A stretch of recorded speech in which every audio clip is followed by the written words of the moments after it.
Salutations, Legion of Doom. Welcome to Podcast The Storm, where socially awkward outcasts, crazy weirdos, and all around nerds convene to talk and debate all things pop culture. With me, as always, is my co-host, the nerdy occultist, aka the Authenticator, Dalton L. Mortimer. Good evening, everyone. And I am your host, last time I wannabe, the brains about pop culture. How's everyone doing tonight?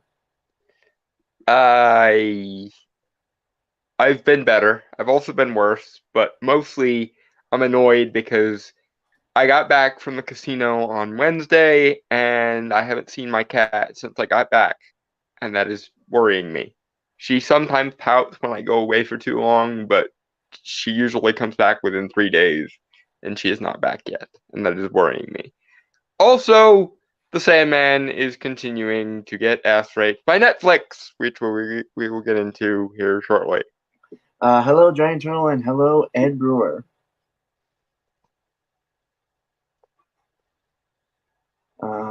Hi, guys. So yeah, Comic-Con happened literally the week as we had stuff. Yeah, no, our dance card is full for the next 2 weeks and probably closer to 2.5 weeks because we're doing all the DC stuff today, we're doing all the Marvel stuff next week, and we do have a couple like miscellaneous trailers also to have out throughout the couple weeks, and then we have at least two, I think, for the week after those two. Still, I think so. Yeah. Yeah. So we're pretty busy. So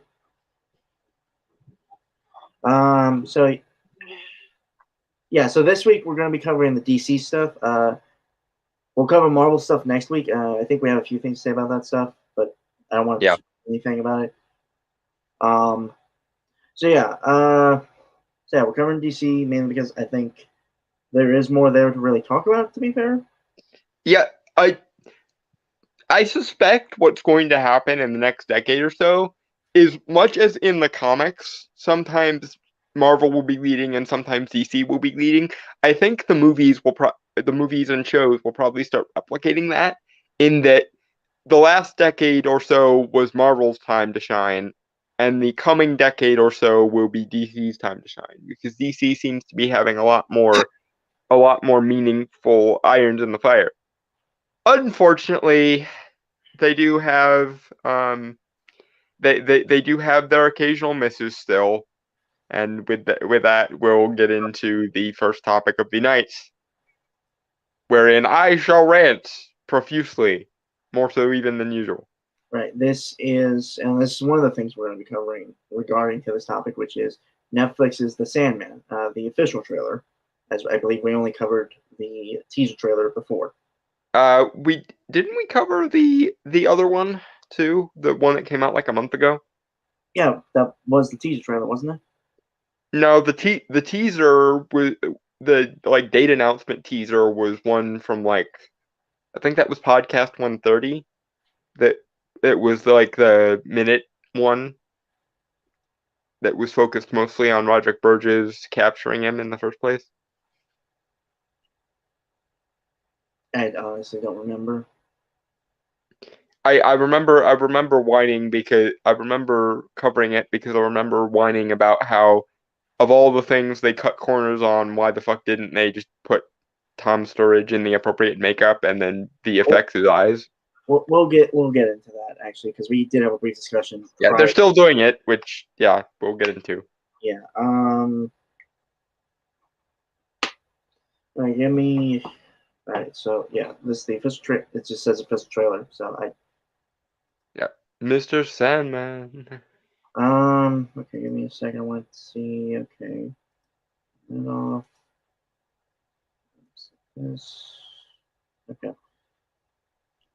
So, are we Mr. Sandman. okay, Mr. Sandman.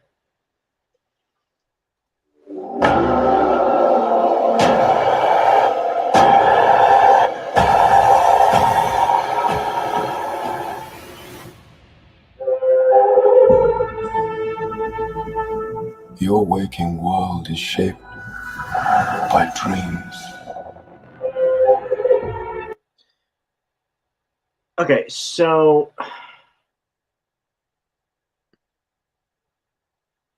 See, okay, I don't think the series is going to be good, mind you. No. Like, I'm not even speaking as a fan of the Sandman. I'm simply saying that objectively.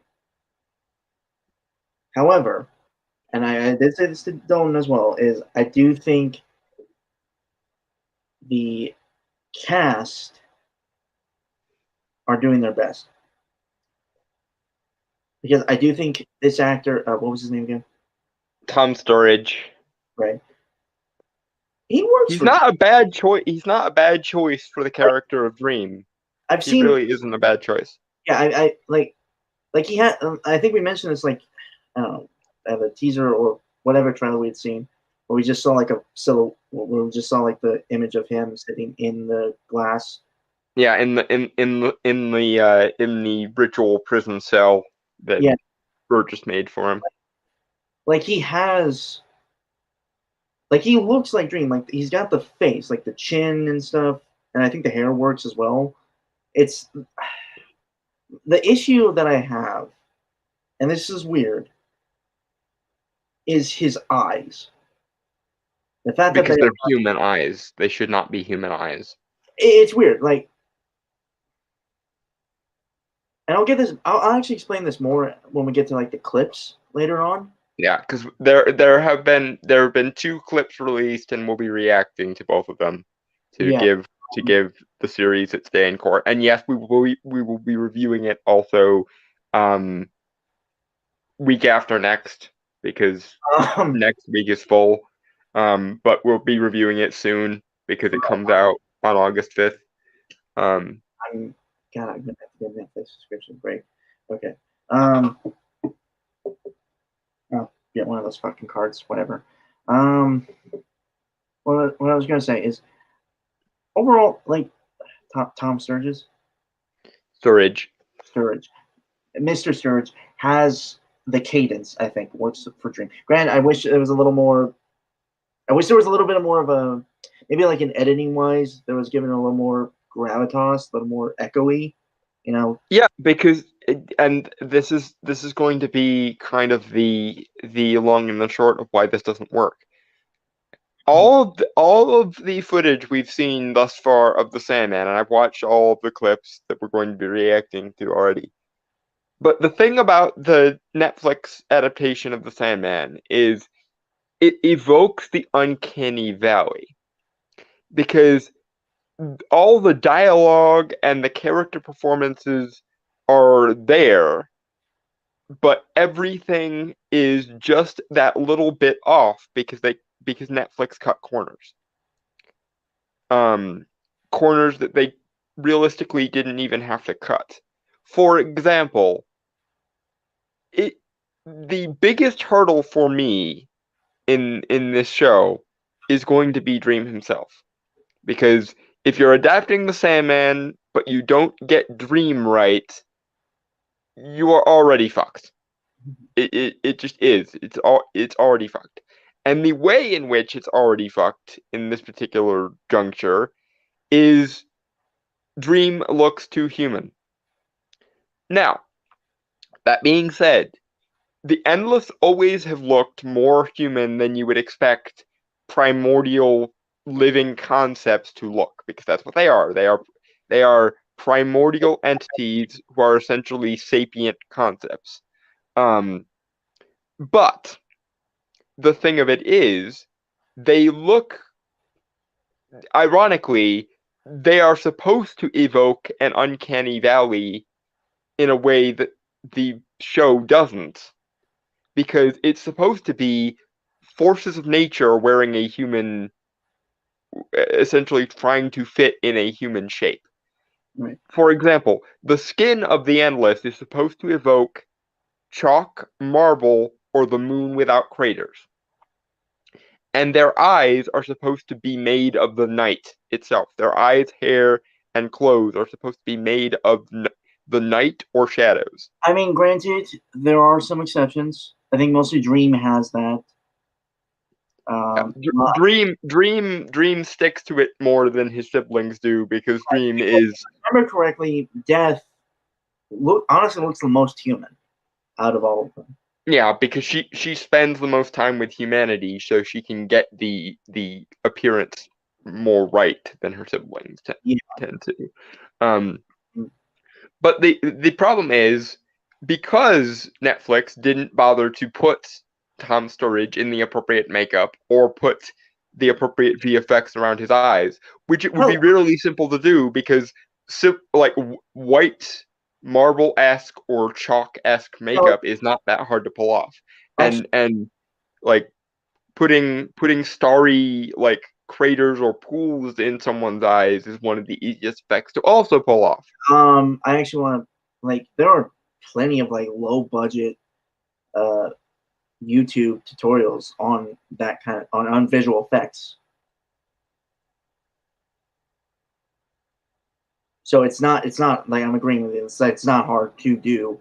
Although preferably I would prefer contacts because like there are performers and stuff that do that, like actual makeup Yeah, artists. black contacts would have worked fine, and then you just would have had to add the stars for pupils in with a little bit of the effect. That Does would have does raise an interesting kind of behind the scenes thing because you would basically have to shoot three different shots of the scene of the same scene because you'd have to one preferably blank like just the set itself framed of the scene, then one with the actor without him, so the visual effects artist would have reference for the pupils to act as stars, so they could do that, add that in, and then the actor with the black eyes. yeah, the contacts in. Yeah, Um and we know that black eyes is something that VFX can very easily do because Supernatural, for example, did it way back in 2007 with the various black-eyed demon characters. yeah. Also, Um, I've seen various like YouTube sketches where they've done like demon possessions, and the black eyes are like really simple. yeah, and another recent example is Sci-Fi was able to do it with the fairies in the show The Magicians. Wait, that's The fairies in the show The Magicians actually look fairly similar to the Endless do in DC. So it would not have been hard to do. wait They just didn't. their eyes were CGI. Yeah, Oh my god, I thought that was makeup. That's actually really good CGI. Not gonna lie. yeah. Um, I think it was actually a mix. I think it was black context augmented with CGI. Okay, well, Um, yeah, like again, but similar. just per the arguments, that's how easy it is to. The Sci-Fi Channel can do it. The CW the WB or CW of 2007 could do it. Netflix, the streaming service that has a budget and a content amount similar to your average studio, your average Hollywood studio, couldn't be arsed. And it's not that they didn't have the money, because every episode, just individually, is $11 million. So they could have easily gotten a makeup artist or a visual effects artist in there and given the Endless their appropriate color scheme. I also okay, so I also want to get technical just on the stuff we've done because we are going to have to move on. Mm-hmm. So I think we're somewhat blowing our load here. Yep. I do want to mention that again, like with the like thing of the color also seems to be an issue, mainly because it's either shot at night and some scenes like don't get me wrong, there is darkness used a lot in the Sandman comics, like shadows and stuff, but the colors still pop even when Yeah, there's it's um this is another aspect of the uncanny valley problem, because the reason why you can get away with the Endless looking very simple in their aesthetics, the reason why they can almost look human but not really, is because the worlds around them always have more color than they do. So when you have a world of color, and you have one character in said world of color that his entire color scheme or their entire color scheme is black and white, it stands out better. The only endless that wears a great degree of color, actually, no, I tell a lie. There are two. One is Desire, who always wears black, white, and red, which, to be fair, is not foreign to Dream's color scheme because his ruby is red, although he doesn't keep the ruby for most of the series because spoilers. But the other of the endless that is high on color is Delirium because she looks like someone put a rainbow paint bomb on her face because she's literally supposed to be the function of the universe that causes insanity. That's why she's called Delirium. She used to be Delight, but after Destruction quit his job, the loss of him broke her, and that's why she's Delirium. Wait, if they're adapting the first two novels, isn't there going to be? Is that? Never mind. Well, we'll get into it. Preludes and Nocturnes and Doll's House is what they're adapting. Right. In season 1. Okay. Because I'm trying. It's been a while since I've read the first two. I still need to read the rest of the series. I think I'm on the third one, maybe the fourth. I don't know. But what I was getting back to what I was saying, because the entire world around them is so high on color, the fact that they stand out as predominantly black and white in their color scheme makes a great degree of contrast and draws your attention to them directly.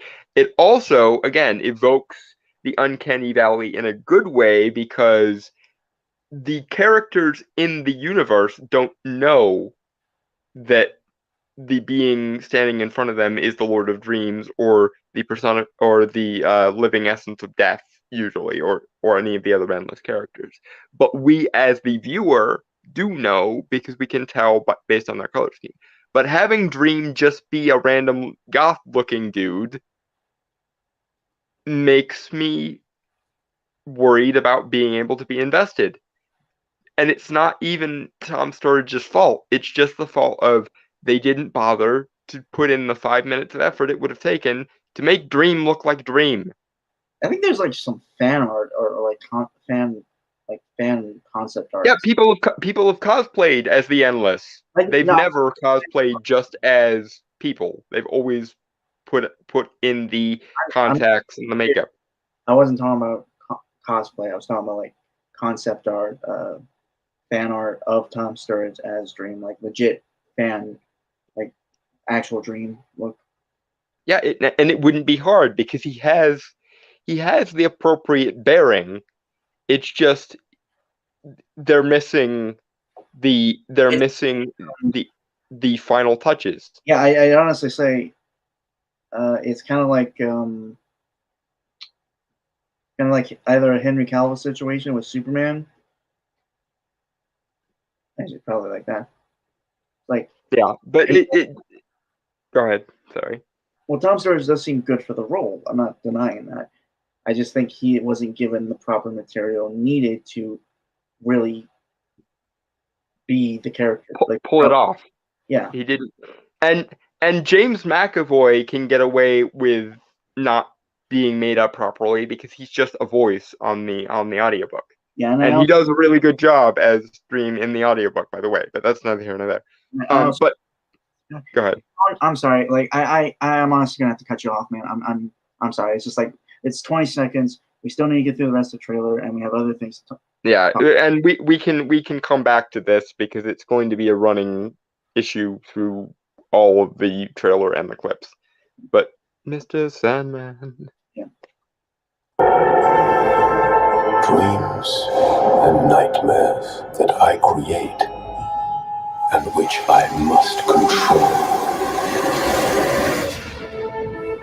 He's out there looking for me, isn't he? Can you imagine the damage he could do? So again, like, none of these actors seem bad. No, they Like, don't. the guy playing the Corinthian, which I think I've seen him multiple times. I can't remember his name, and I feel like But he was one of the main villains in Logan. He's been in a couple other things. He usually plays villains, which actually works well for A Living Nightmare, which is what the Corinthian is. I think he actually played in the Shark Boy and Lava Girl sequel on Netflix. We Can Be Heroes, I think. I never checked it out, honestly. But I think he was supposed to I play, didn't know he was in that, but good for him if he I was think he in was that. supposed to play like a grown up, the kid, the grown up kid. Max. Yeah, Interesting. but I do also want to point this out again, like on technical level, because that's kind of my background here. Mhm. Again, it doesn't look bad. Like, there are actually some really cool shots and stuff, but this is actually something I want to bring up with like the dreaming realm or the realm of dreaming. Yeah, the dreaming. Yeah, it feels, it's weird. Like, it doesn't feel as ethereal as you'd think. Because if I'm remembering like scenes I've seen of the landscape of the dreaming, Mhm. it's really weird, because it is literally a dimension where everyone dreams, and it's basically like almost Yeah, it's the dreaming. It's the realm of dreams. yeah, like And this feels go this ahead. yeah, this feels very just what's the word? I don't want to say stereotypical, but Sterile. no, begins with an O, I believe, but it just seems like a generalized fantasy setting. And the weird thing is, from the castle, which I believe is Dreams, it I somewhat get weird. I am reminded of the Dark Crystal Age Resistance. However, that still made the world of Thraw feel alien, which again I believe the dreaming is supposed to give that feeling of. Well, here's the thing, and this is why I'm not harping too badly on the dreaming as yet. There are problems with it, and I do agree. But when we first see the dreaming in the Sandman, It's in it's despair, right? it's in abject disrepair because Dream has been away for, in the comics it was like 75 years. In the show it's going to be a century because they upped the timeline. And actually that's one of the few areas where I'm like, that makes sense, because it always struck me as odd that he was only bound for like 70 years in the comics. Century is a far more round number, which is nice. Um, but that's neither here nor there. The dreaming is supposed to be in disrepair when he shows up because he's been away for a century, and when the like platonic epicenter of all things dream is absent from the realm of dreams, shit gets broken because it follows. But even when the dreaming was broken, it was broken in a very archetypical way. So it was it drew attention to how it was broken instead of just being like empty and normal. Like if you've ever seen like dilapidated settings in like a Tim Burton movie or a Guillermo del Toro movie, and how like stylizedly dilapidated they are, or like the movie version of Series of Unfortunate Events, how things are like very deliberately dilapidated in a lot of those settings. That's what the dreaming should look like when it's been dilapidated for a century, because it's still the realm of dreams. It's just a very dilapidated realm of dreams. But instead, it just looks not. And again, I get it because part of it is budgetary. part of it is we only have $11 million per episode, so we have to make choices somewhere.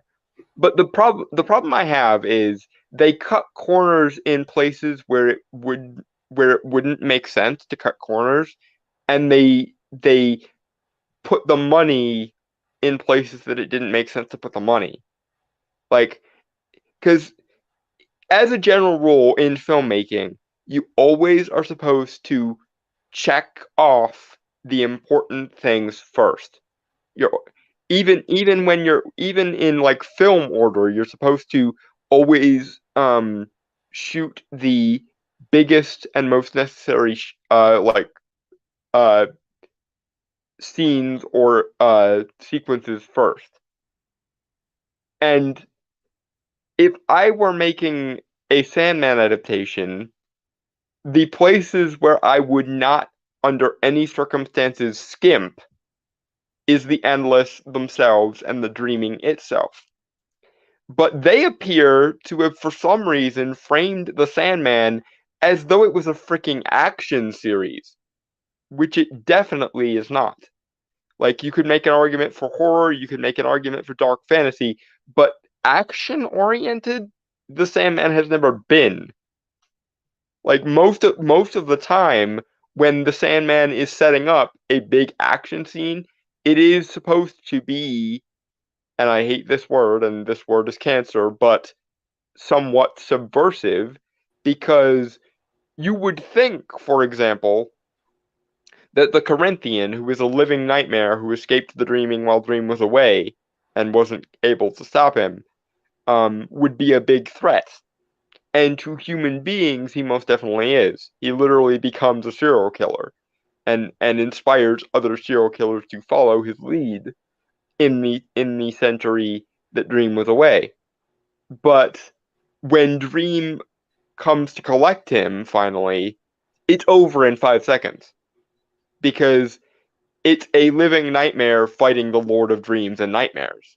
So, of course, it's going to result in 5 seconds of, oh, I made you poorly. I am sorry, little Dream. I will attempt to make you better next time. Snaps fingers. Right. Okay. Giant Turtle said, how did mortals bind the personification of an aspect of multiversal reality for any amount of time? Because the long and the short of the Order of Ancient Mysteries, headed by Roderick Burgess, who is very obviously supposed to be an allegory for Aleister Crowley, and in fact, I think they even reference Roderick Burgess having a hatred for Aleister Crowley because Aleister Crowley likes to make fun of him. The Order of Ancient Mysteries attempted to bind death, because they wanted to control who lives and who dies, and they wanted to make themselves immortal. So they attempted to bind and lock away death in the hopes that they would become immortal. They failed to bind death, but they were powerful enough to get an Endless. It just happened to be Dream rather than Death. And the only reason why Dream was capable of being bound in the first place is because he was exhausted. Because he had just fought a several millennia long war over in, I believe the comic says, he was doing something, he was dealing with a failure of the Dreaming over in Alpha Centauri, and being as he is the Dream Lord, he had to go and sort things out himself. And therefore he was exhausted, and they were able to bind him. Right. So I found out the guy who's playing, I found out the name of the guy who's playing Corinthian, just so I did bring him up, and I wanted to say his name just out of respect because he is a good actor. Boyd Holbrook. Yeah, and he's a good choice for the Corinthian. However, one of my problems I have with this trailer, and it might not be the case in the series, but the way the trailer is selling it, it makes it seem like the Corinthian is like the main villain or some shit. Which again, as we just went over, is not the case because he is a living nightmare attempting to fight and hide from the Lord of Dreams. So it's over in all of 5 seconds. That doesn't mean the Corinthian isn't a scary, scary dude, because he is. He's, again, a living nightmare. And okay, so I'm gonna have to explain the backstory of the Corinthian. Dream created the Corinthian specifically to be a reflection of all the darkest parts of humanity. The way it's phrased in the comics is, I made you to be a reflection of all the parts of humanity that it refuses to confront. So he is horrifying. He, like I say, he becomes an immortal serial killer in the time where Dream is away and he can escape into the waking world. And he's so terrifying that he actually inspires other serial killers. In fact, that's in the comic, that's the reason why more serial killers exist in the 20th century. It's because Dream was away, the Corinthian escaped the dreaming, and he personally inspired more serial killers to exist in the 20th century than have ever existed throughout history. But because, again, he is nothing but a living nightmare, as terrifying as he is to humans, he's a failed project in the mind of the Dream King. He literally apologizes to the Corinthian as he's unmaking him, because I must have made you too shallow and too petty, little Dream. I shall attempt to do better next time I make you. And that's the funny thing. The reason why Dream is upset with the Corinthian, apart from the you escaped into the mortal world and you should not have thing, is not that he's a serial killer.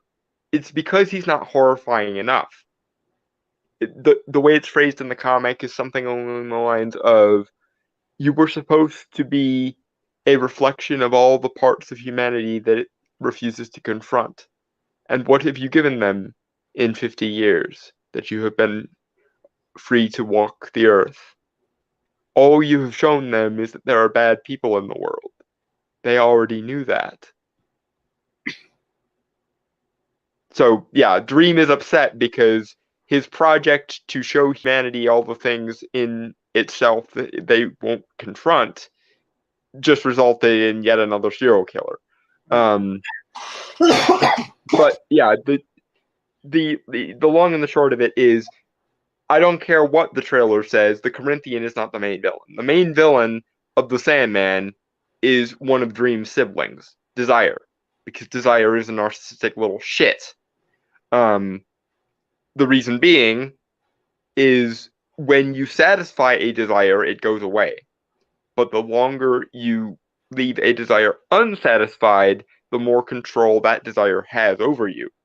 And Desire likes treating humanity like puppets. It's one of the reasons why Dream is always pissed at Desire, because Desire and the younger of the Endless don't seem to understand that their job is to serve the universe and to serve humanity, albeit to a lesser extent, not to control or to preside over it. Like, they're not meant to rule, they're meant to facilitate. But Desire, being a narcissistic little shit, responds to that with, human beings are the creatures of desire. They twist and bend as I require it. And that's why Desire is a narcissistic little shit. But the reason why Desire hates Dream in particular is because there is a gray area between Dreams and Desire. So if Dream feels like it, because he is the older brother and therefore the more pervasive concept, he can screw around with Desire by taking a desire and turning it into a dream or an ambition, which is something that he presides over. And Desire hates that Dream can fuck around with Desire's shit. And therefore tries to personally screw with Dream at every possible interval. Anyway, we got sidetracked again. Let's Mr. Sandman. Yeah, one sec.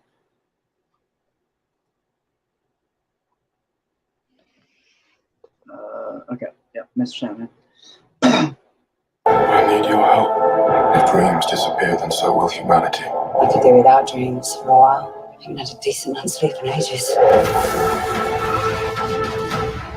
I'm not going to stop until I've reshaped this world. Tell us.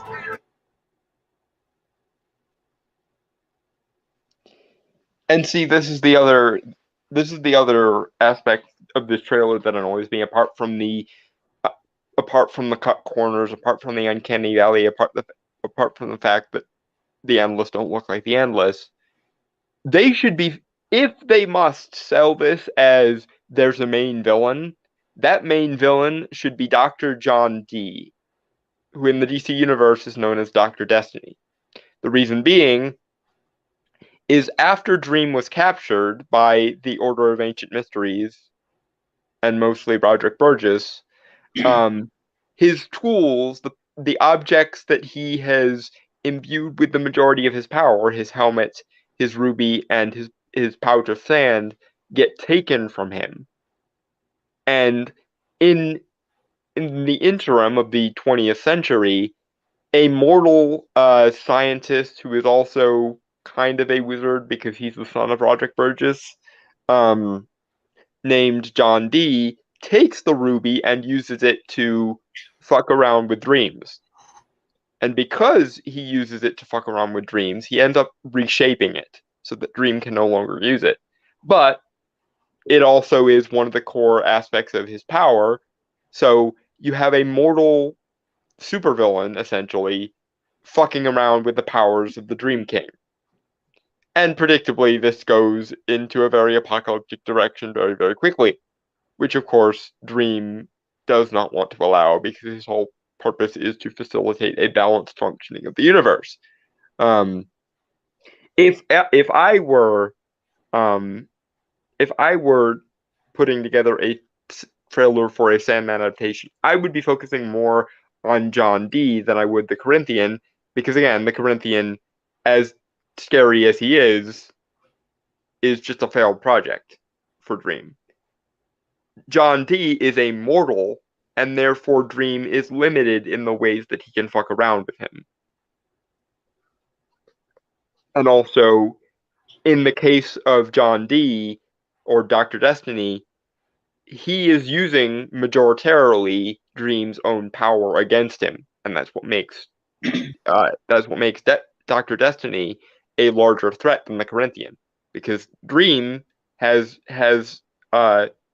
seniority over every dream and every nightmare. So if he wants to unmake a nightmare, it takes 5 seconds. But he can't fight his own power, for one thing, and also he can't gainsay mortals because the Endless are limited in that way.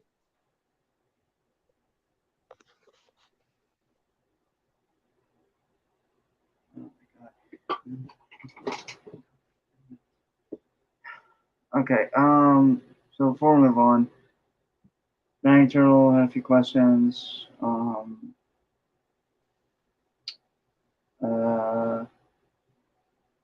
Doesn't that make Death and Destiny the most powerful of them all? And how can dreams be apocalyptic?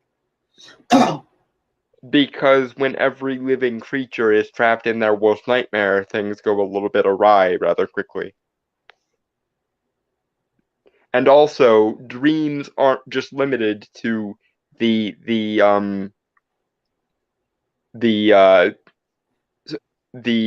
constructs of the mind.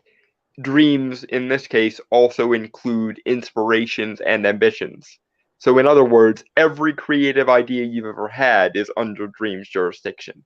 Every artist owes something to Dream. Every creative person of any description owes something to Dream. And every person who's ever been dominated by their own ambitions is under Dream's aegis. That's why Desire hates Dream, because ambitions and desires are so closely linked that if Dream feels like it, he can fuck around with Desire's shit. And Desire is a narcissistic little concept, so When you said that. it hates that. I know. I was just putting the connective tissue in for Dragon Turtle because he was confused. Okay. Also, Chrononaut says sent links on AC to DT. I don't know what that means. Yeah, I'm confused. I'm assuming it means he sent the appropriate information to Dragon Turtle so Dragon Turtle can do some research. Anyway. I do want to bring this up. Again, there are good shots in here. It's just weird. Like some of the others don't really feel. Yeah, the money is there and the acting talent appears to be there. It's just missing the soul, the like core of what a Sandman adaptation would have. And I get why they're playing fast and loose with the DC connections. I do, because it's on Netflix, it's not on HBO Max or the DC series or the DC streaming service. Which is kind of why it isn't on HBO Max. Yeah, but the problem I have is some of the best moments in Preludes and Nocturnes in particular are places it connects with the larger DC universe. Like when Dream goes to hell to get his helmet back because a demon has bartered for it. Etrigan is the guide who guides Dream to Lucifer's palace. Or when he goes looking for the ruby, he runs into the Justice League because the Justice League fought Dr. Destiny a while ago, took his ruby from him, and locked it in a warehouse somewhere. And it leads to one of my favorite scenes in the entire comic, where he runs into John Jones, the Martian Manhunter, and John sees him as the Martian god of dreams, because Dream will take whatever form is the best point of reference to interact with whichever entity he's currently talking to. So if he runs into a Martian is going to see him as the Martian god of dreams. That's why he most often, however annoyingly, goes by Morpheus in whenever he has to give a name, because most human cultures will react well, for lack of a better words, to the Greco-Roman god, or a Greco-Roman god of dreams. Even though technically, whenever he actually talks to the other like Greco-Roman pantheon, they refer to him as Oniros, which is the Greek word for dream, because that is the truest reflection of who and what he is in like a Greco-Roman sense. Yeah, and also like it's given this weird like you're right. It is trying to pose itself as like an action series. Yeah, it's like, really stupid. I especially noticed that with like the music. Yeah, it's trying to be action oriented, and that makes no fucking sense. Because again, Dream is a ageless, pre-mortal, not even just immortal, but pre-mortal cosmic entity. Fighting is not really his thing, because he doesn't need to.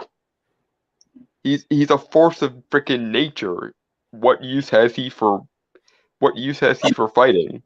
And again, if you're going to frame this in terms of a standard hero-villain dynamic, which you can't really do because the Endless aren't really moralizable. As Death often says when she's asked about the whole morality issue, I'm not good or evil, I'm just me. I'm just here to do what I do. And Dream is very much the same way. It might seem immortal that he is also the master of nightmares to some people. But it's a fundamental function of the universe, and given that when he is captured, the force of dreaming itself goes completely haywire and is completely randomized to the point that some people die of crippling insomnia and other people collapse into permanent comas for their entire freaking lives, it's very necessary that the locus of all things within his concept is filtered through him. Just like when yeah, I'm sorry, I'm going on a tangent again, but yeah. But yeah, Mr. Sandman. What power of dreams you have? I thought about giving up, but I have a job to do, and I do it. Things have changed.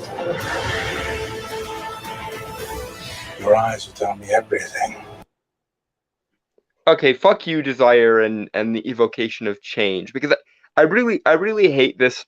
I really hate this post hoc rationalization that Neil Gaiman did, because I think what happened was a lot of people like me had issues with Dream inextricably dying at the end of the Sandman, and the only reason he did was because Neil Gaiman didn't want Dream to be misused by other writers in DC later. Granted, that didn't seem to apply to Death, because she's shown up several times after the original Sandman run, and not only has he not cared, he's given several people compliments, which makes me wonder, why the fuck did you kill Dream off then? But I think a lot of people had issues with that, and so to cover both his own personal feeling of failure and also to cover his reputation, Neil Gaiman recently, and by recently I mean he did this in the audiobook adaptation too, which annoyed the fuck out of me. He seems to have post hoc rationalized that the entire purpose of the Sandman is about change. And yeah, no. Just because you made an obvious mistake, Neil, doesn't mean you have to double down on that obvious mistake for 30 freaking years. Sandman was never about change. It was always about, in fact, quite the opposite. That's why they're the endless. It's about how some things don't change, because some things aren't supposed to be moral or immoral. They're supposed to simply be functions of nature, because that's what they do. It sucks that some people have to deal with nightmares, and it sucks that some people desire things in an addictive sense that end up killing them, and it sucks that um, babies or children have to die, but it's a fact of the universe. And you'd much rather want someone who controls those. You'd want them to have a locus rather than just being at random. Why when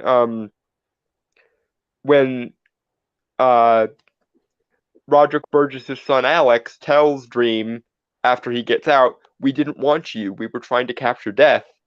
Dream smirks at him and says, "Then count yourself lucky for the sake of your species and your petty planet that you did not succeed." Not because Death is terrifying, because Death, in the context of the Sandman, is quite a nice entity insofar as she can be nice. Like, she is as nice as she can afford to be, doing her job. She's more the, "I'm glad you had a fun time while you were alive" Grim Reaper than the callous, dispenser of doom Grim Reaper. But in the same way that when Dream got captured, the force of dreaming went completely fuck off haywire, if Death had done the same thing when Death was captured, if they were successful, bearing in mind that this was around the same time that the First and Second World Wars and the nuclear arms race were happening, can you imagine how much of a smoldering crater the world would turn into if Death wasn't there to bring order to the concept of death, if people just died at random or stayed immortal at random? In the time of the First and Second World Wars, the entire world would have gone nuts. Yeah. What? Sorry. Dragon Turtle said some things, and so did Kimo.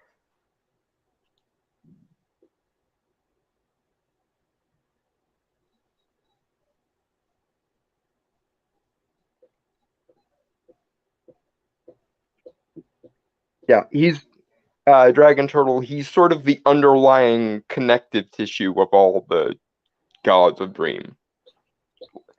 In other words, he would say something to the effect of, "You are all gods of Dream. I am simply Dream." And Death is kind of the same way. She would look at like Anubis or Thanatos or someone like that and say, "You are all gods or angels of death. I am simply death." Okay, and Chrononaut says the Can't Write period is an intellectual story, not action. Same problem with the Foundation series. I haven't seen that. Weirdly enough, I had seen like the trailer and some clips of it. I didn't think it was bad. Yeah, I believe you though, because it's Isaac Asimov, and people just don't seem to know how Isaac Asimov works. And and the sad thing is, it very much seems like Neil Gaiman doesn't even know how his own story worked. He put his own ego ahead of the story, even though literally every character who does that within the context of the story always reaps the consequences of it. For example, when Rick Maddock captures Calliope, the muse of stories, in Volume 3 of The Sandman, it comes back to bite him in the ass. When William Shakespeare makes a deal with Dream to become the vessel of great stories, it causes him to become distant from his real life and basically mistreat his child. Like this is how this always happens in the context of the story. But Neil Gaiman wrote these excellent stories without having the slightest clue of what they actually meant. Sorry. Yep, No, Mr. Sandman. Well, Giant Troll said something, and then we're going to move back to the trailer because I did have something to say about that. Mm-hmm. So, Giant Turtle, does that mean that without Destiny, causality itself would be random, and without destruction, you would have random explosions? It's slightly different with Destruction because Destruction didn't get captured; he just quit. Although I do just because he quit, I don't think he doesn't technically. Just because like he still exists and isn't bound to anything, like in a prison of some kind. I think that just Destruction itself just exists itself, you know.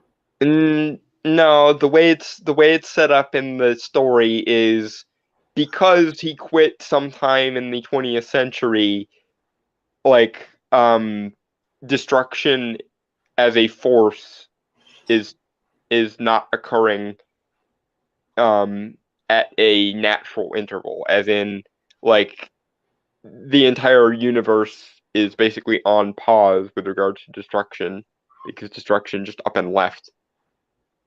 Oh, okay. Well, I haven't read that far, so Yeah. Okay. But yes, if any of the big three were captured, the world would be fucked. Yeah, I do think that causality or fate or actually I don't know with Destiny because Destiny and the Fates are not the same thing within the context of the Sandman, and in some ways the endless all answer to the 3-in-1 or Hecate, which are the Fates within the context of the Sandman. So I think Destiny would be fine on the basis that because Destiny and Fate are separate things, if something happened to Destiny, the Fates would just take over. Although that probably wouldn't be a good thing because the Fates are kind of sadistic in the context of the Sandman. But yeah, with death would become random without desire to control the force of desirability or desire itself. I assume people would just have random bouts of like organic animal lust without any particular order or explanation. Delirium would be interesting just because what would happen if the force of insanity just stopped? I think it would. Okay. If Delirium got captured, it would basically be like a Stepford Wives situation where everyone would become so ridiculously normal that it would almost be creepy. All right. So, All right, Giant. So I'm gonna read these 2 questions, and we're gonna move on. I'm sorry. I just time wise, I do not want to be here until like 2 in the morning. Because no one we would be here for that long. I mean, you're not wrong. Yeah. Okay. Okay. Last. You're okay, man. I'm not. It's fine. I just again. He's mostly keeping a leash on me so we don't go on for 4 hours. Yeah, because I know he's gonna go on tangents and this shit. That's why I have him here. And we also have other DC related stuff to do, not just Sandman stuff. So there's that. All right. Okay, so why then, though? Why is human civilization in that universe / timeline so important to it? I think they technically exist throughout all multiverse simultaneously, correct? As far as the current canon in DC goes, yes. Okay. At least as far as I know. So technically, every universe within the DC multiverse, although there have been some hints that they are also part of Marvel as well. I think there was it's kind of cool. They actually managed to kind of bridge the gap. Please don't go there, Giant Turtle. That's like a brother to me. That's just weird, man. That's weird. We've like, okay. This is so going in the Lionhearted when we do. Dude, no. Okay, without desire, people would just have random manic episodes, maybe. Not without not in desire doesn't really have jurisdiction over happiness. That would actually kind of be Delirium's department because Delirium, like I say, used to be Delight before Destruction quit and she had a mental breakdown. Sorry.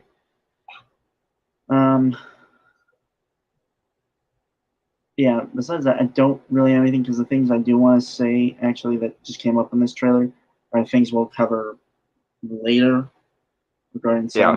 So yeah, a lot of this is going to be redundant with when we cover the clips because the clips are also exemplars of how this fucked up. Again, the weird thing is like there are some things in here that remind me of like Sam Raimi and like his creative filmmaking style, like camera work and stuff, like the cinematography. But the weird thing is like it doesn't feel as kinetic as that. Yeah, it's missing a core is the problem. All of the dialogue and the characters are there technically, but it's all very much, and this is why I brought up the Uncanny Valley thing. It's the right raw materials, but it's not assembled in a way that clicks, and it doesn't have the core. And yes, as a magical practitioner, especially one who is very, very, very fond of the Lord of Dreams, I do wonder how much of that is the comics Dream himself helped out with. The show Neil Gaiman did on his own, and this is what happens to an artist who gets too addicted to raw inspiration and is no longer grateful for it. Right. Oh shit! I missed a question from Giant Turtle. My bad. Why wouldn't some Martian civil war cause Destruction to quit? But wouldn't? Why wouldn't some Martian civil war cause Destruction to quit? But he would for the Earth and humanity. I mean, to be fair, is it really? I haven't read that far.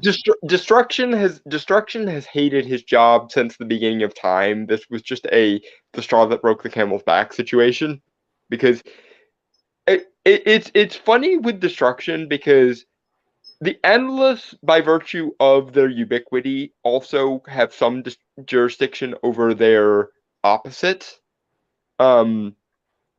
Like Dream can warp reality if he feels like it. For example, Death is also present at people's birth because she essentially watches over people while they're alive and then is the one who takes charge of them when they die. Actually, there's actually like I actually thought of a scene regarding a character of Death. Like if I would ever write a scene with a Death, There's actually like a line that just stuck with me that I think is very evident and kind of works for Death of the Endless. Yeah. Is that I am the first true companion from the moment Yeah. you take your first breath. And that's why Death is the most nice or human of the Endless, because she The funny part is that it's actually part of a long monologue where it's actually more of a threatening thing. yeah. But yeah, it works here for Death. Also, Yeah. if you guys want, there's actually well, not someone, but there's a DC Showcase short on YouTube of Death. Just type in DC Showcase short. It has it's been broken into parts, but it's really good. There's also an adaptation of The Sound of Her Wings, which is Death's first appearance within the Sandman, done by the Russian comic book guy. It's excellent. Russian comic book geek. Yeah, the Russian comic book geek does some very excellent motion comics, and his rendition of Sound of Her Wings is one of my favorites. I've also really gotten into his Moon Knight stuff actually, because that's really good. He was also the one who did that Doctor Strange into Shambhala motion comic. We're getting sidetracked. Fuck. Yeah. Mr. Sandman. Send me a dream. Make him the cutest that I've ever seen. All right, Mr. Cell. Sorry. I can't think of Dream without thinking of that song, and it's probably very deliberate. Even though most of what's described in the song is probably more Desire's jurisdiction within the context of the actual DC Sandman. Mm-hmm. Anyway, Mr. Sandman? Mr. Sandman. Every thought, every feeling. My creations do not walk amongst the living, killing mortals for pleasure. Oh, you don't think dreams can die? Oh, sorry. Pressed it by accident. Let's find out.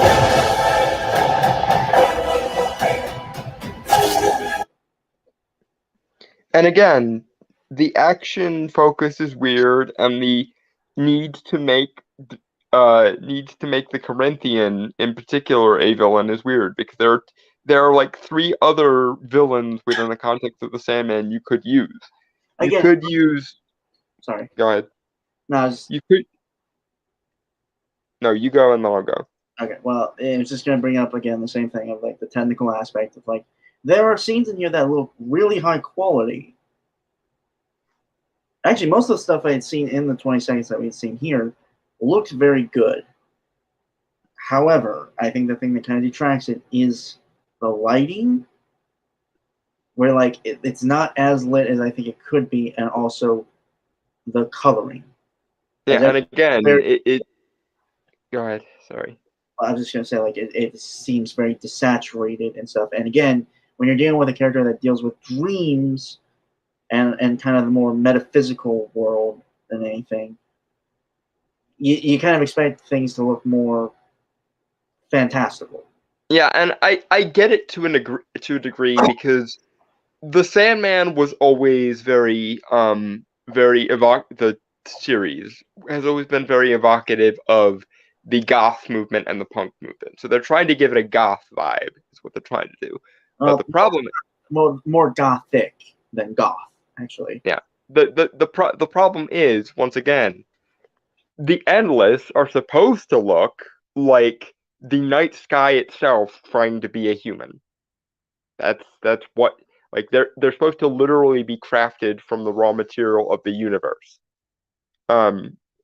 And so their color schemes are very much black and white. So having a character whose color scheme is entirely black and white in a realm of color, in a world of color, makes him stand out more. But putting a already black and white character in a largely black, white, and gray world makes him blend into the background more, which is a very bad thing when you're talking about A main character, and B, a being who's supposed to effectively be a cosmic entity. Like he's supposed. Ironically, the reason this evokes such an uncanny valley for me as a Sandman fan is because originally Dream and the Other Endless evoked the uncanny valley, but in an effective way. Imagine the concept of dreams trying to act like a human. Imagine the concept of death trying to act like a human.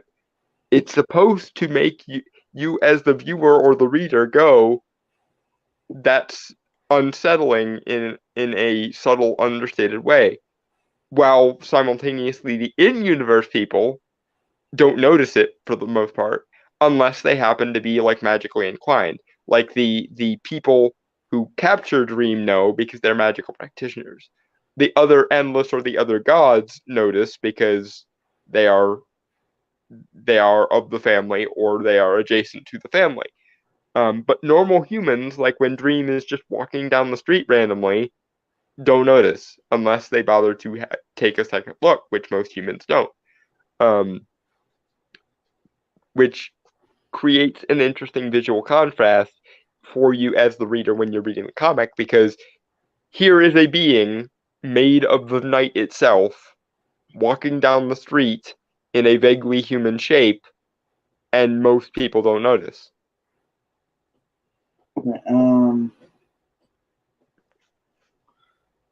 But yeah, continue with what you were going to say, and then I'll say my bit. Actually, I was trying to stop you.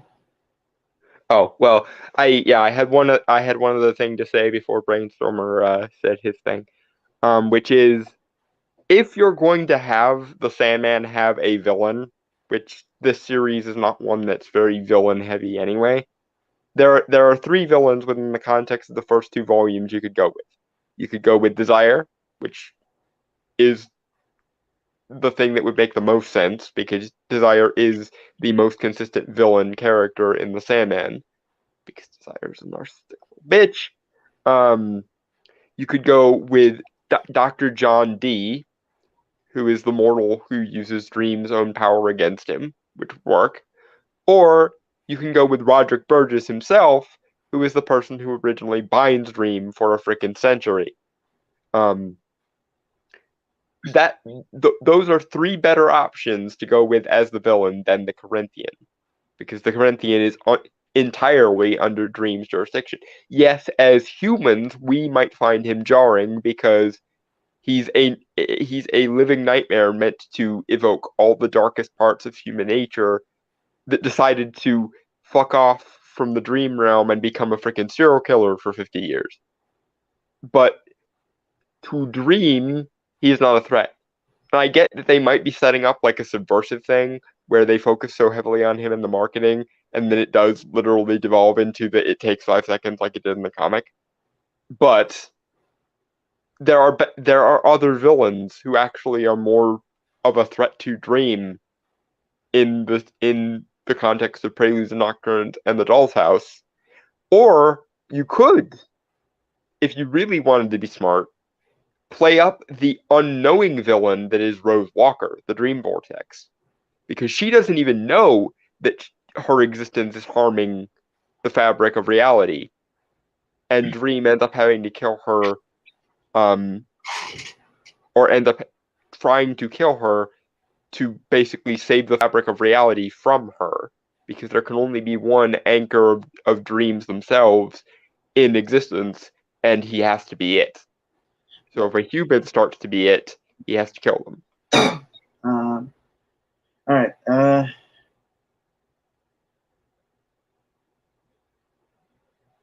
Dragon Turtle. So does it take wielding magic to know, or just knowledge of magic? I think it's just you have to be out of phase with what is normal enough to know.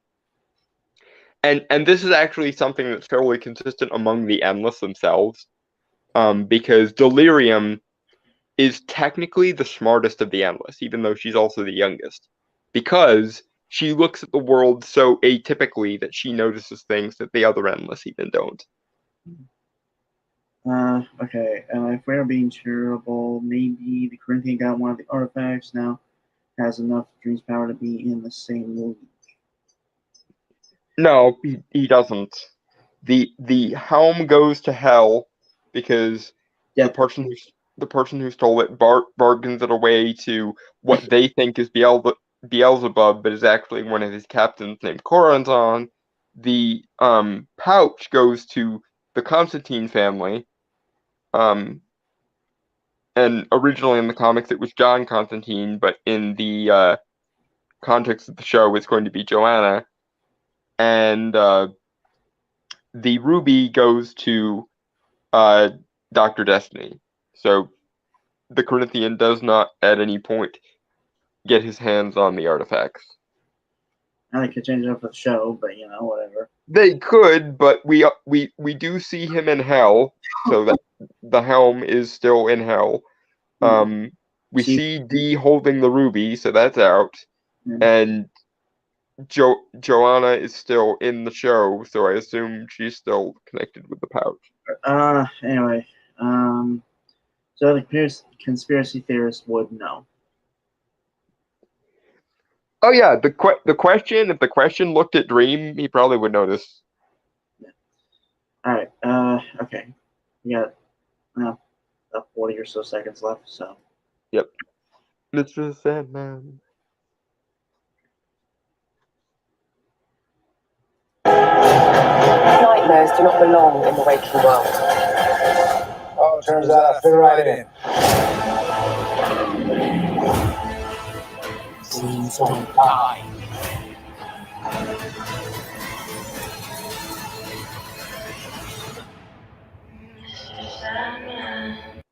It's weird that they just added here. Like, was that supposed to be? It really should have been the trailer music the whole time. Like, it should have been an instrumental throughout the whole thing. Or were they doing a cover? Which I'm fine if they did like an orchestral cover. No, they did a cover because it's a slower tempo than usual, so they made a cover specifically for it. I didn't even notice, honestly. Like, it didn't really sound like it. Man, I haven't listened. Yeah, no, it's in a slightly more sinister key than usual. Well, to be fair, there are no lyrics except for Mr. Sandman, which I think would have. No, it just sounded like generic epic music. Yeah, no, they should have made this the trailer music. They should have done another kind of like what they did with Once Upon a Dream in Maleficent movie. They did like a more sinister variation of Once Upon a Dream. Mm-hmm. And they made it the trailer music for Maleficent when it originally came out. But yeah, they did mostly just do generic epic music, and then they threw in the sting of Mr. Sandman to do the title reveal. Yeah. Which that's yet another case of wasted potential, lack of soul, lack of sincerity. Yeah, it's weird. Really pissing me off. Like I'm trying to... Like this scene right here, I think that looks cool. Again, kind of wish there was a little more. Like, I'm sure if I popped this into an editing software that I was familiar with, I just did a little bit of. You could play around with it and make it work. Yeah, probably. Like just a little bit more contrast, up a little bit more of the saturation. Yeah. As usual, it just this could have been resolved in 5 minutes. They just didn't bother, and it pisses me off. I'm not really sure whether or not to either up or down the shadows because there seem to be a lot of shadows. I think upping them would work because the biggest problem is they need to be darker, and this is filmmaking 101, not stuff on your turf here, but yeah, shadows are supposed to be darker to contrast better. Well, also, it kind of adds more weight to things. Like it implies more of a gravity to things when you see shadows. And, I mean, everything is kind of murky here, except for, like, the single stained glass window in the back. Yeah, especially when you consider that, again, Dream's clothes and hair are literally supposed to be made of shadows. Yeah, it's... His eyes are supposed to literally be the night. Okay, give me a second. We'll get back to 2.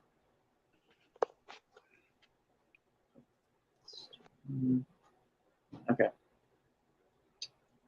Mr. Sandman? Mr. Sandman.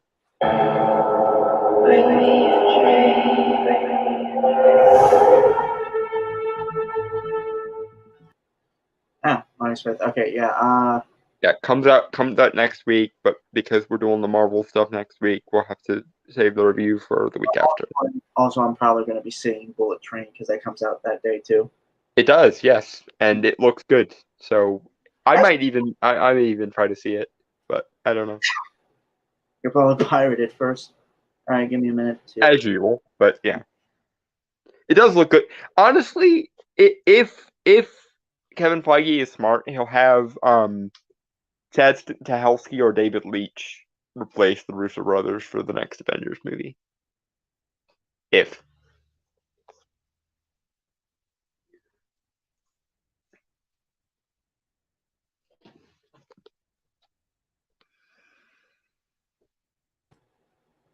Still loading.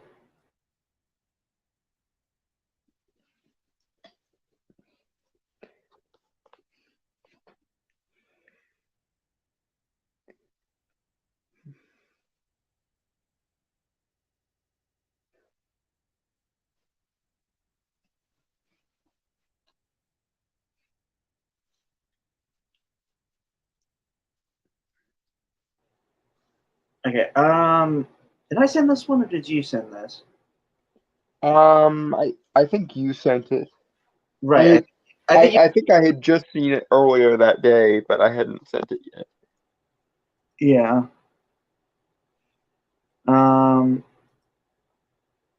Okay. Yeah, so I had sent this to Dylan because I knew you probably want to talk about it because he had already sent the other clip, which we'll get to after this one. Yep. It's just where I started to notice a problem that again we kind of briefly talked upon in the last trailer. We'll get more into here. This is Netflix's Sandman exclusive Lucifer trailer.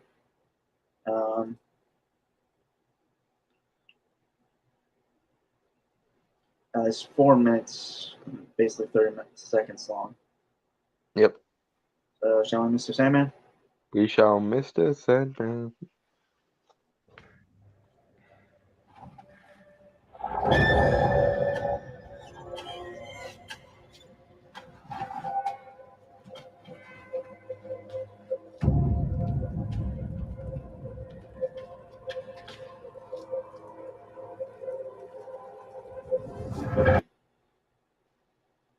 Okay, so I'm going to be positive because there are some good things I like here. The fire helps a lot. Yeah. Well, okay. So again, I'm going to be as technical as possible because again, that's my thing. The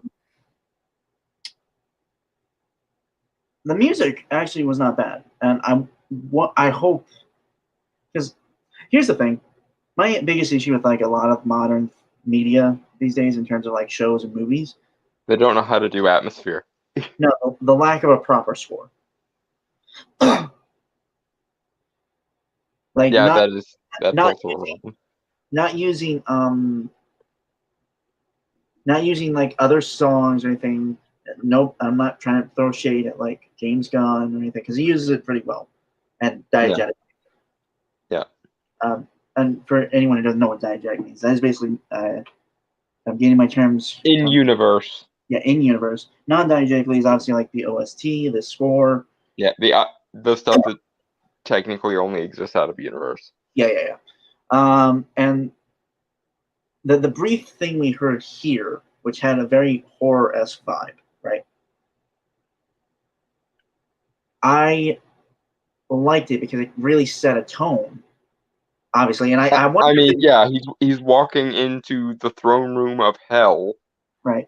In Lucifer's palace. So yeah. And I really hope this is Lucifer's theme and we get more of it because it had it was so different and it instantly just clicks with me it just. Well, I imagine we're gonna imagine we're going to spend an entire episode in hell. And I imagine that if this gets a season 2 or 3, we'll get the parts of Season of Mist where Lucifer shows up again.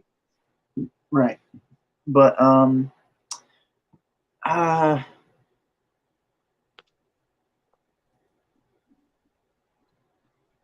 the camera work isn't bad either, like cinematography wise. It's not as creative as I think it could be. Maybe I don't think they're doing really tracking shots or anything. They're just doing still. Like, hold on, let me.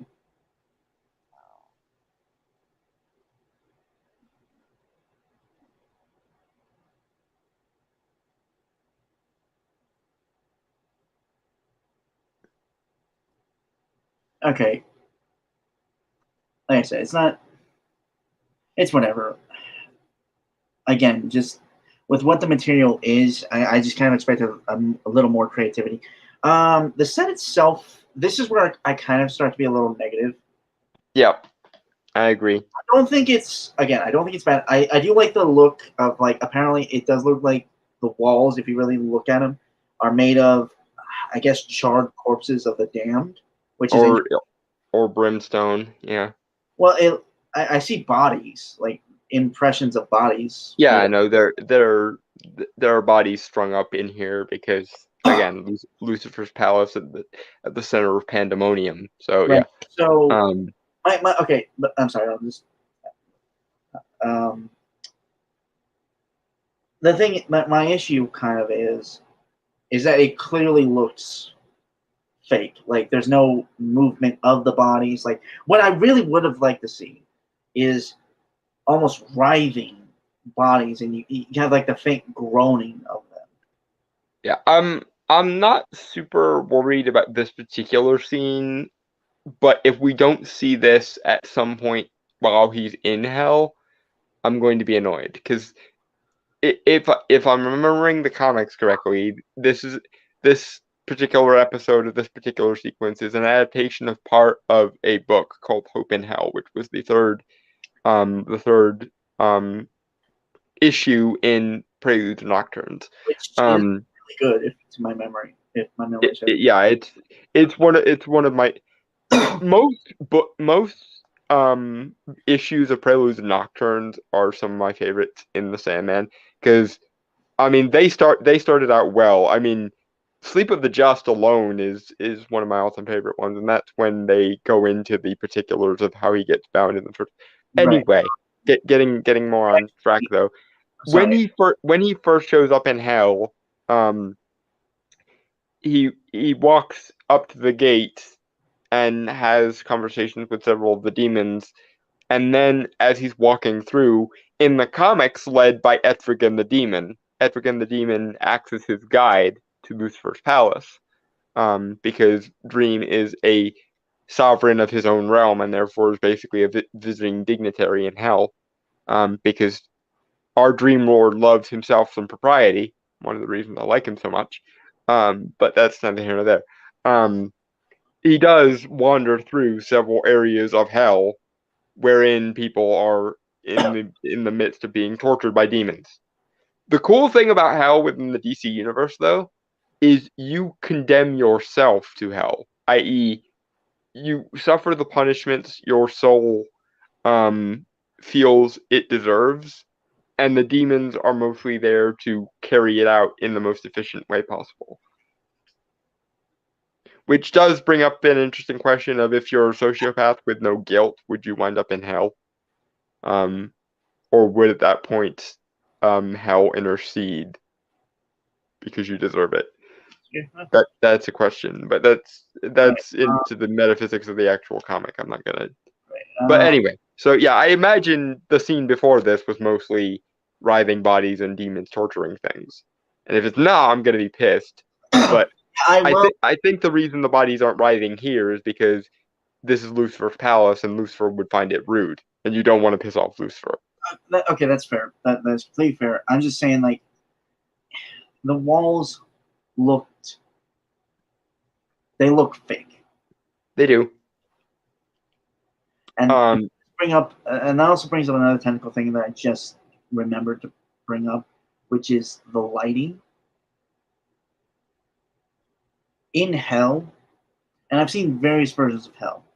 Ironically, one of my favorite ones from the show Lucifer, which is kind of offshoot of this, I guess. Yeah. The Lucifer series, for those that don't know, is a spin-off or continuation of the Sandman, and in the comics, it's actually Dream who rips off Lucifer's wings for him, because when Lucifer quits, Dream is there to get his ex-lover Nada back from Hell, because when they short version, Dream fell in love with a mortal because Desire fucked around with his emotions.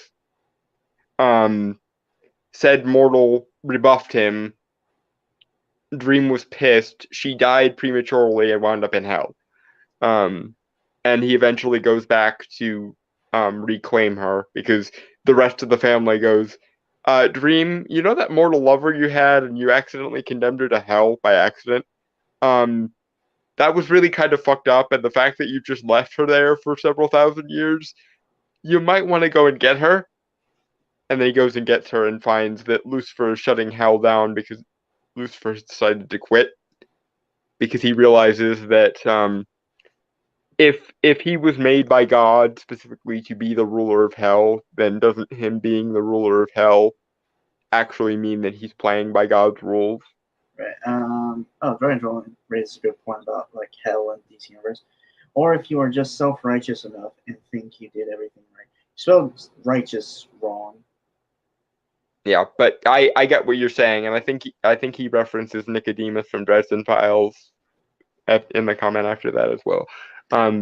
Yeah, that is a problem with the way that Hell is set up within the DC universe. I assume that at that point Hell would intercede, but in general the rule is you suffer the pain that you feel you deserve to suffer. Right. But I did. Okay, back to the lighting thing. It feels incredibly flat. Mm-hmm. And again, this is a problem with the aesthetic being very dark and desaturated and gothic. My issue here, like the weird thing is, like there's no like I think it's obvious that the fire is CGI. Like I think you can tell, honestly. Yeah. But honestly, that kind of worked because it's supposed to be Hellfire and therefore not entirely natural. Like they didn't even put in the effort to add a glow around it. Yeah, there should also be more red here because it's Hell. Yeah, it's weird how like almost brown the landscape looks. Yeah, brown gray, and it's like, yeah, guys, if you ever wanted to make a lava aesthetic thing, this would be the time to do a lava aesthetic thing. I'll be honest, I'm kind of sick of the lava aesthetic for Hell. Well, Lake of Fire is why it always shows up. Well, that and it being the underworld, therefore underground, therefore lava. It's still such an overused concept to me, you know? Like, don't get me wrong, I don't dislike it. It's just like yeah, no, there could be more creativity with Hell, generally speaking. I think there's a comic book that Boom Studios made a few years ago. I saw a review for it, called Judas, where he's in Hell, and it's like a very cold landscape, like it's blue, like it's. And see, this is something interesting about Dante's version of Hell. The lowest level of Hell is actually cold, like it's made of ice, because the original logic that Dante gave is the further you go into Hell, the further you are away from the light of God, and therefore the colder it is. So Lucifer is trapped in the ninth circle of Hell where everything is cold.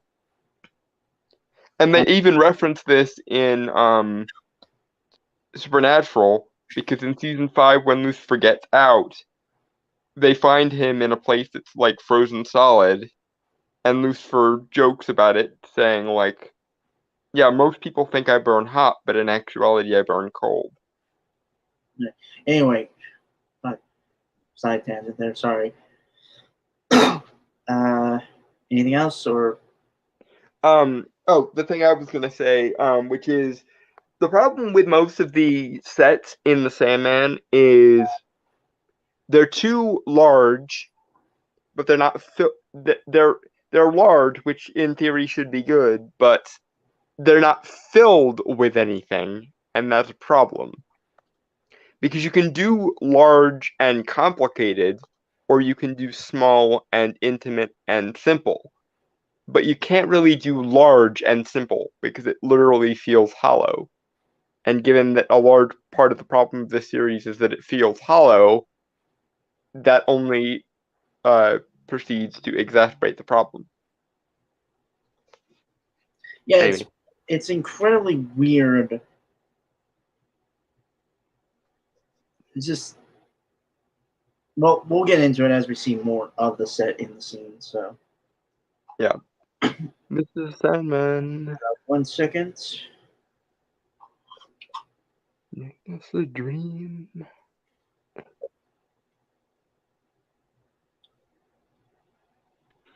It's funny. I never really pictured you as a big Metallica fan, What? Mr. Sandman. It's Metallica song, right? No, it's much older than that. It was first produced, or the version most people know is the version from like the 50s.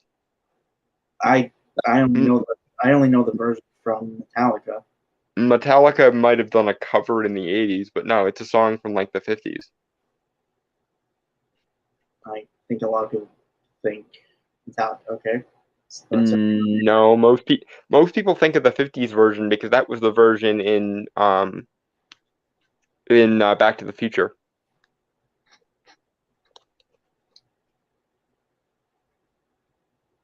Well, I think of Metallica. Okay, I grew up on rock. Okay, just drop it. As you wish. Anyway, Mr. Sandman. Yeah. What the hell? Yeah, Mr. That's weird. Mr. Sandman. Hello.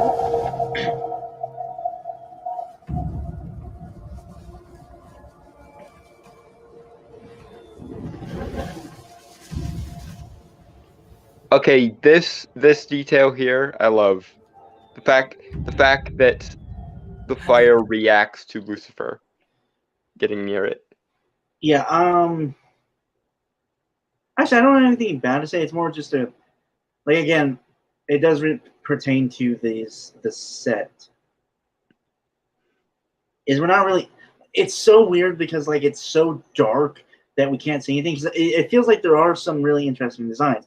Because I'm noticing some like shiny stuff on the pillars, which this is weird. I immediately think of like the sanctum in Loki where Kang was, or He Who Remains, with like the gold veins going through, which is actually like an actual architectural thing from China, I believe. And I actually think that would be really interesting for a set in hell. Yeah, but again, the raw material is here. The choices being made are the problem. Yeah, but that being said, whatever else I may say about this scene, Gwendolyn Christie is killing it as Lucifer. Oh yeah, no, totally. Like, I will not say anything. Honestly, no actor that I've seen in these clips or the trailer have done a bad job. Yeah, no, they've just been hampered by, in Tom Sturridge's case, the lack of fucking proper dream aesthetic. But honestly, everything else seems to be kind of shit. But the actors themselves actually seem to be like, yeah, no, they're acting their hearts out, and as well they should, because this is a source material where you want to do that. Right, but like go ahead. I was gonna bring up Gwendolyn Christie's acting as Lucifer as of this moment. Yeah, like it does.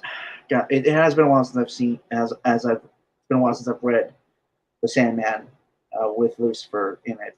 Yeah, the original aesthetic of Lucifer in Neil Gaiman's Sandman was actually supposed to be a visual reference to David Bowie. Oh yeah, I remember that. It's a shame that he passed because I think he would have loved to play this character.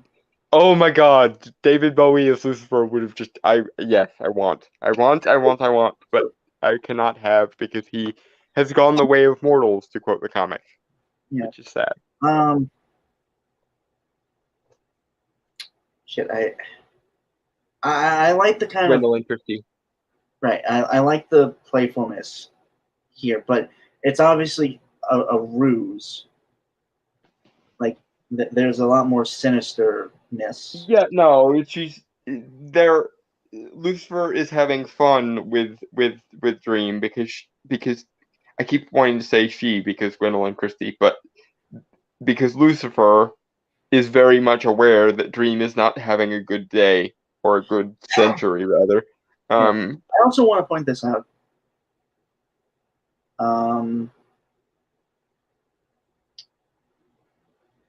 She gets screwed over like everyone in the Star Wars trilogy as Captain Phasma. Yeah, no, she was not the problem No, with that at all. It was the as per my usual rejoinder, it was the choices they made. It wasn't the raw material. It wasn't the budget. It was the choices they made that were the problem. This and Game of Thrones, her being Brienne of Tarth, is very evident that she could have played a really cool fucking character. Yep. Anyway, I'm sorry. That was a tangent. That was a side tangent. No, another thing worth mentioning here, though. If I didn't know that this was Gwendolyn Christie, I would have assumed it was Tilda Swinton because her performance as Lucifer here is very, very similar to Tilda Swinton's portrayal as Gabriel in the non-Constantine movie from 2005. To the point that when I first saw this, all I could think was, why didn't they just ask Tilda Swinton to do it? But you know what? No, they could play sisters, is all I'm saying. Like Tilda Swinton and Gwendolyn Christie could be sisters. It would be awesome. Right. Chrononaut referring to Bowie. So find a necromancer or time traveler. I think Mr. Bowie's earned his rest. To be fair. I mean, we could be triple ironic and ask the King of the Goblins for help with that, because Bowie played the Goblin King in Labyrinth, which his name should have been frickin' Oberon, but it was Gareth for some reason. I've actually never sat down and watched that whole movie. No, very few people actually have, because Labyrinth is one of those weird movies that just throws you in the middle of the weirdness and doesn't explain a damn thing. Well, no, I've never. Necromancer, time travelers cheat. I mean, that's actually pretty fair. Says Dragon Turtle.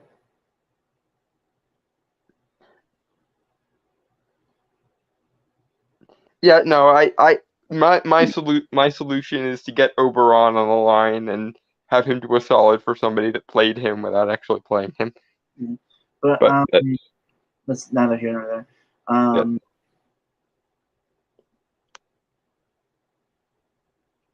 I don't really have anything else to say to this because, again, we're only 40 seconds in and there hasn't been. Yeah, Mr. Sandman. Yeah, 1 second. Let me get the tab. All right, Mr. Sandman.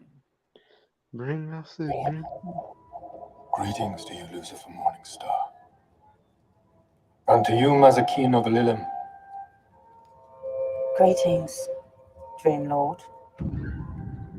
You look well, Dream. Are you well? And your family? Destiny, death, despair, and the others? Okay, first of all, and this is the reason why I will forever harp on the seemingly minor issue of the aesthetic. This is why he shouldn't look human. Because I'm being expected to treat a random goth kid like I would treat the Lord of Dreams. Which is like he is like, I mean, like his voice is just. Yeah, no, his voice is on point. It just shouldn't be coming out of a human face. Yeah, okay, this is actually what I wanted to really talk about regarding like the eyes. This is the thing Dawn and I had a brief discussion of on before stream regarding the look. Like, the dress I'm fine with. Like even though he's not wearing a robe, I'm fine with the trench coat and stuff, and the hair. Like it works. And to be fair, when he has to like go out among mortals, he does like modernize slightly. Yeah. I think the first time he does it was literally at the behest of Constantine in the comic because he came wearing the fancy robe, and Constantine, being Constantine, was just like, I'm not going out with you dressed like that. So he mimicked a trench coat for himself, and Right. which only John could get away with that without being cursed with infinite nightmares. But I I'll- guess. Right, but I will get more into it, like in detail, when we get more close-ups of him. But yeah, Tom Sturridge, has the voice, has the look, mostly. Yeah. The eyes are always kind of what threw me off, just because the weirdest thing, like it's almost in an ironic sense, I think, is I think it takes away the humanity that we see his eyes. It's weird, but yeah, It's because lessens. like I think, well, for one thing, I think if you take away the eyes for him, he gets to be more expressive in terms of body and face than eyes. Yeah, and And also it's going to be a prolificator of actors being more able to act with their bodies than just their faces. Yeah. Just because if theater kids can do it and be awesome at it, or some like we have then Broadway, professional actors most certainly should be able to do it. Yeah. or like I mean we have fucking Broadway, and that whole thing is that you got to be completely physical with the roles. Yeah. Because you have to make sure they can see you in the cheap seats and so on. Yeah. But here's the other thing. Dream is unfazed by anything. That's his whole shtick. He is every inch the old world monarch. Like, I will say this: he does seem like not threatened at all. Lucifer, who does seem to come off a threatening aura to him. I mean, it's Lucifer. So that, but point being, you can see in Tom Sturridge's face that he's trying to force the lack of emotion. And I think that if his eyes and skin looked right, it would be less noticeable. Because the Dream King does not force shit for anyone. He just is. Again, he's a living concept. He does not get moved by shit. It's weird to me. I don't know why. It's ironically taking away the thing that makes him look human would give him more humanity for this character. Well, it's not even so much humanity as it is like gravitas, because he's supposed to be something that, you know, stars, and I think it's even in the intro of the audiobook as well. Stars and planets are transient, fleeting things. Mortals flicker and flash and fade. Gods come and gods go. But when the first living thing drew breath, he was there waiting with his siblings. And when the universe comes crashing down, their task will be done and they will turn out the lights. Like that's the kind of scale we're talking about with Dream. And you just can't get that with human eyes and a human face.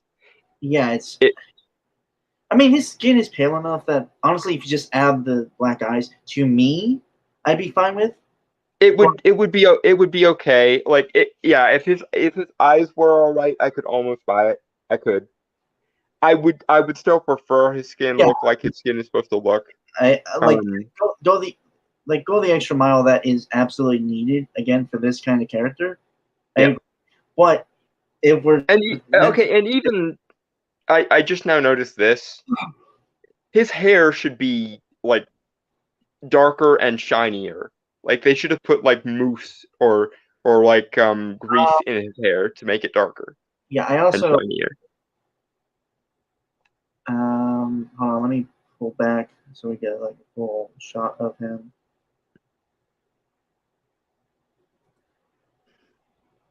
What's weird is, I think in the first, like the teaser we had seen where they did the close up of him,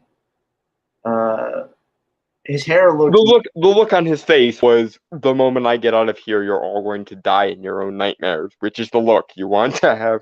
right. No, what I meant is like the hair looked more like even and not as lopsided as this is. Which I don't mind it so much because his hair is supposed to be bigger than it was in the teaser, too, which is the other problem. Okay, fair enough. I don't know. Because it's supposed to kind of wrap around his head in the same way like the night sky would. Yeah, Because that's it's literally supposed to be made of the night sky. right. It's a little nitpick. I'm fine with the hair overall. Like it's just something I don't know. It's just like a weird thing I noticed. It's one of the weirdest places to cut corners because of how simple the Endless's designs actually are. This would be a very, very simple creature makeup to pull off. You just white. You just I've do the actually. white. Go ahead. Well, I was gonna say like again the 20 like bring up 24-hour diner fan film. Yeah.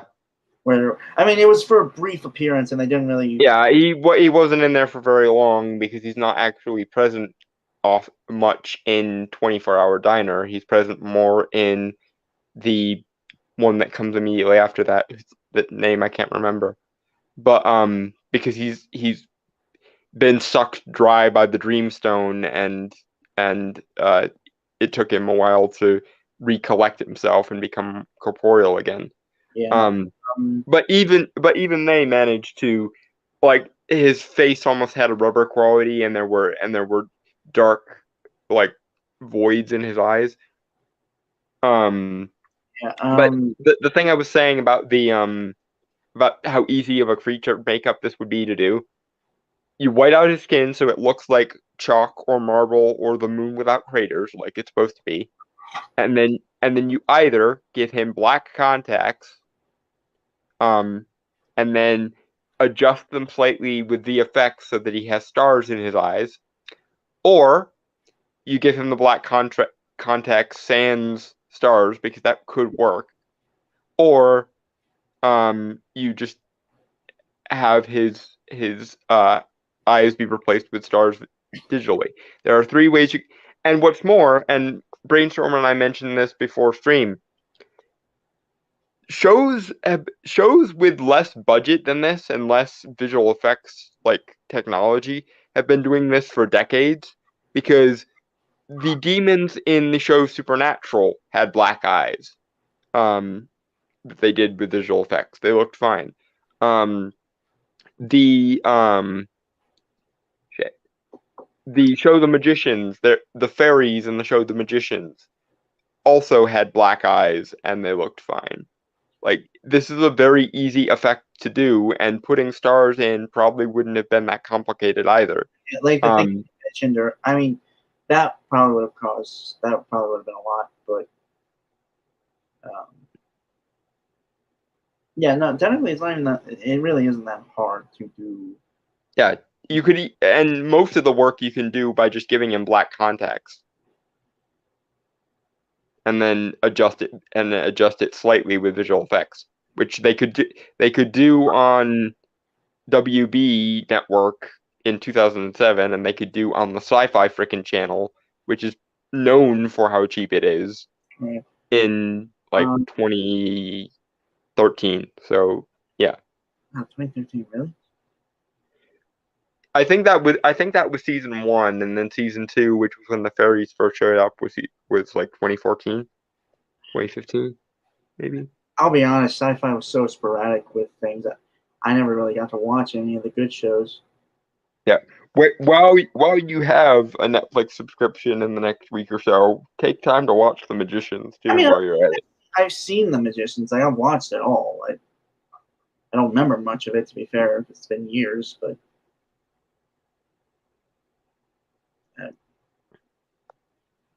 anyway, shall we? Yeah, Mr. Sandman. It's just Sandman. Despair, and the others? I presume the ruler of hell knows this is no social call. Have you come to join forces then? To ally your realm to ours? To acknowledge the sovereignty of hell? You know my feelings on that, Lightbringer. Feelings change. That's a really good scene. Like, minus Yeah, the, but minus our- that's in the writing mostly. minus our gripes. Not bad. Like, I like the I like the back and forth between the two. Yeah. My big problem is the other two Kings of Hell are missing in this scene. Because it's a very meaningful exchange, especially if you want to do this fucktarded it was all about change bullshit. Right. Dream walks into Lucifer's palace, starts talking to Lucifer, and Lucifer says something to the effect of, I can't help you unilaterally. And Dream says something to the effect of, what are you trying to tell me, Lucifer Morningstar? Are you no longer the king of hell? Do the demons no longer follow your rule? And then in walk, or in float, in Azazel's case, Beelzebub and Azazel, because in the interim of Dream's capture, they rule as a triumvirate, which Dream is taken aback by because the Lucifer that he knew would never have allowed two demons to co-rule with him, but things change as the scene goes. So I'm missing Azazel and I'm missing Beelzebub in this scene. Right. I don't know. It's a small thing, and I know the main reason was probably we don't have enough budget to do VFX heavy characters like Azazel and Beelzebub, because Azazel looks like a freaking fly because he's the Lord of a man-sized fly because he's the Lord of Flies, and Azazel is literally like a nebulous, like, black gelatinous void in the air. Yeah. Anyway, Mr. Sandman. Mr. Sandman. Especially when one has been caught and imprisoned by mortals. We expected better of you, sweet Morpheus. I have come because my helm of state was stolen from me. I believe one of your demons has it. I should like it back. Now. And again, he can't be threatening while he just looks like a random goth kid. Yeah, it's again, like, I feel bad for Mr. Sturridge because he's not terrible. He has the skills to pay the bills. He just can't work with half a character. Yeah, it's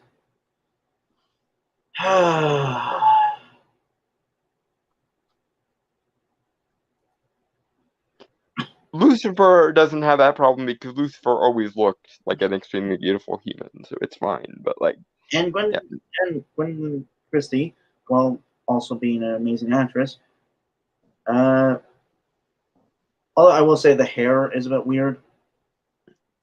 I'm so used to seeing Lucifer in the Sandman comics having slicked back hair.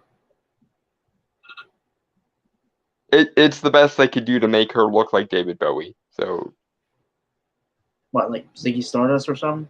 That ain't it. That is not what it looks like. Yeah, that's right. I know Ziggy Stardust. Ain't that? I might be young, but I know history. I know, sort of. This time, yes, sure. To be fair, I listen to a lot of songs actually. I actually should probably put on my classics playlist. I think Space Oddity might be my favorite of the Oh yeah, songs. I love that one. Although I would say I prefer a cover of Man Who Sold the World. Change is another good one. Anyway, it's just Sandman. Dream. If only it were that easy. But there are rules, you see. Protocols which must be followed. Which demon has your helm? Name it, and we will bring it here. I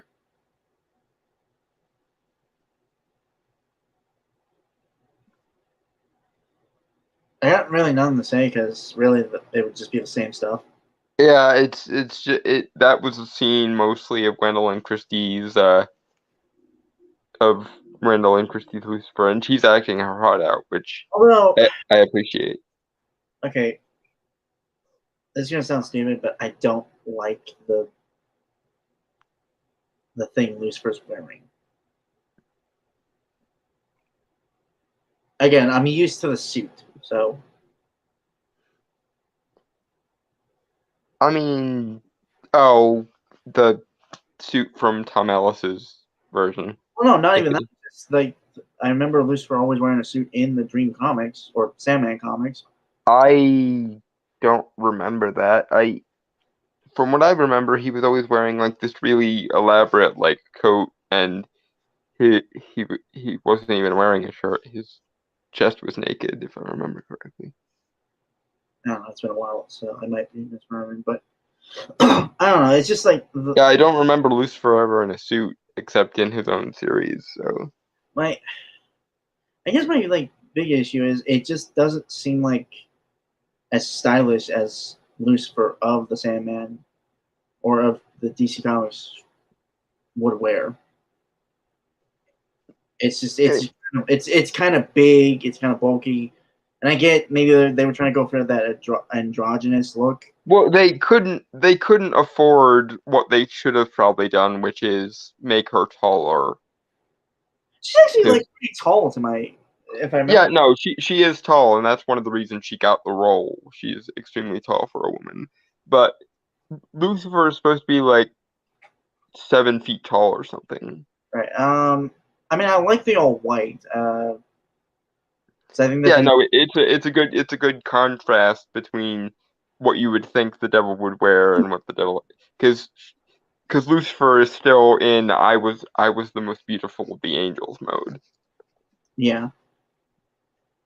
It's just like with the dress thing Lucifer's wearing, I don't really get that. Like it's not stylish. It doesn't have that. Yeah. It's yet another case of if we had taken 5 more minutes of effort to do this, it would have worked better. Yeah, it's not invoking like any style or beauty or a magnificence. Like it's not even invoking royalty. Honestly, it looks like a nightgown. Yeah, I think that might just be the cheapness of Netflix. But that one I'm not gonna gainsay too much. That is a nitpick. I will grant that. I like that's me nitpicking, but it's just if you're gonna do these characters, you gotta do them right, you know. And yeah, you either come correct or don't come at all. It's exactly the thing I said earlier with regards to Dream and the Endless and everything. When one is adapting the Sandman, you either come correct or you don't come at all. Yeah. Anyway. No. Mr. Sandman. Oh, right. Sorry. I confess I do not know the name. Then we will have to summon all of them.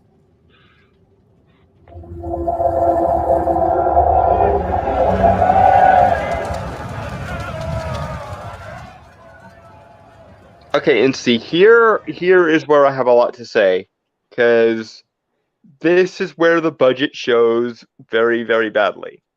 Yeah, like it's so weird. Like I mean, I realize most of the monsters in the comics will look like monsters, like not human or anything. which makes sense. But here, I don't know.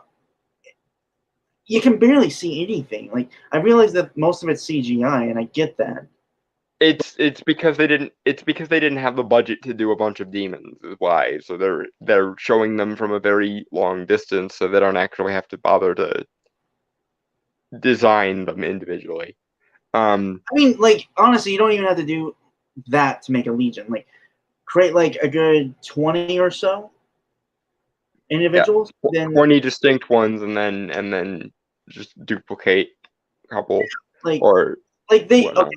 There's actually a video from one of my favorite like filmmaking YouTube channels I watch. Sorry, No, go ahead. called Film Riot. Anyone knows it? Good for you. Oh, that sounded really dismissive. Sorry. Like if you guys know the filmmaking YouTube channel, Film Riot, you're cool dudes, Get on with it. right? Get on with it. All right.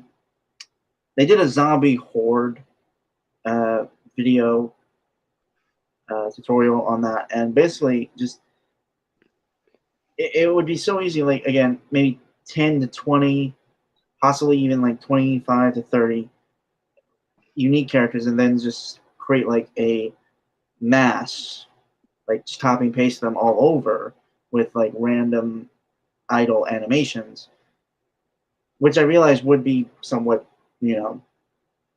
daunting comparatively, but still it would make more sense, and it would save time, honestly, and you still Again, you have the money, you're just not using it in the right places. And this is the problem.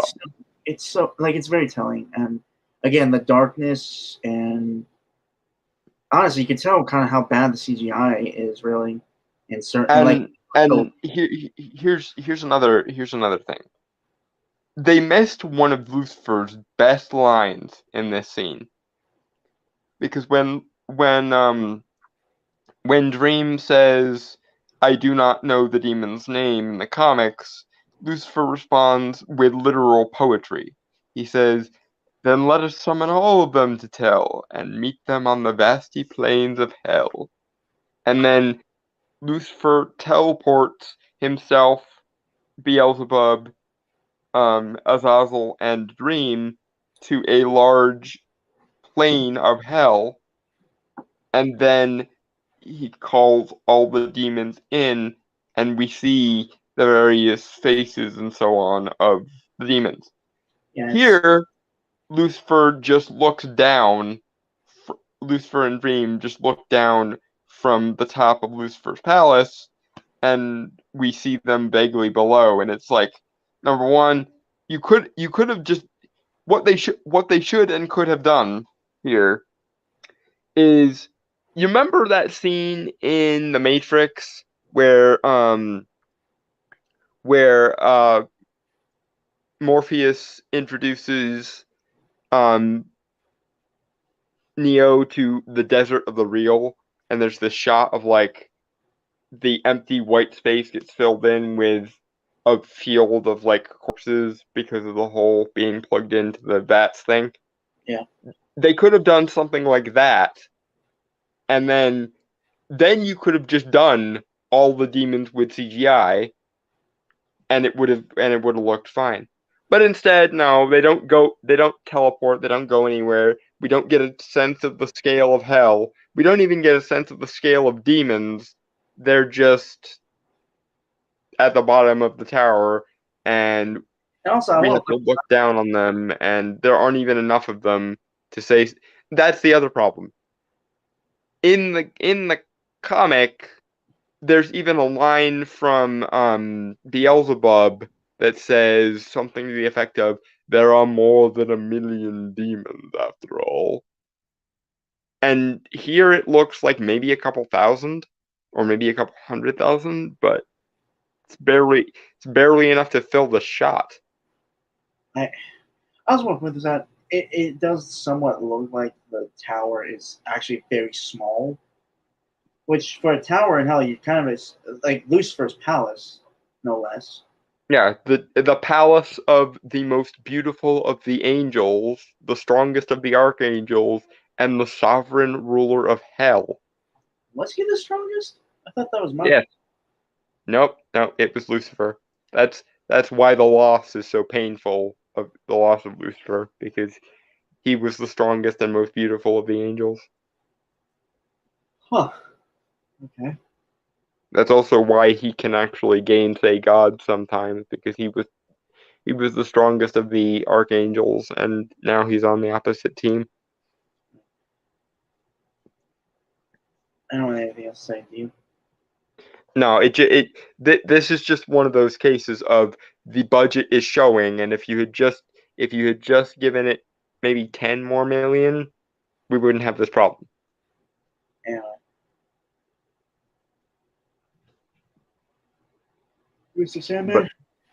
Yeah, Mr. Sandman. There now, Dream, you may inquire, which demon has your helmet? Shall we interview them one at a time, or? It won't be necessary.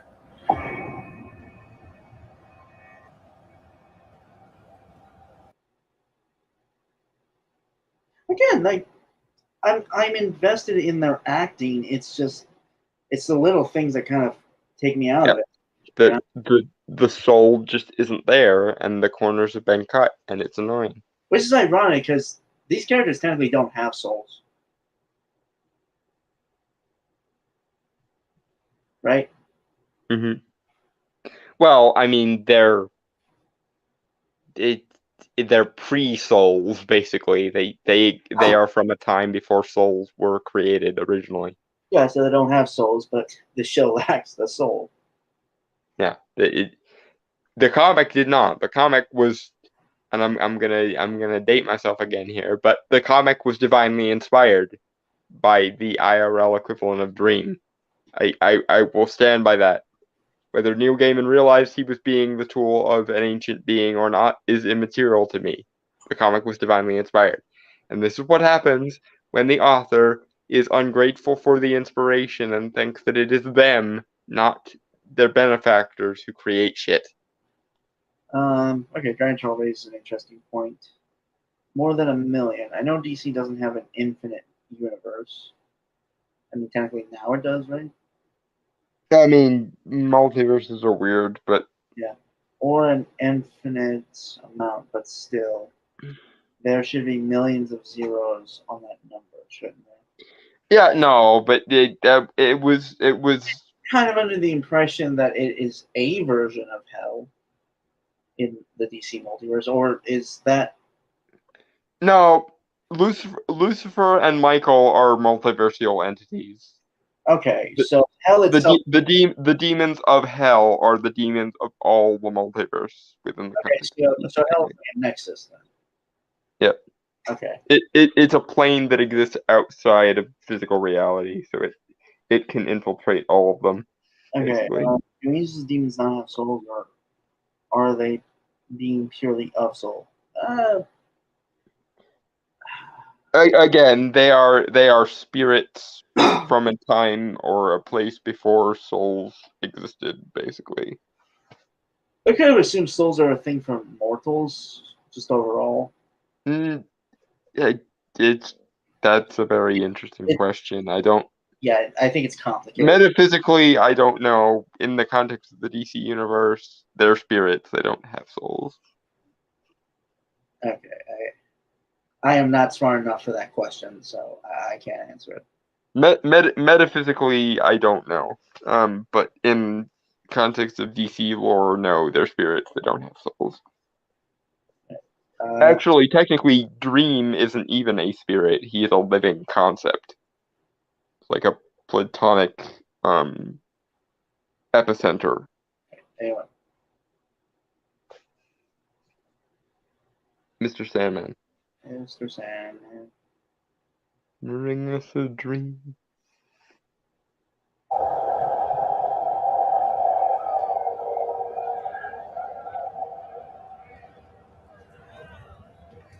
It surprises us how easily you would give up, Dream.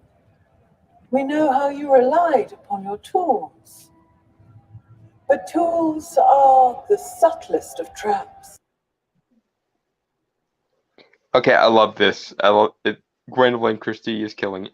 And to be fair, this was originally part of the narration. This tool of the subtlest of traps speech, but this was originally part of the narration. But I like giving it to Lucifer because it's Lucifer's way of mocking him without mocking him, kind of thing.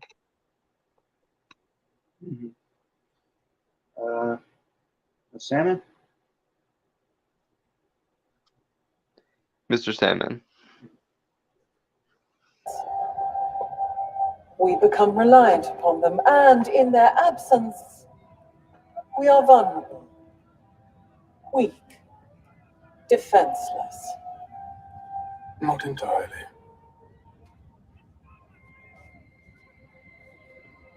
I have recovered. Again, like, honestly, I wish he had voiced Dream. If this was, I honestly prefer this show would have been.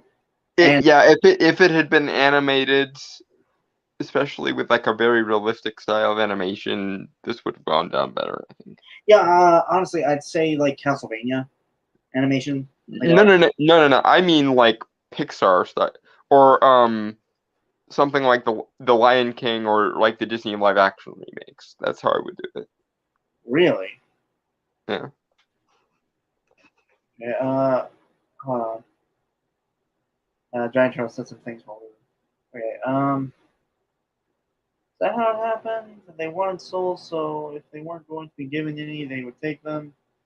Souls are like those exotic animals people love to take as pets, but aren't supposed to. No. I think that the first one was a joke. I think.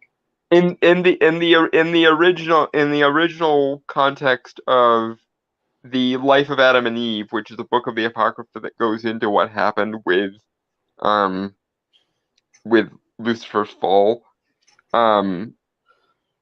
souls actually make humans inferior in his mind. Because angels were made of divine light, and man was made of dust upon the earth. Therefore, how should I be expected to bow to a creature who is made from dust when I am made of light?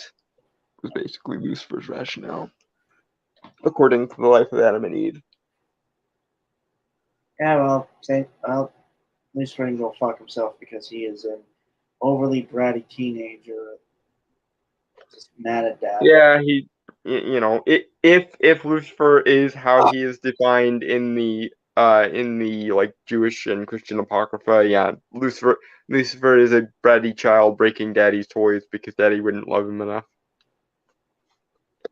God, he's I love that scene in the Supernatural season 5 episode Hammer of the Gods, where Gabriel basically dresses down Lucifer and talks about how he's basically a bratty child throwing a tantrum. It's one of the best scenes in Supernatural. One of the best episodes in Supernatural, period. But that in particular was a perfect summation of if Lucifer is how he is defined in the like Christian mythos, yeah, he's basically a bratty child breaking daddy's toys. Right. Anyway, Mr. Sandman. Mr. Sandman. With my sound, it brought me to hell, and now it brings that which is mine in hell to me.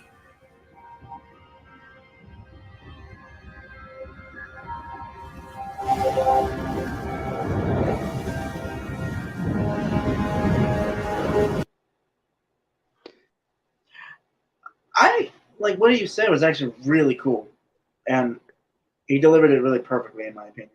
I mean, yeah, but in the comic he didn't say that. It just happened, which this is one of the few cases where I wish there was less dialogue, because I feel like it would have been more impressive if we had just watched the consequences of it. Show don't tell, right? Yeah.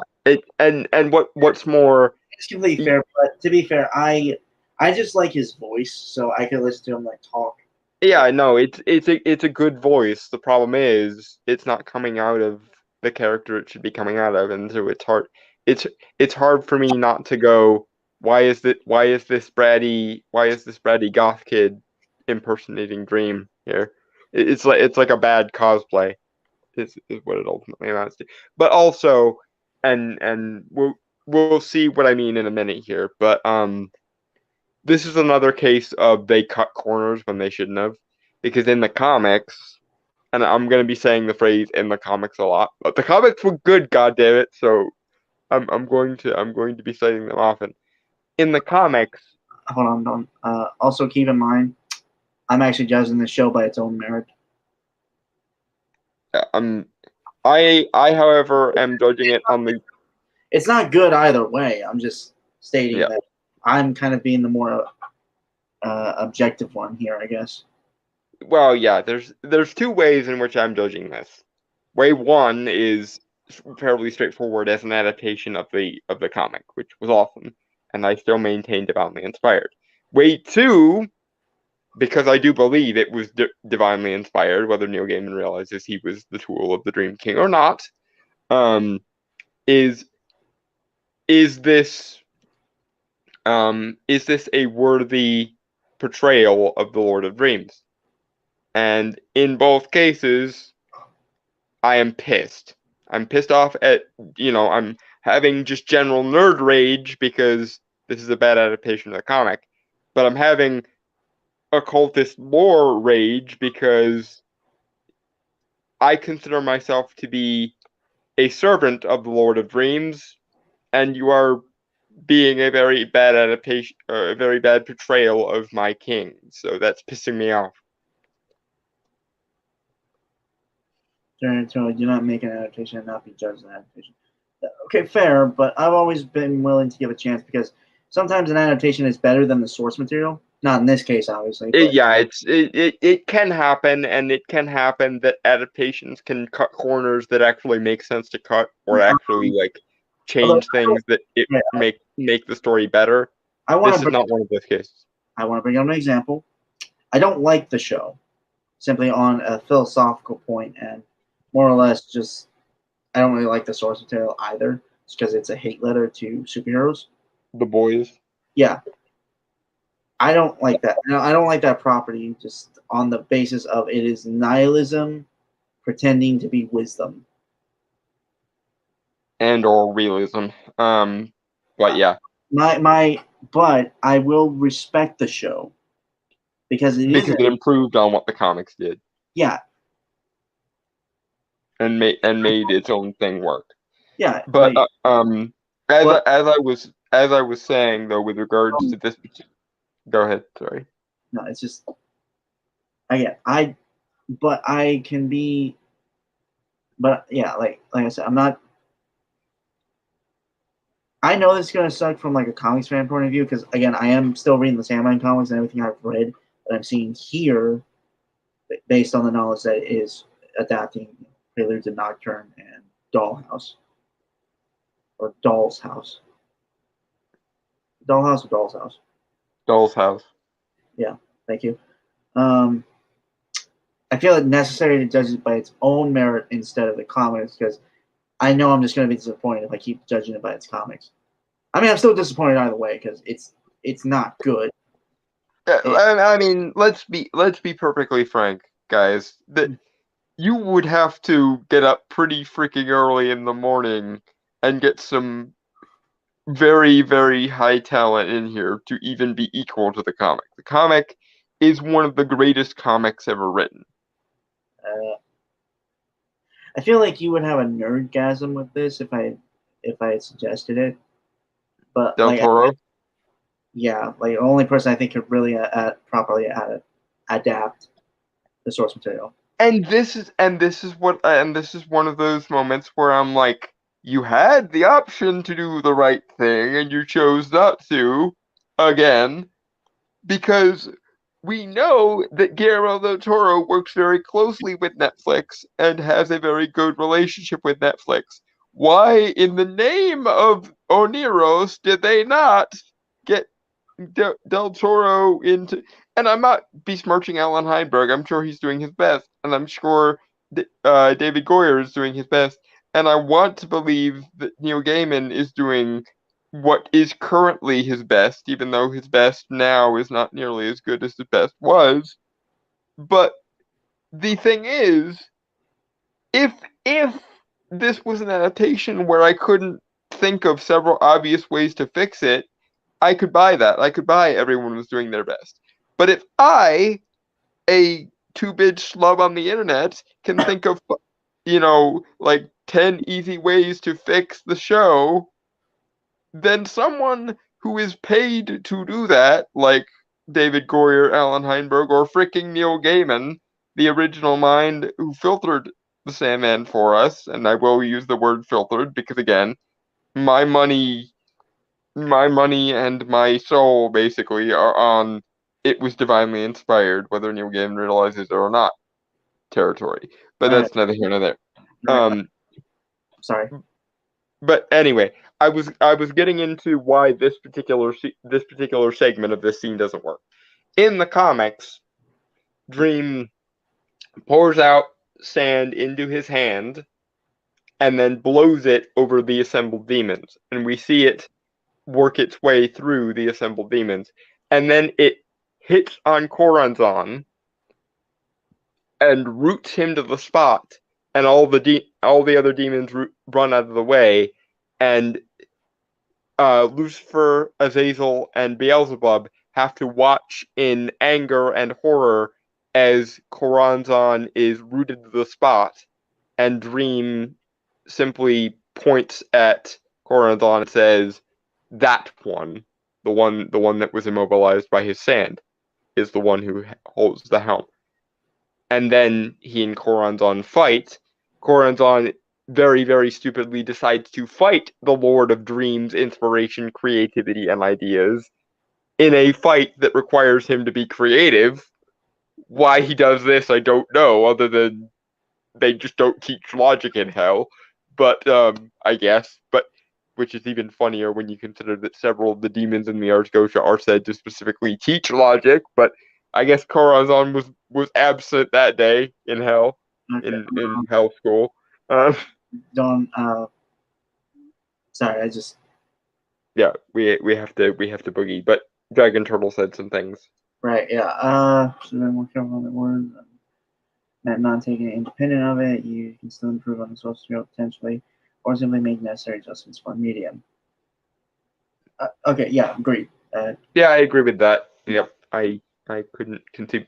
Like, there have been cases where adaptations do make choices that improve the material. So much so that some authors are humble enough to actually retcon the source material to make it like the Roger Rabbit. The author, the author of the book Who Framed Roger Rabbit saw the movie and went, "I'm going to change it so that in the sequel it operates more like that because that is just genius." And that's more of what I want to see from writers. I want to see humility from authors and writers because again, not to toot our own horns here, but we do our best. We do our best to believe that the ideas matter more than the people who shape them. Let's not pretend you actually have it. You are a humble man. Let's not pretend that. No, I'm not humble, but I'm philosophically capable of being humble in the realm of creativity and ideas.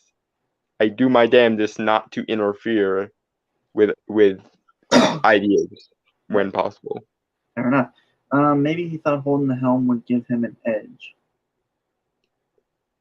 No, he's holding it because ever since he bartered it away from Ruth and Sykes, he considers it a prized possession because it gives him power over dreams in a way that no other demon has. So, I'm sorry. I really want to finish this and move on to the next one. So, like we have 7 things. Like I counted them. We have 7 things, including the trailer we just watched before the clip.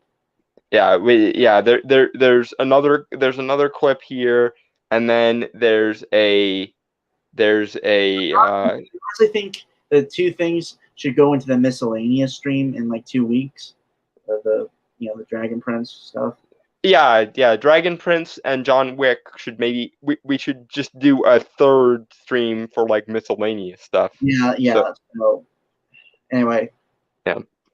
That But yeah, was- we have a Shazam trailer and a Black Adam trailer also to do after we get done with the next clip. Even. all right. Miss Sandman? Mr. Sandman.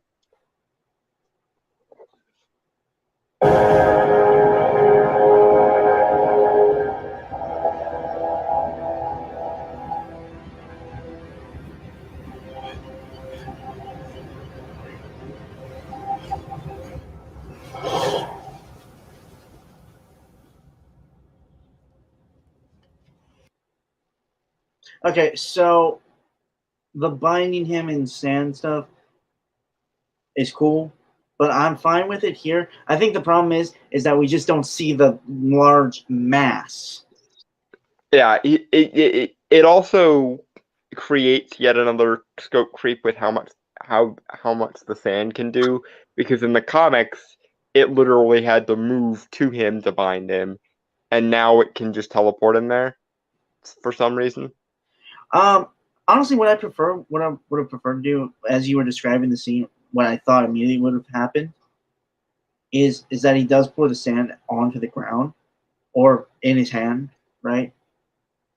And throws it, and then it starts to like go around and it grabs the guy who has the helm and brings him to him, you know? Uh-huh. And yes, Dragon Turtle, that's a fair point. But to be fair, there are humans who, for some maybe reason, think they're not less than a god or a fairy queen. So I'm Yeah, you know what all those guys? dead because they're Okay. going to get themselves killed. But yeah, Morons. especially among magic practitioners, there are people egotistical enough not to say they are less than a god or a fairy queen. So as far as magical practitioners go, I'm actually doing pretty okay as far as humility goes. I meant overall, to be fair. So Yeah, no. By normal like human standards, I'm an arrogant prick. That's one of the many reasons I do not ever dispute the fact that I'm a bad person. But as far as magic practitioners go, I've met a lot of egotists among magic practitioners, and there are some who would actually try to gainsay a god or a fairy queen. They usually die rather painfully, but they do exist. Yeah, that doesn't surprise me. Anyway, okay, funny anecdote for Aleister Crowley before we move on, because he took the cake as far as egotistical magic practitioners go. Dude summoned up deities from several different pantheons just to tell them that they weren't shit and that he was in charge of reality now. He declared himself what's called the Ipsissimus, which is a mortal who has risen above the level of gods. So he summoned gods just to tell them to go fuck themselves. And then he immediately succumbed in the following years to an opium epidemic and died painfully. Almost as though you shouldn't forego the protection and affection of gods to their faces.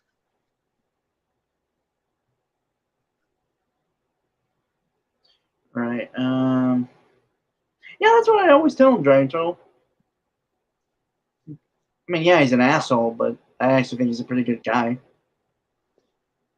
I appreciate the compliment, even though I think you are naive. Don't stop being naive, because it's one of the things that makes you awesome, but you are also naive. I mean, if he does try to take all the water, I can just smack him on the head and knock him out. Dent his forehead in. I'm not sure which. Oh, shush. Yeah, glass bones. We all know it. Yes, I know. And fuck your completely accurate statement. But anyway, Mr. Sandman. Yeah, one sec. Okay. I'm trying to think if I have anything else to say. I don't think I have anything to say as of this moment, but I might next 20 seconds. Although I do have to say, I like how the helm looks, even though like it is again like it's super faded and stuff, and can't. It's It also probably should have been made of bone. This is a slightly egotistical criticism on my part, because here's the thing about my ultimate end goal of trying to summon Dream just to thank him, because that is a thing that I intend to do in the next few years. I actually have to manufacture a facsimile of his 3 items to summon him, because I read, after realizing that the Sandman was divinely inspired, I went looking for ritual tips in the text of the comic, and it hit me like a bolt out of the blue that the 3 items that he goes hunting for in Preludes and Nocturnes are probably 3 items that you need to manufacture in order to summon him. So I actually had to go through the process of finding a bone sculptor to make a version of Dream's helm out of if I can manage it, sheep bones, because Lord of Dreams. that does not sound pleasant to wear, like uncomfortable as shit. No, but I'm not going to wear it. It's a ritual foci, but that's neither here nor there. But yeah, this is me being very much a you didn't do it the way I would have done it thing. But if I were adapting the Sandman, even for non-ritual purposes, his helm is supposed to be made of, quote, the bones of a dead god, crafted out of dream stuff. So why did you not make the helm out of bones? Also, side note, this is not explicitly referenced in the source material, but in my version of the helm, whenever I do find someone who can actually make it for me, the lenses are going to be made out of gemstones, specifically moonstone, because again, dream synergy. Because I'm doing right by the Dream King, goddammit. Both as a magic practitioner and a nerd, I feel compelled to do things the long, hard way. Because you don't summon a primordial being by being lazy.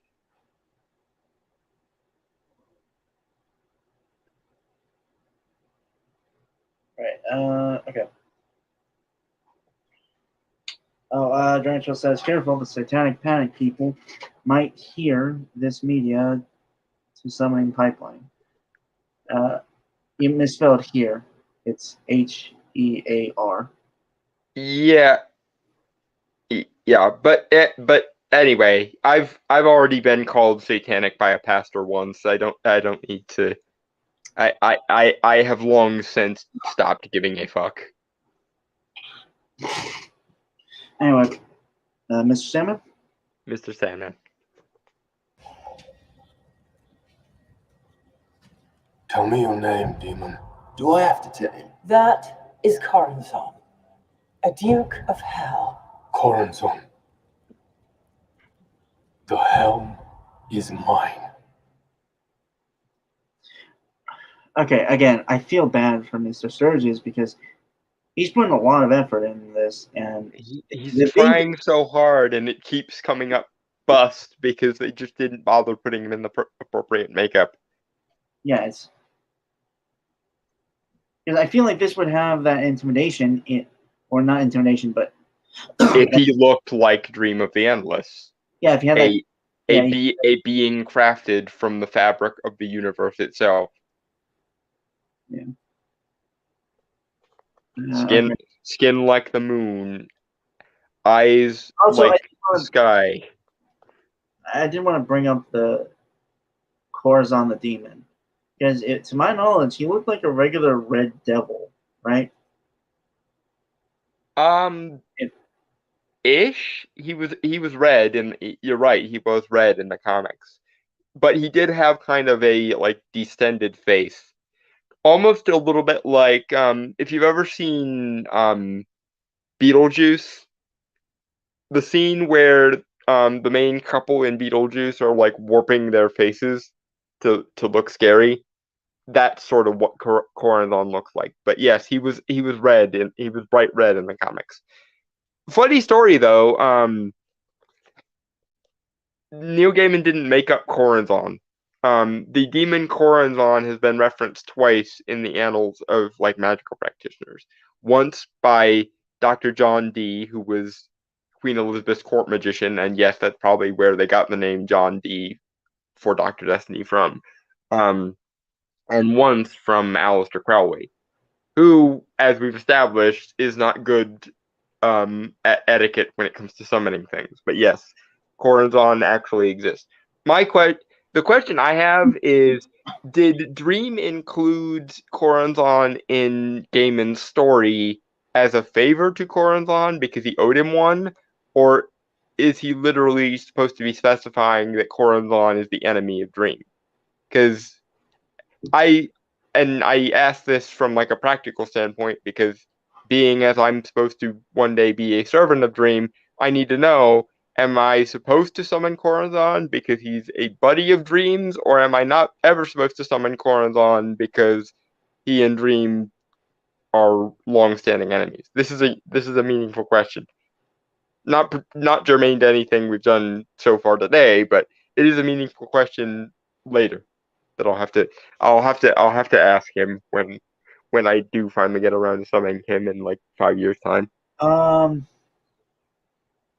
Oh, and thank you, Giant Turtle, because that song's gonna be in my head all fucking night.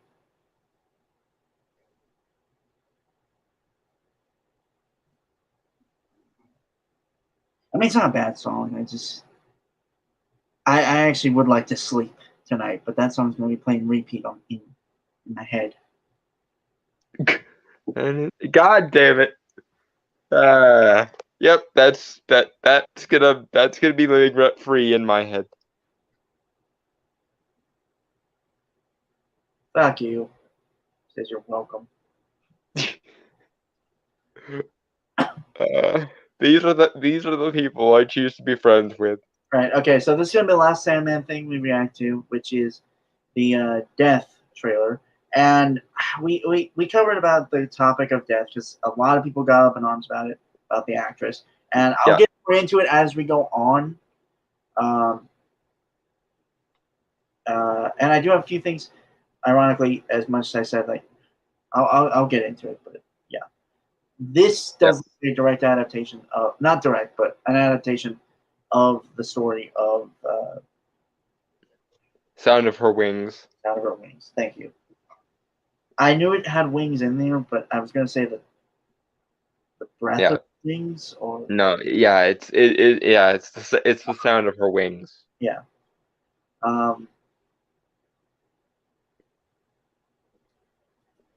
Mr. Sandman? No, you're cool. You're cool, Director. I'm just doing a bit. Yeah. All right. Mr. Sandman? Mr. Sandman.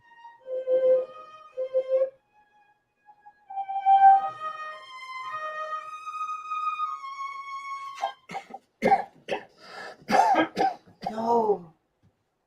Don't stop, please.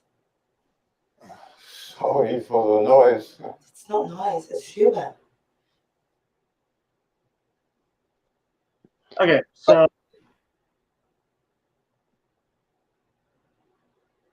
I mean, I like the actress. Like, I like her. Like, she's good. Like, and the thing you always said about like how you preferred Death to have a British accent, like you always kind of suspected Dream to have.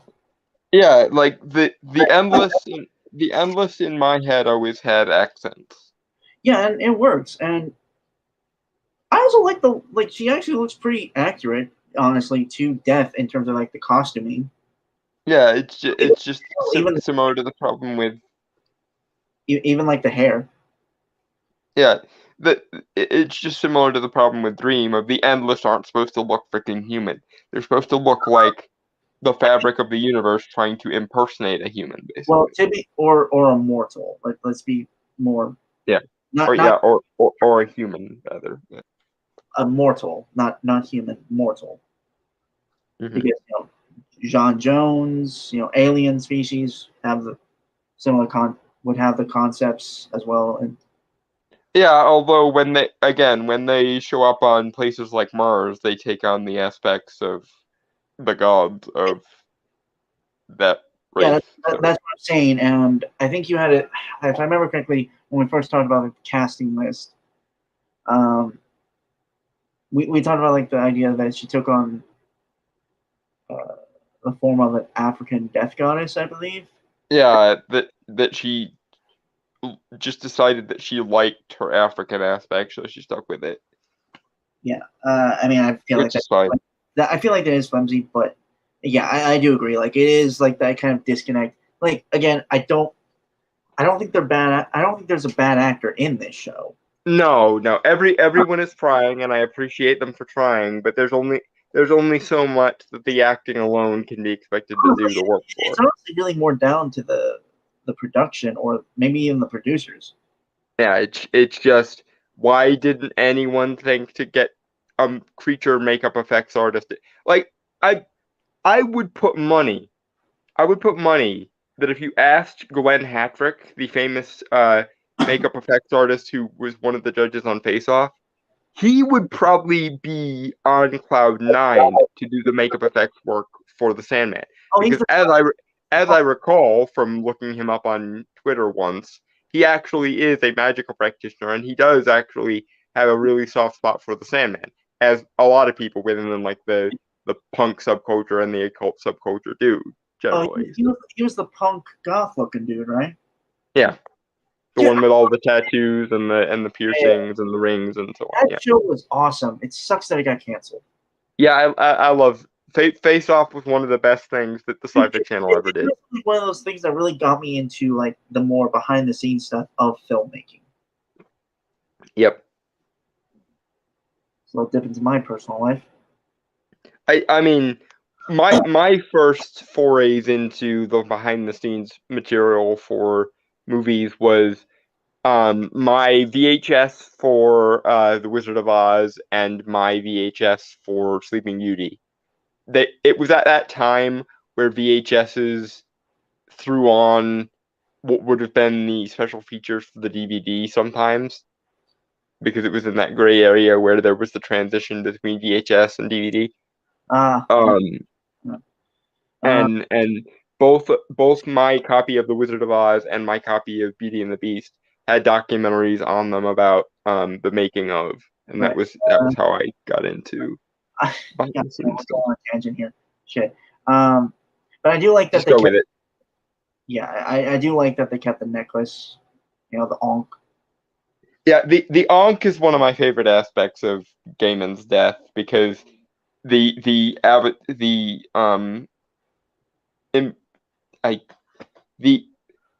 concept of death wearing the Egyptian symbol for life eternal is kind of amazing, and it worked for her because it's not that she doesn't like doing her job, it's that the approach she takes with it is very much, as I was saying, she's not the I want to bring doom to everyone Grim Reaper. She is the I hope you had a fun time being alive, and I'm happy to walk you to what comes next now. Right. She's that Grim Reaper. She's the it was tell me about your favorite things about being alive, sort of Grim Reaper. There's a comic series that I'd seen like dubs on YouTube where Death was like this very like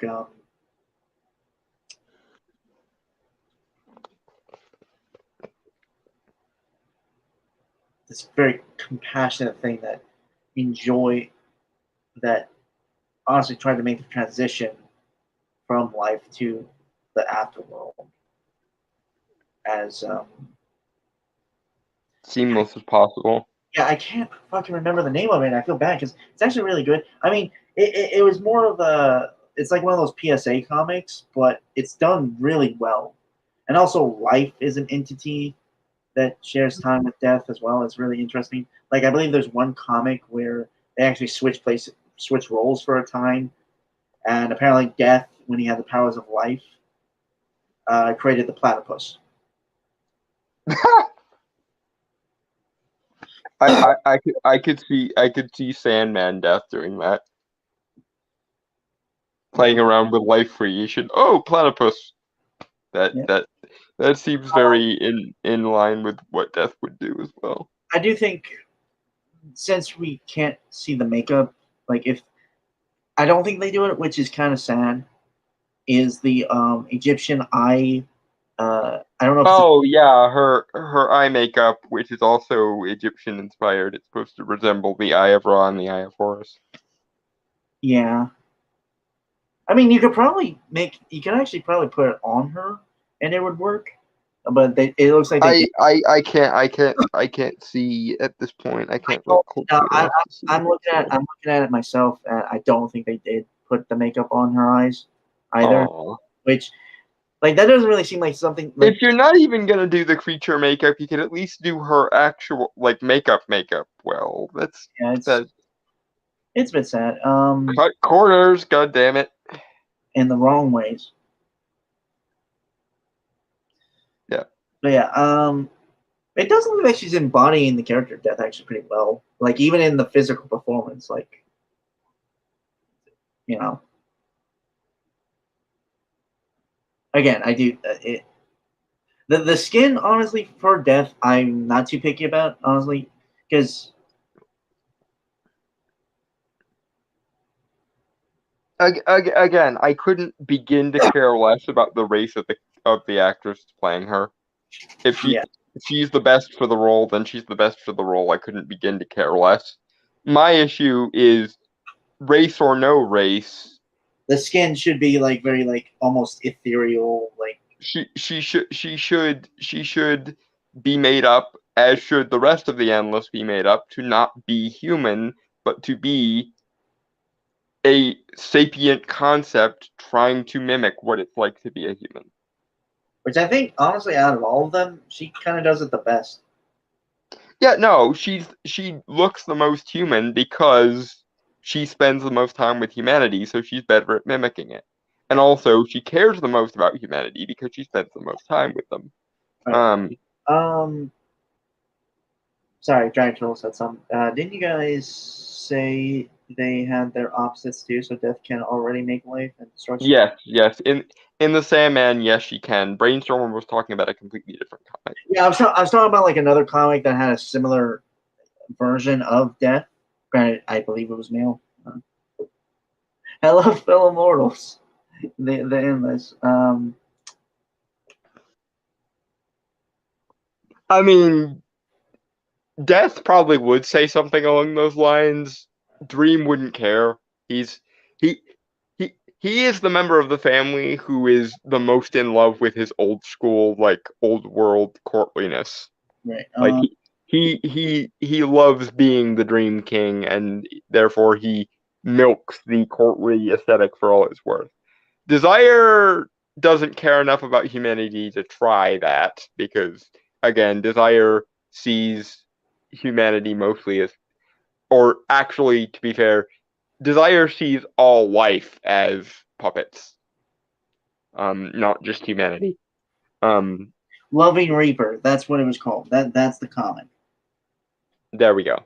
Yeah. I'm sorry. It's just like it was killing me because I couldn't remember it, and it's a good comic. And again, there is a comic dub on YouTube. Just type in Loving Reaper comic dub.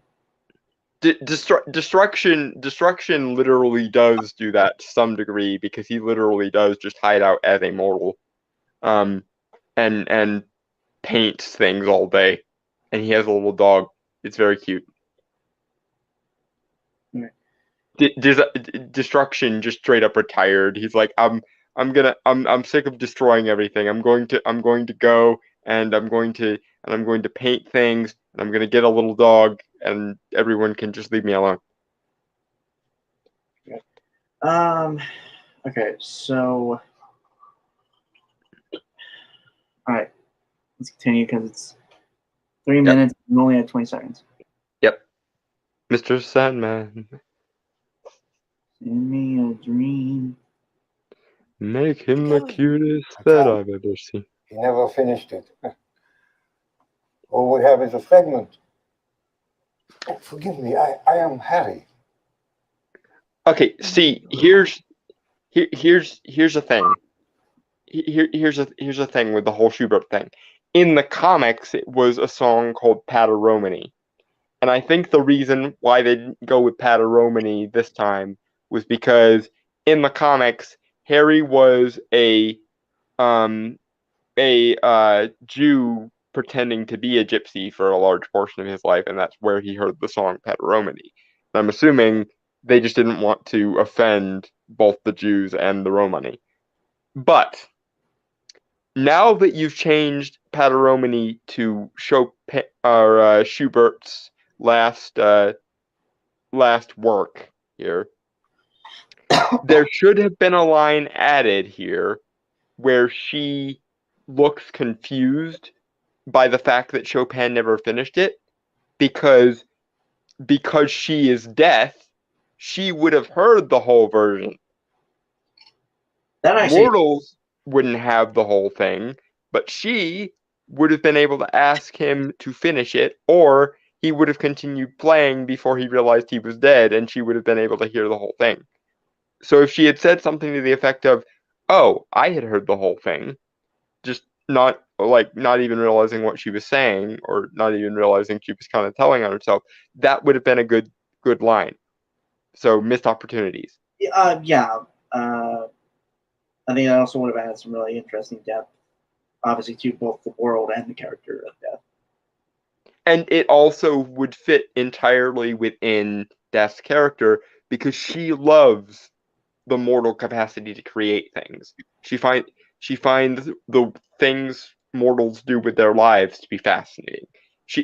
The question she always asks whenever she brings a soul into the afterlife is, "What was your favorite part of being alive?"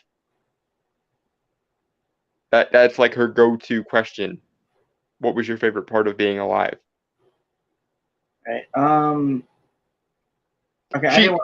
Like in the first scene of Sound of Her Wings, she spends like 5 minutes geeking out about how awesome the movie Mary Poppins was. Okay, so there's something I wanted to say, and this is probably a nitpick, and it is relating to the comics.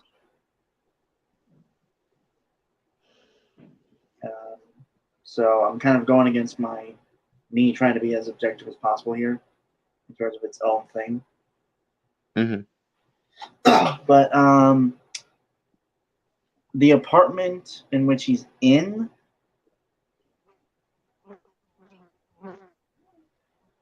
I don't know. I feel is a lot cleaner than it should be.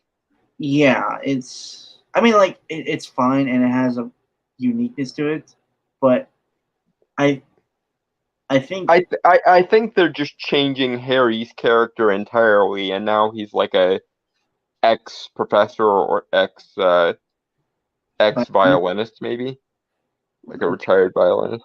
I think that's what they're going with. I think that it honestly seems like that, to be fair. Because in the comics, he was like a street performer who occasionally played in like bars and stuff, and he was in New York, and he was in like a slum because he was dying and nobody was there to take care of him. Yeah. But he was still a fairly upbeat, fairly happy person, and that was one of the more meaningful parts of this particular section of Sound of Her Wings. Right. I do think I don't know. It's weird. Like, I feel like maybe I'm projecting a bit, but it felt more personal. Felt more real in the comics because it did show you can have optimism in dark times and so on.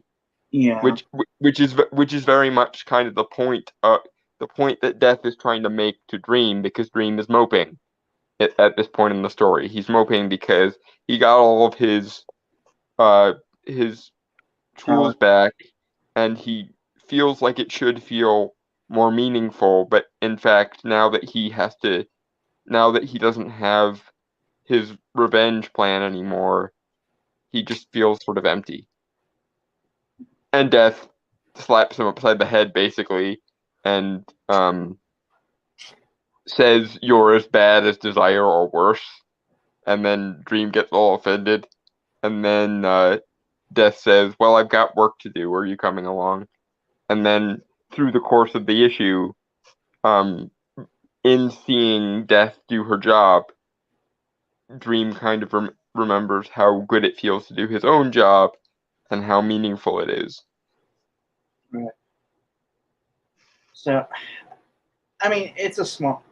I think either way it can work because it's just like it's a thing that was in the comics I think was really interesting, and because she took various people, and I wonder if they're going to keep the montage here as well. Yeah, I'm wondering about the baby. The baby is the one I'm wondering about. If they don't keep that is such a missed I'm going to be pissed if they don't keep the baby because again that's the whole point of Death. Death comes for everyone, but she's also there for everyone. Yeah, it's anyway. And okay, geeking out slightly, but there's this really cute scene where she takes the soul of a baby, and the baby's soul pops out, and the baby, who for whatever reason has the power of speech, asks, "Was that all there was? Is that all I get?" And Death just looks down at it and goes, "Yeah, honey, I'm afraid so." And then she takes it to its, reward. It's a really sweet moment, and I'm terrified by the notion we're not gonna get it now. Just like I don't know, man. If they cut that scene out, it's such a travesty because it's so instrumental in defining Death as a character. She doesn't take malice from doing her job, but she has to do it for everyone. So every infant that dies before its time, she takes. Every old man who's dying cold and alone in a forgotten lower class slum in New York, she takes. Every teenager who gets hit by a car, she takes. It's what she, it goes back to one of her recurring lines. "I'm not good or evil, I'm just me." Right. Anyway. Yep. Mr. Sandman. Yeah. Sorry, I'm just. Mr. Sandman. I am getting tired. No, it's fine. I am Harry. I know who you are, Harry.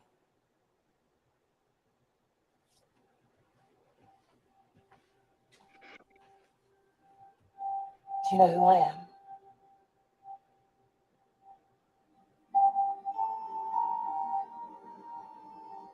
Okay, so see, here's the thing. The white paint probably would have been good. Her eyes, I don't have a problem with, obviously, because she doesn't have the pure black eyes that. It's not as noticeable as it is with Dream. And again, like, this actress is actually doing a really good job portraying the character. Like, and I liked this scene in the comic, and I like this scene here as well. Of she asks, "Do you know who I am?" And he has to look at her for a minute, but then he gets it. Yeah, that's again showing, and this is why it would have been nice to have the Endless have their non-human look thing, because we as the audience can tell that they are the Endless, but the people in the world can't unless they focus on it a little bit. I also want to point out, like, the music, not the music that he was playing, but the subtle theme that comes in as she says that and he's looking at her, like the little piano keys. It's a very soft little, like sad but also optimistic kind of music, which works. It's almost like a lullaby of a sort, like kind of that kind of notes playing. Yeah, which again works well for her for lack of a better word theme of, it's whether the littlest babe or a teenager or an old man, dying is a little bit like falling asleep again. Yeah. I will say again, technically, I wish there was more like contrast and color and a little more saturation, because I'm Yep. seeing lighting on the guy's face and the shadow, and it doesn't feel as harsh as I think it should be. Yeah, Because okay, I woke up like around 9 in the morning, and I got to see like, and I have like this window in my kitchen that has like light rays from the sun come down, because I have windows facing the which way does the sun rise again? the sun rises in the east, it sets in the Okay. west. Yeah, sorry, it's hard to tell. Okay, I don't look up directions all the time, so. But yeah, like windows facing the west. No, not west. East. Fuck. Rises in the east, sets in the west. Thank you. I am very tired. Yeah, and I like when like rays of light come in, and they're very like harsh lighting that honestly you can see almost like shadows forming around the beams and stuff like I put my hand in the light rays, right? Or like when I'm standing there, you can see like shadows forming like when it hits it, and like the shadow like behind me or something, like on my shirt or something, become like darker and more distinct and stuff. This again, it's almost like Marvel, like certain Marvel movies where like the shadows don't seem to show up or anything. Yeah, they don't register, and for all of it needs to be darker, then make the shadows dark enough that they actually contrast. Then, And goddammit. the colors I think should pop a bit more, like the green, like on his shirt and on the plants behind him. Yeah, out the window and so on. Yeah, it's just I don't know. It's And weird. even the gray of the sky could be darkened up a little bit so that it pops more. Yeah, it's just like really contrast and a little bit of saturation honestly would work for this. Yep. For this whole series, honestly. Yep. Not that And much. again, it's not like that would have been any more expensive than otherwise. It just takes the 5 minutes to do the lighting or the filtering well. Anyway, Mr. Sandman. Color grading, as we would call it, not filtering. Yeah. Anyway, yeah, Mr. Sandman. No. Not yet, please. It's time.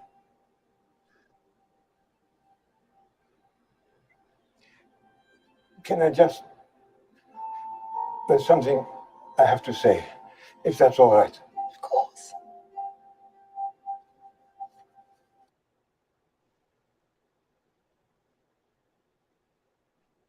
Honestly, I say this scene is probably better than the other one. Yeah, no, this is... I mean, The Sound of Her Wings is one of the best issues of the Sandman period. And I don't want to say it to jinx it, even though like they're done filming and stuff. I think. Yeah, but we haven't seen it yet, so who knows? Well, I don't think it's. I think it's incredibly hard to fuck up Sound of the Wings. But I don't want to say that because yeah, they've already taken away so much of what I love about this comic, right? And I don't want them to take anything more away. Like yeah, it honestly like it has an emotion to it. Almost, I would say it has a soul, but I think there's just that certain technical aspects are somewhat. Yeah, it's the source material shining through more than the actual technical work of the show. Yeah, which should be enough in theory, but again, it's one of those things when you adapt the Sandman, you have to come correct or not at all. Yes. Anyway, shall we, Mr. Sandman? Mr. Sandman.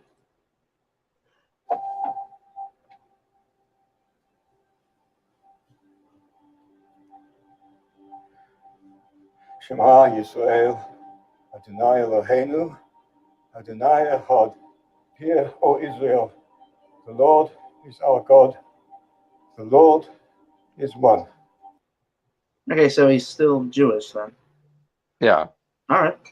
they just didn't focus on the he pretended to be a gypsy for a good portion of his life because Well, to be fair, if he is okay. To be fair, I don't think a lot of Holocaust survivors would still be around in 2022. this is true. So, Although I don't think they ever alluded to him being a Holocaust survivor in the comic either. well, if he's hid amongst, well, no, I think gypsies were persecuted too. Yeah, they were, and also he didn't hide for persecution's sake. He hid the fact that he was Jewish to make money because gypsies were marketable, basically, for a while. Okay, well then I retract my previous statement. Then I'm just.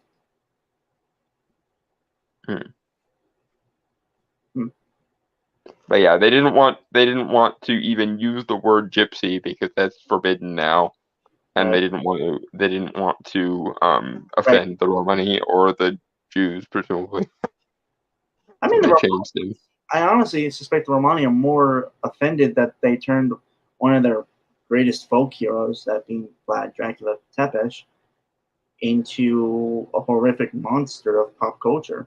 I mean, there's a sort of split among the actual people of Romania whether that's good or not, because there are some people who are kind of in on the joke, who, even though they love Vlad Dracula, the historical figure, they appreciate that Dracula has become a sort of pop culture icon. Hmm.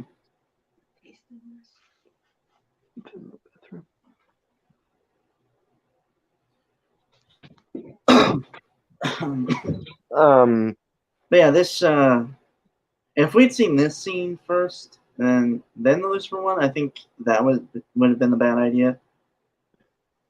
Yeah, because it makes the Lucifer scene look.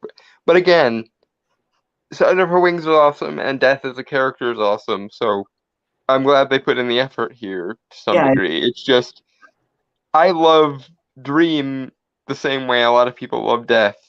So it's like, I get you. I get you. can we put in the effort for all of them, please? Yeah. Because there isn't a single aspect of the Sandman that you shouldn't put effort into, except for maybe the ending. And again, I will say this until the day I meet Death. Sandman is a great series. The ending is terrible. Yeah. Shall we? Mr. Sandman.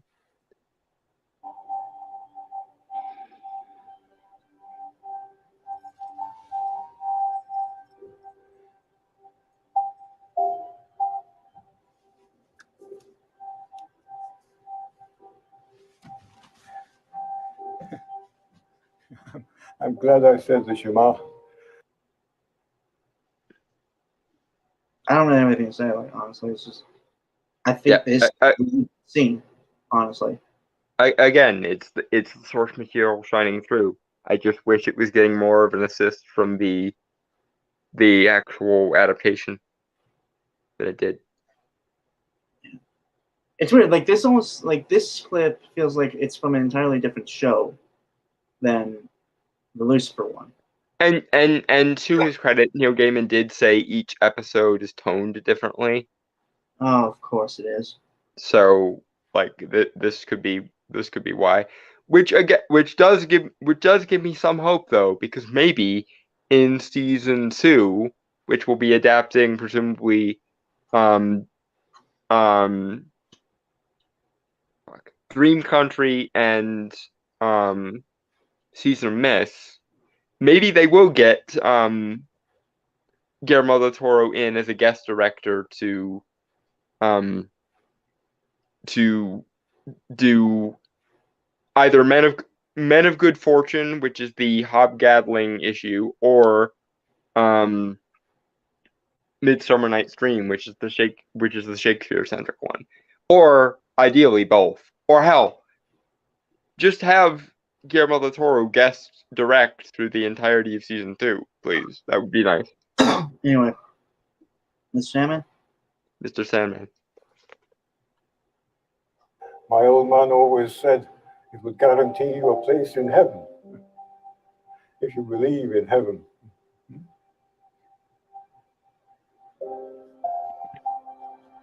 I look so old, so empty. So,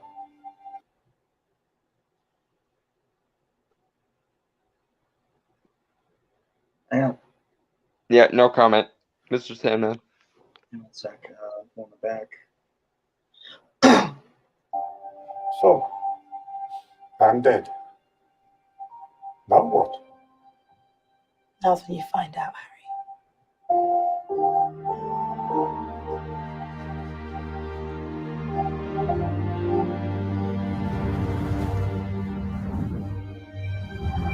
I know this is an adaptation thing, so obviously you can't have the narration like you would in the comics, but I do miss Dream's narration here, because one of the things that made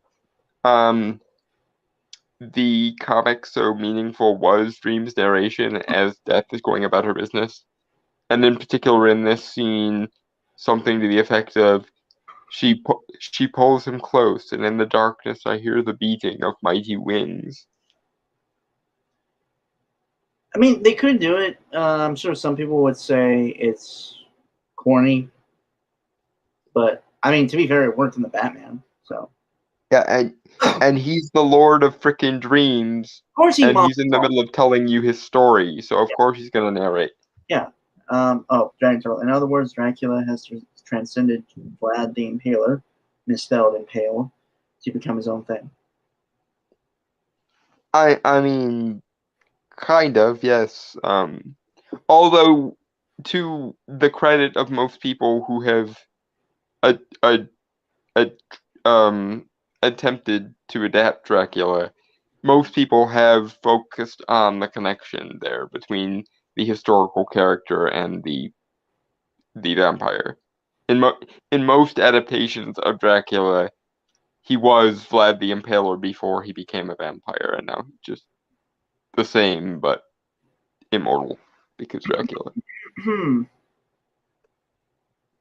Yeah, and we're also going to be using Dracula at some point in the not so distant future within the Lionheart universe. And not to do our own horn here, but our version of Dracula might be one of the best ones. It's hard to do, but I think we did it, or we're going to do it. Rather. Not to toot our own horns, huh? We have to get people interested in reading The Lionhearted. So yes, there's a version of Dracula in the Lionhearted universe, and he's awesome. Anyway, I mean, to be fair, I really don't have anything else to say. I mean, to be fair, I think the narration, so to speak, was through the constant cutback. Yeah, I know it's a show don't tell thing. I feel like it actually would be easier to sell Sturridge as Dream. Again, if he looked more like Dream, right? Well, yes, but also if we got some of his narration more. Yeah, I mean, like, honestly, it feels like a waste of his voice that he's doing for Dream. Because he has done well with the voice, and if we could just get the voice separated from his face more, it would work better, I think. Yeah, it's. But anyway, Mr. Sandman. Again, I feel bad for the guy because. Yeah, no, he's trying his hardest. It's just they didn't help. Yeah. And it's shameful that they didn't help. Yeah. Mr. Sandman? Yep. Mr. Sandman.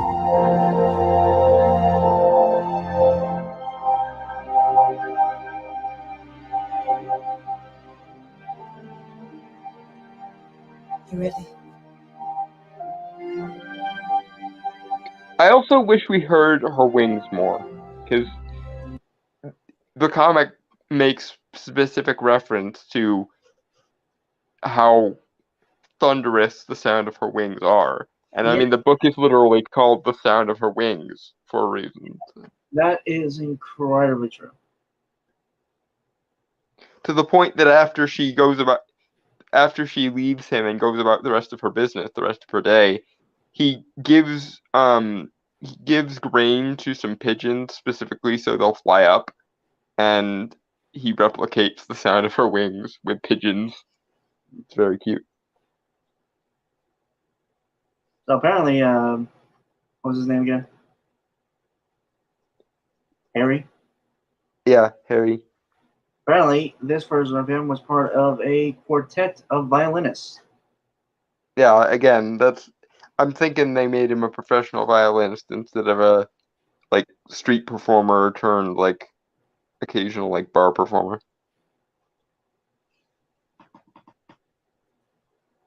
Anyway, Mr. Sandman. Yeah, one sec. You really?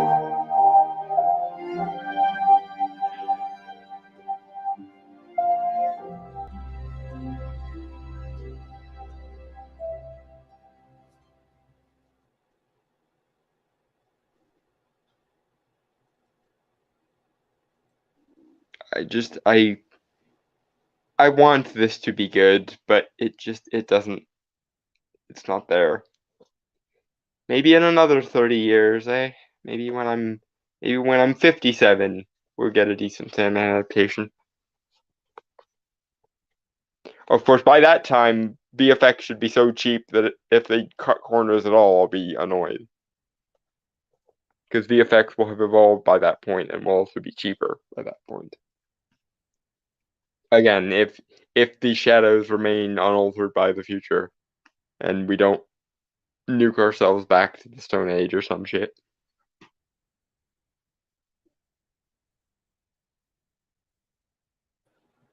Okay, eventually, I suppose that with Netflix's Sandman, we will see who's more powerful, the Dream Lord or the Meme Lords. I don't even still be on the Dream Lord. Yeah, he's been around for a bit, and even if we go with the fact that meme culture was inspired by Kek, the Egyptian god of mischief, that I wouldn't dispute the powers of the Dream King. All right, so unfortunately, we are going to have to. I mean, we're not cutting it just yet, but we are going to save two things, as we mentioned previously, that for a miscellaneous trailer stuff from Comic-Con in about 2 weeks. And we're just going to cover the DC stuff that we had here. Yeah. So the Dragon Prince trailer or teaser clips, and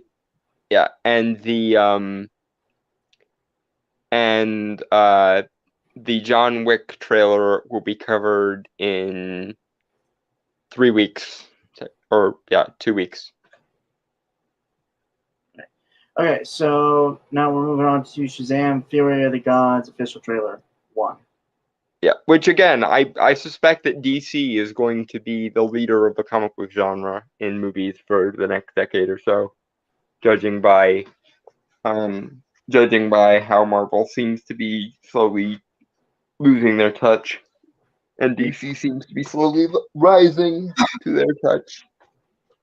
Fire rises.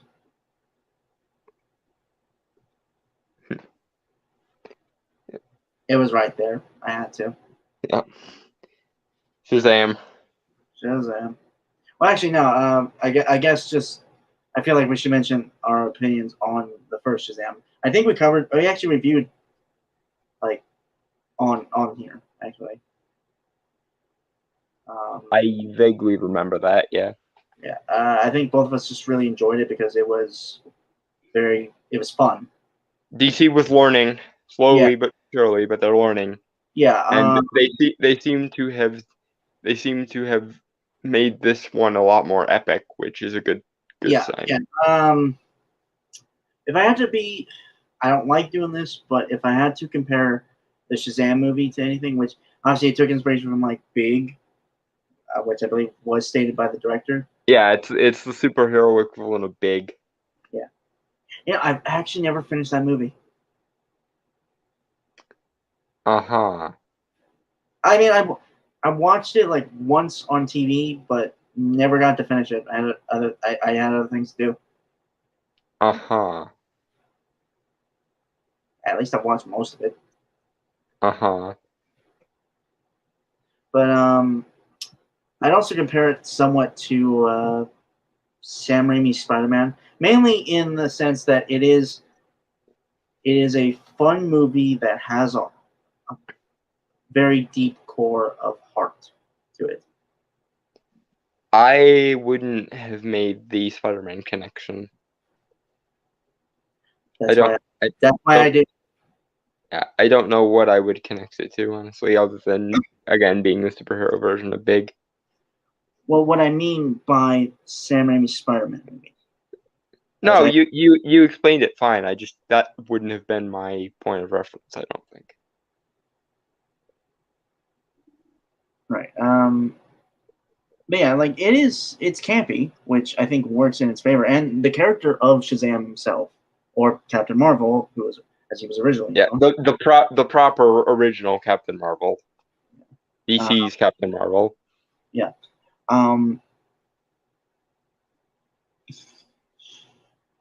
Was very campy, which was the characters at the time. I believe he was created in the 50s or late 40s. No, early 40s. Oh, wow. Yeah, because he was originally published by Fawcett Comics, and then DC sued their asses and won. So they got the rights to the character when Fawcett went bust. Thing that weirds me out about like some people, and I'm not trying to call out anyone or anything, but some people didn't like the Shazam movie, which I can understand why. It's not perfect, but then again, what movie is? Yeah, there are no movies without flaws. Yeah, I'd argue Star Wars, like the original Star Wars trilogy. Yeah, the only like genuinely flawless one of the original Star Wars trilogy was Empire. It's funny. Every Star Wars trilogy has two kind of disposable movies and one good movie. Um the original trilogy, New Hope wasn't that great. Return of the Jedi wasn't that great. Empire was perfect.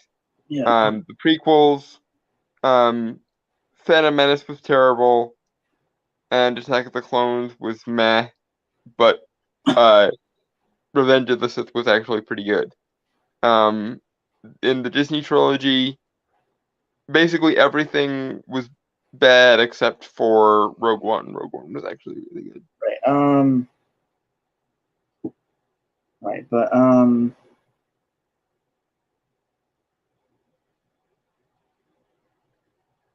yeah, I like this movie. Like, it's personal bias, and I'm willing to admit that. I think just because it had certain themes, and I know you don't like that word, Dom. Mm-hmm.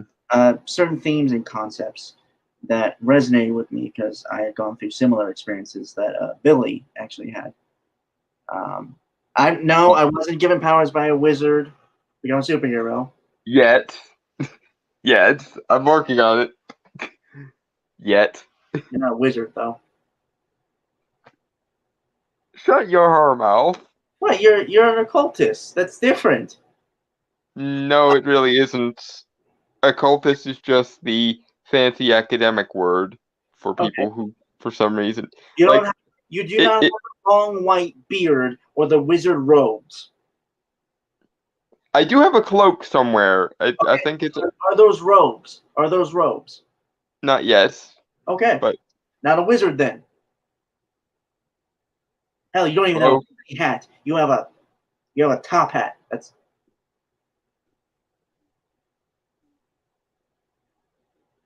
Go on. it's not a wizard hat. Wizard hat has a point to it. No. I am working on the beard and the long hair, though. Also, you don't have a staff. I do actually. God damn it.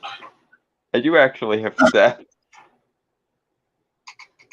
Swear to God, you're grabbing it, aren't you? I was thinking about it. I actually have a large collection of walking sticks, but the staff that I actually made to be a magical one is also in the corner. I just have to go and get it. One moment.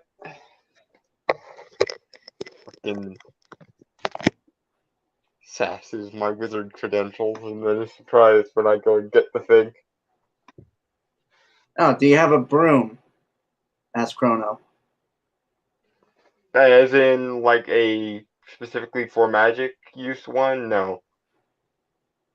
I don't have any ash trees near me, so I can't get an ash wood shaft, which is the official, like, witch wood. Is ash.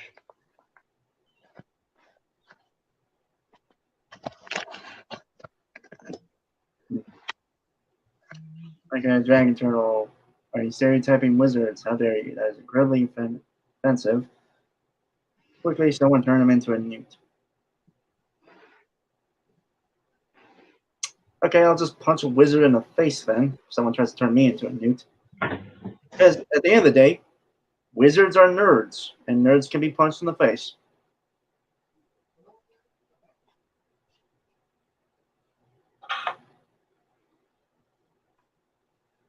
And for the record, I am actually quoting Hunter the Parenting, which is a spiritual successor to Warhammer 40K. Warhammer 40K, if the Emperor had a text-to-speech device, from Brova Alphabusa. If anyone knows that guy.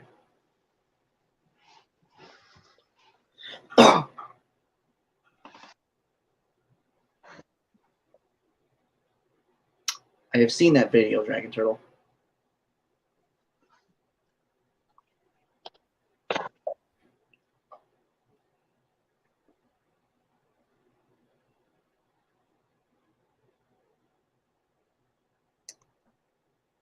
Okay, motherfucker got a wizard staff. Yes. It is missing the jewel. Not all of them have jewels on. Well, that is a shame. The cool thing about this one, though, the shepherd crook here, naturally occurring. Because when I asked the tree that I asked to have a branch of theirs, I guess they just gave me one that had the natural crook in it. It also, like, came off with barely any tugging. I will be completely honest, though. Just knowing you, I kind of expected a more gay staff, to be honest. I have others. It's just this is the only one I've made with my own two hands for specifically magical purposes. Fair enough. Oh, and I can say, I can make fun of him for being gay, okay? Just as much he can make fun of me for being Mexican. He has and also inner city. He has a pass for gay joke, crippled jokes, and fragileness jokes. Actually, I've been toning down on the crippled jokes. I think I've mostly just been doing the gay jokes, honestly. Yeah. While we're gatekeeping wizardry, you aren't an archmage unless you can ride a dragon. I mean, dragons in real life are spirits, and they don't often manifest physically, so good luck with that. Also, no, not unless you're explicitly a Solomonar. They do have to ride a dragon as a graduation rite. And again, we will revisit this in the Lionhearted universe when we introduce Dracula, because Dracula in our universe is a Solomonar. Right. And yes, we got that idea from Tale Foundry, but we also played around with it quite a lot. So, okay. Dragon Turtle, who is in charge of who? That's Debatable, but you need to be on the dragon. That is the other thing. Dragons in real life are not to be fucked with because they are ancient, they are powerful, and they are most often smarter than humans. Yeah, they're fucking dragons. Like, you don't fuck with them. Dude, this is why I don't fuck with the supernatural, okay? I don't want to end up fucking dead.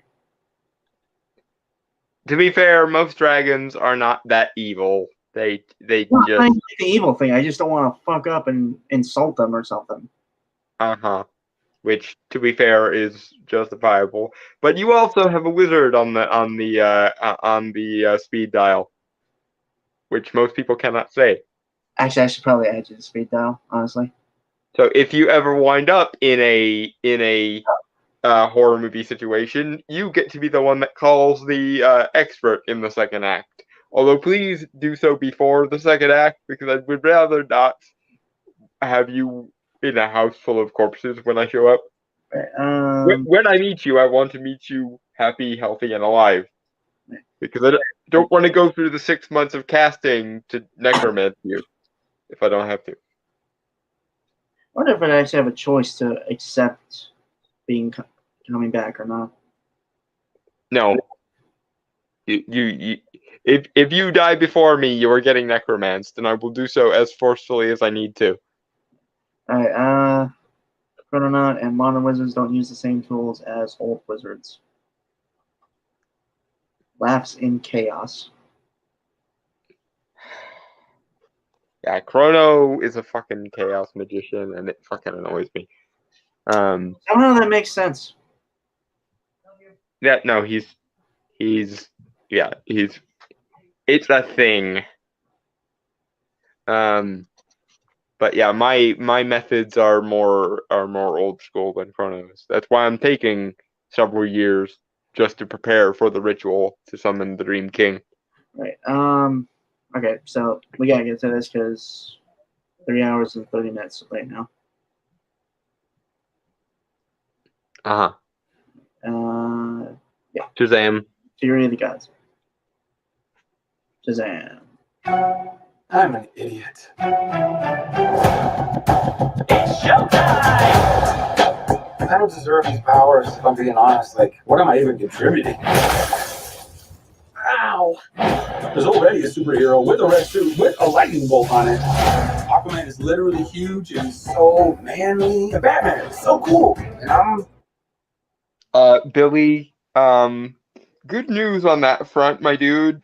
You're not gonna have to worry about the Flash for very much longer, I suspect. You also might not need to worry about Aquaman for much longer because Warner Brothers kind of done fucked you over a little bit.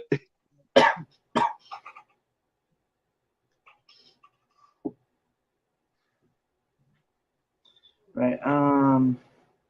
Although I do find it interesting that it's a general thing for a hero to question whether or not they're effective or something. And Billy is, of course, also a kid, especially a edgy little kid who grew up in the foster care system. So it makes sense that he has a lot of inner resentment. Yeah. It's also pretty natural that he would be comparing himself to the legends, the other heroes. Yeah. Pacemaker. Although to be fair to him, I think he's stronger than Aquaman? ? Yeah. And we're fairly sure he's also faster than the Flash. Yeah, he's got powers. He's given aspects of the gods, like powers of the gods. So, or in the case of his strength of Hercules, a demigod. Yeah. The only honest to goodness vanilla mortal is the wisdom of Solomon. And he's the first one, so. Yeah, he's the wisest of the kings of legend there. So. Also a sorcerer, which brings up the question of why he never tries to use magic. I will never know, but I think mainly he just doesn't really figure that out because normal kid. All I'm saying is Google exists. Google the people whose powers you're borrowing, dude. Yeah, probably. And I can't believe Freddy didn't do that because Freddy is the nerdy crippled one.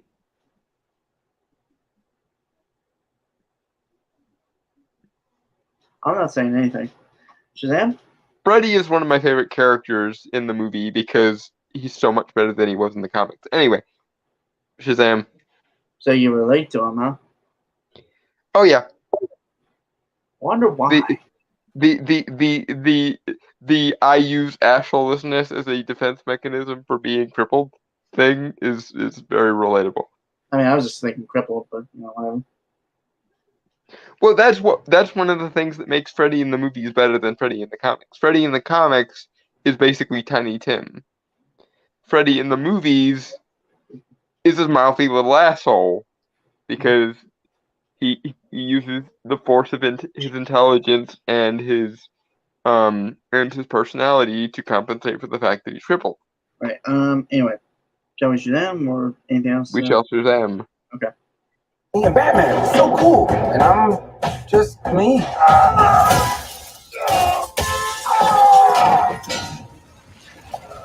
Dude, you are far from just you at this point because strength of Hercules, power of Zeus, speed of Mercury, etc., etc. Well, there's definitely a budget increase, obviously. Yeah. And I'll get more into a certain technical aspect that I want to talk about later because we don't have a good shot of it yet. Mm-hmm. But I'm enjoying this so far. Although, again, I guess my only major concern for this is I don't think it's going to be the case, but it's a possibility. They lose the thing I kind of always thought was really like the best part of the first Shazam movie was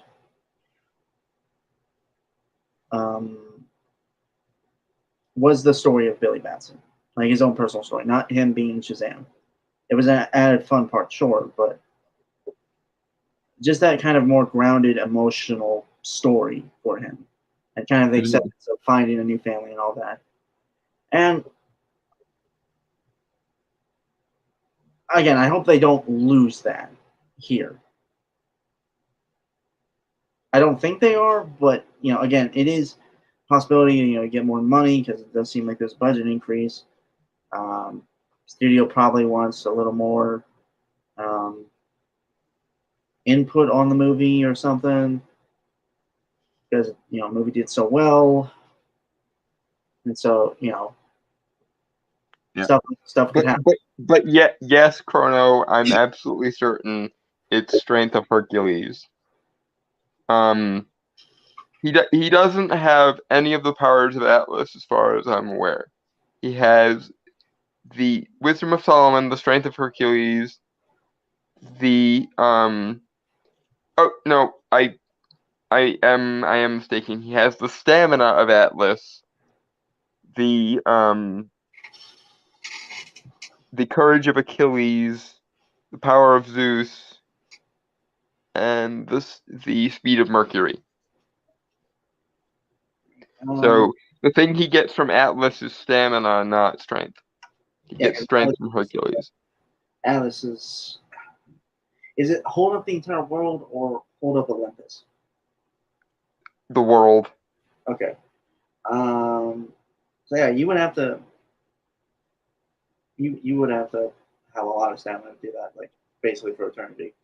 Well, yeah, because he only in the myth he only got a break for 5 seconds because Hercules baited him into going to get the apples of Hera for him and gave him 5 seconds to do that while he held up the earth, and then Atlas tried to trick him into keeping the earth on his shoulders forever, and Hercules tricked him back to taking it back. Okay, so Dragon Turtle, he doesn't really seem to use the Wisdom of Solomon, though the lightning could be magic. Any other question? If it could do anything but blow stuff up, never mind. For the Yeah, see, this is my thing. He has the wisdom of a documentable sorcerer and does not use it. Shit! I totally. Oh my god! Thank you, Dragon Troll, for reminding me.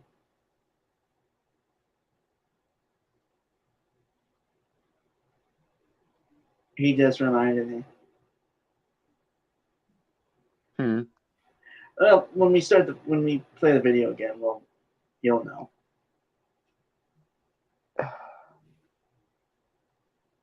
Don't. Why? I get the feeling I'm going to hate both of you in 5 seconds. Right, but anything else to really say? Or Shazam! Shazam, Nana. I hate you. I hate both of you. Yeah. Well, okay. Blame Dragon Turtle more. He reminded me. I hate both of you so much right now. Anyway. Yeah. Shazam, Nana. Shazam! God damn it! Fraud. It doesn't matter. Stop doing it. The wizard gave me superpowers. And then everybody got superpowers. Where's everyone going?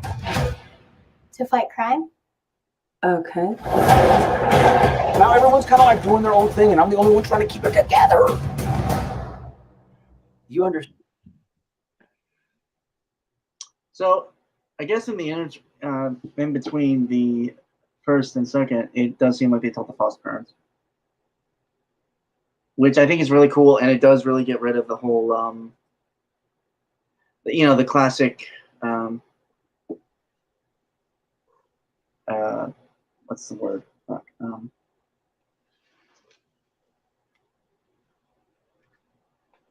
I'm losing my train of thought here. God damn it.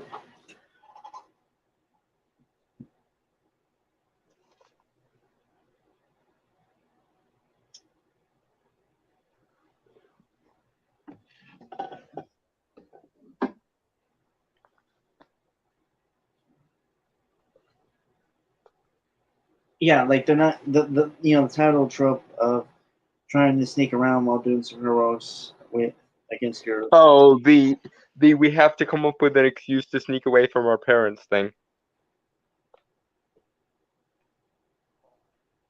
No, they're not. They're not kid sized. They're fully grown. No, yeah, no. When they Transform. when they transform, their bodies essentially have to mature in order to contain the power they've been given. Yeah, like they're not kids. Unless they transform back, and then they could become kids again. Yeah. Although Mary shouldn't look all that different because she was supposed to be going to college in the last movie. So Yeah, she doesn't mature up as much anymore. yeah. Which I think is why the actress who plays Mary is also playing her Shazam counterpart.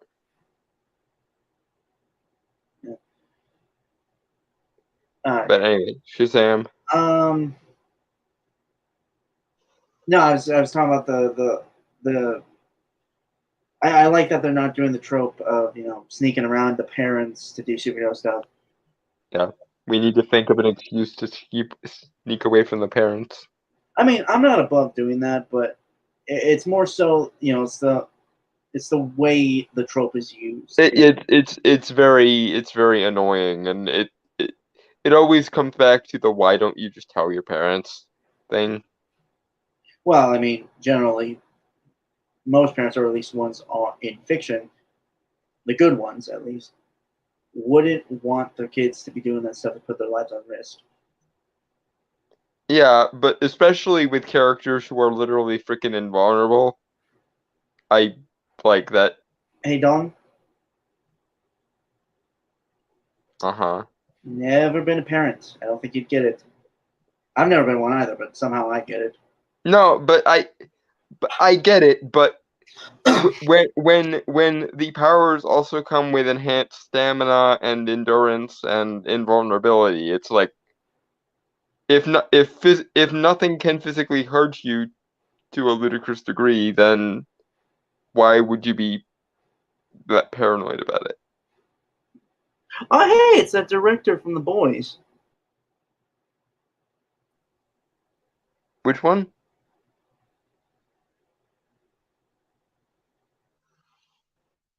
Which one do you mean? Brainstormer? You cut out.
Okay, there we go.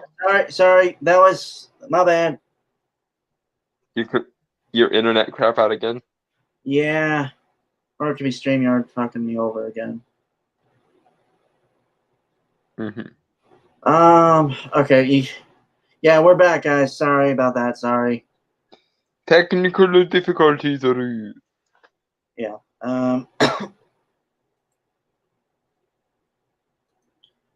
Okay. We're okay. Give me a second. Sign it up. There we go. Everyone see it? There we go. Okay. Now I can. Honestly, man, I am not letting anything from Warhammer 40K universe touch anything of mine. And as we all know, or at least those of us who have read Dresden Files, if I tried to use magic on his computer, it would kill his computer permanently. So.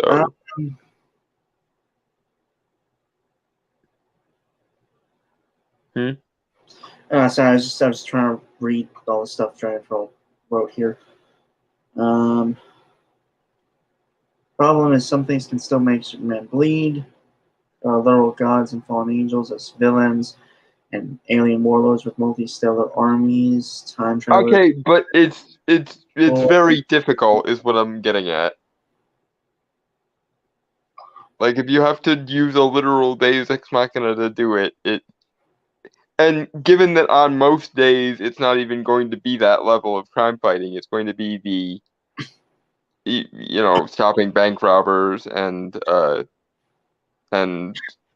helping cats out of trees, sort of super heroic.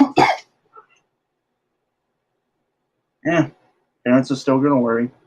It's kind of their job. Okay, but they don't have any reason to, is the thing. Okay, All-Star Superman, Martha Kent, Clark Kent, Jonathan Kent. Yeah, I know. But okay, that's different because it's not a I worry, therefore you can't fight crime. It's I worry, even though I know you can fight. That's my issue with the trope. It's never I still worry, but I know you can handle it. It's I worry, and therefore you're forbidden from doing the thing that you're capable of doing. I mean, I'm not arguing that it isn't a stupid trope. I think the thing is more so the execution that's always the problem. Yeah, no, I get it. It's just it's never used in a sensible way. It's always used in a I need to be an obstruction to the plot, therefore you can't fight crime, even though you are perfectly capable of fighting crime. Right. Because reasons. Other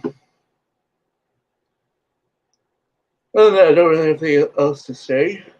At the moment. Although while we're talking about Martha in New Adventures or in All Star Superman, her maternal worry does edge towards delusion when she says it doesn't look like you're eating enough. Oh my god, dude, shut the fuck up about that. Okay, it's a good moment. No, it is a good moment. I'm just saying, like, I don't need you ruining it. Martha, I do not need you ruining that moment by being a logical jackass. It's what I do. But anyway, Shazam. Shazam Nana. No, we're not doing that. Fuck you, I'm doing it. You can't stop me. I can leave. Will you, though? Will you? I mean, maybe. I'm considering it. That's right, I called you bluff.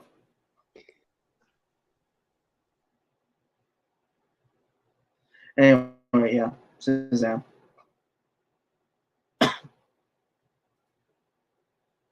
Understand, I'm a pediatrician. Right? Yeah. Hold on. Sorry. Damn it. I'm gonna have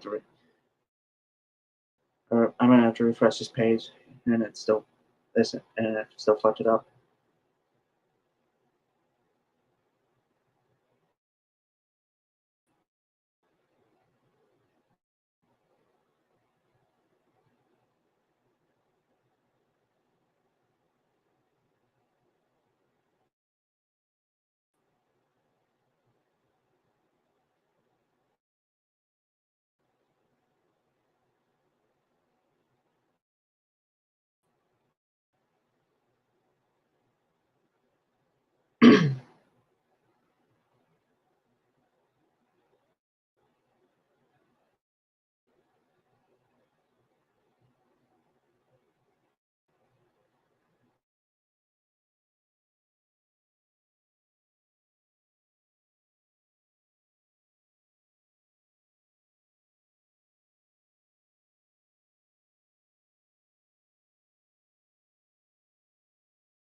I think it's here at dawn, no?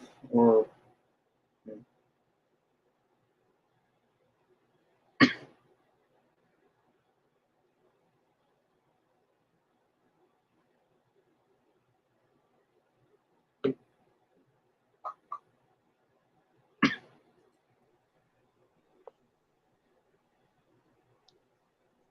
Did you learn your lesson?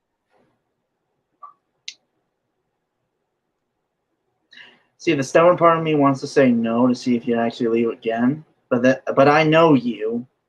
And I know if you call my bluff on that, you actually will leave. Yes, I will. Also, thank you for the bless you, Dragon Troll. Let's just say yes and get this over with. Because honestly, I'm not gonna lie, I'm actually pretty close to passing out on stream right now because I am that tired. Alrighty. Shazam. Yeah, one sec. I also had to fix the damn thing, so.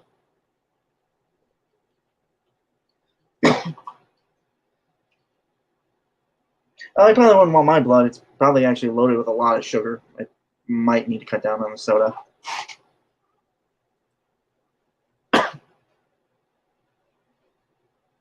Alright, yeah, Shazam?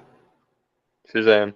Understand I'm a pediatrician, right? Come on! Get down to business.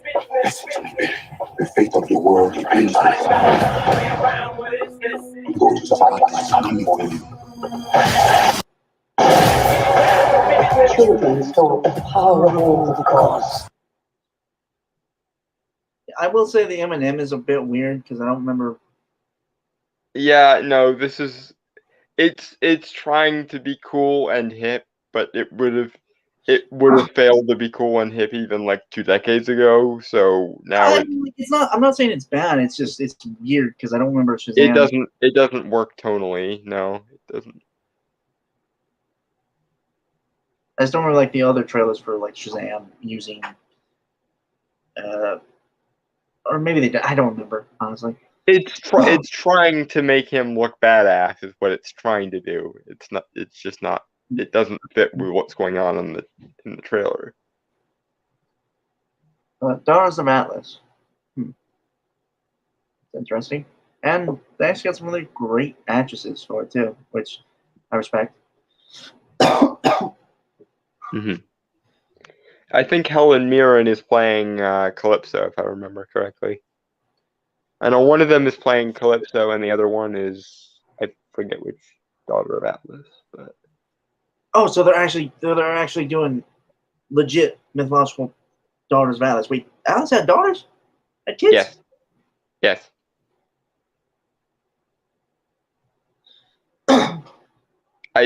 I sort of want Atlas to write a Kama Sutra-esque book of how you could have complex sexual lives standing up and never bowing your shoulders.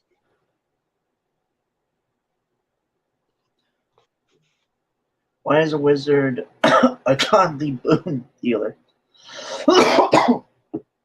What now? Dragon Turtle. Why is a wizard a godly boon dealer? What is boon? Boon means like favor or bargain. I just assume that's what he looks like because I mean we didn't really get to see like what he really looked like because he was wearing the robe and stuff and in the dark cave. Kind of curious though because he technically died last movie, so is he like in the underworld or something? I hope we'll address that at some point. It's the same as in Wonder Woman 1984. How exactly did the Dreamstone resurrect Steve Trevor's soul into the other guy's body? It's like, is there an underworld somewhere? Could she have gone and fought Hades to get him back? Like these are relevant questions. Anyway. Shazam. Shazam Nana. Are we doing this again? I'm sorry, I felt compelled. I felt compelled to. God damn it. Hey, I deal with your puns all the fucking time. Okay, you don't get to say shit to me. Fair enough. Shazam. Yeah. Oh,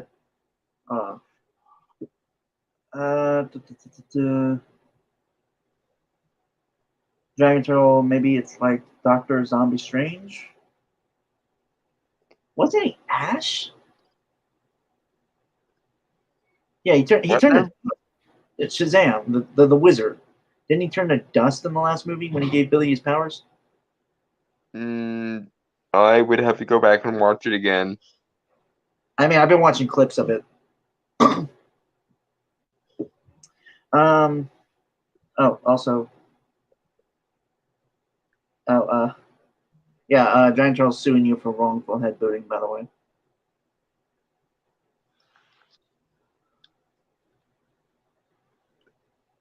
No,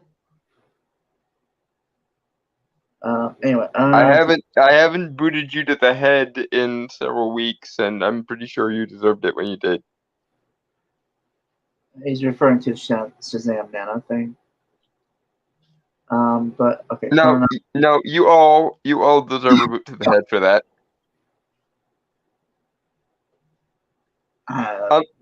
Unless you can think of. No, he did. He actually said that earlier. Okay. Yeah, but unless you can think of a different set of deities to fill in the next 6 letters, then maybe. But he did well for Banana, not Shazam. Bacchus, Artemis, Neptune, Athena, Nike, Anubis.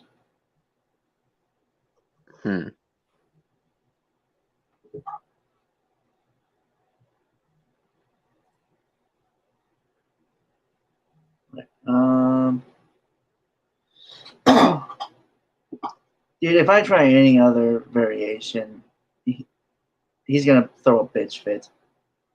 Tell me I'm wrong. You are not wrong. Anyway, Shazam. Yep. Second.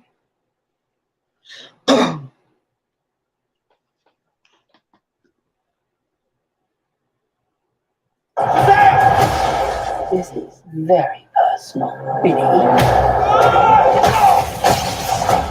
Look, I might not have as much experience as you because I'm not super old like you, but I've seen all of the Fast and the Furious movies, lady. It's all about family. Family! That's a bit dated. I'm not gonna lie, that's a bit dated joke. I mean, it works. I'm just. It's a little bit reliant on people actually being familiar with the Fast and Furious movies, which I'm not sure how long the shelf life is on those because a lot of people even now don't know what those are. I watch them off and on. Like, to be honest, I've never finished one.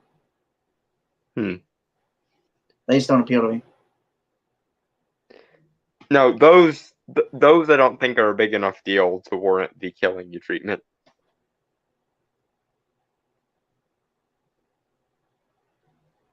What? It's not really a matter of either culture or geek culture.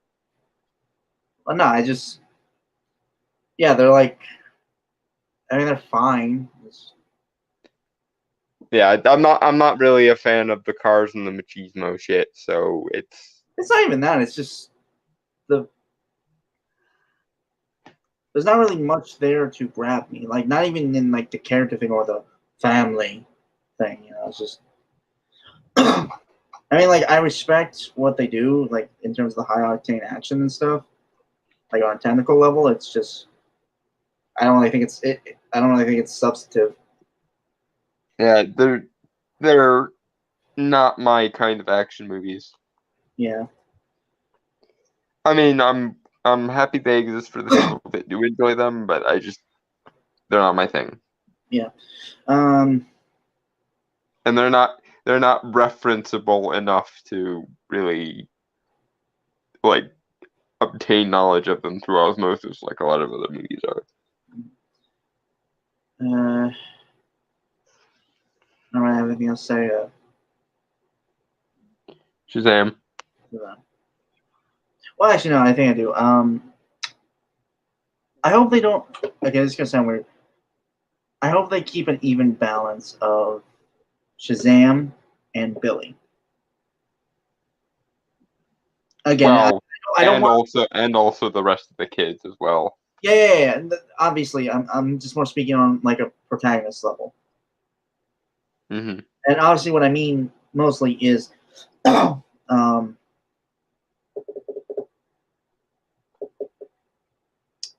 again, like what I said earlier, is like I don't want them to lose that human element, that core, like that emotional core, you know. Mm-hmm. And it doesn't seem like they're doing that because it seems to imply that there is more of a personal reason why I believe Calypso that. Yeah. Are pissed off. No, I think Helen Mirren is playing Calypso. I think that was said many times before. Yeah. I just don't remember who the other one is playing. That fuck. She was Oren Ishii in Kill Bill. Yeah, I don't remember who she's playing. Lucy Liu, I think. Yeah, it is Lucy Liu. I just don't remember who she's playing. Okay, I'm gonna look it up just because it's gonna bug me if I don't. Yep. Okay, but yeah, again, I just hope they don't. It doesn't look like it, but you know, it could be a possibility. So. I think they're just focusing on the action scenes and the superpowers because people do come for the action scenes and the superpowers. Yeah, normies. And I say that with as much disgust as possible. Slow clap. Okay. Sam, Fury. No, that's cast.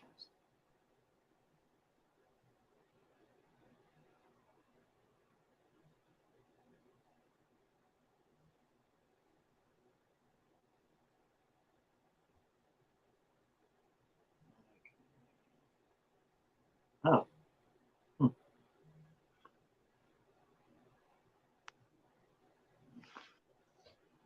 Oh no, Lucy Liu was playing Calypso and Helen Mirren is playing Spera. Oh.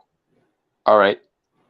And I think they're using one of the more original spellings of Calypso with a K. Yeah.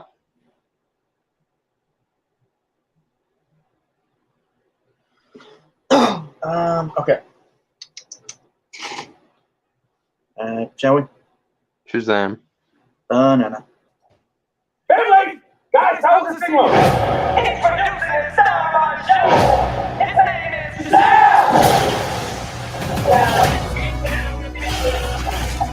The world will not survive this. I don't know how we take powers like this. I love that they're just going full on weird and epic. Yeah. Embrace the cosmic magical weirdness. Take notes, Marvel.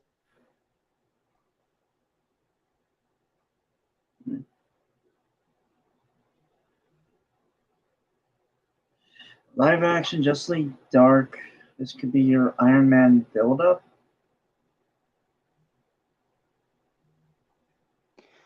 I mean, having Shazam in the in Justice League Dark wouldn't be a bad idea. I think he would be probably serve a lot of the comedic relief. Well, there's that, and there's also the awkwardness of, as powerful as he is still technically a child. Yeah.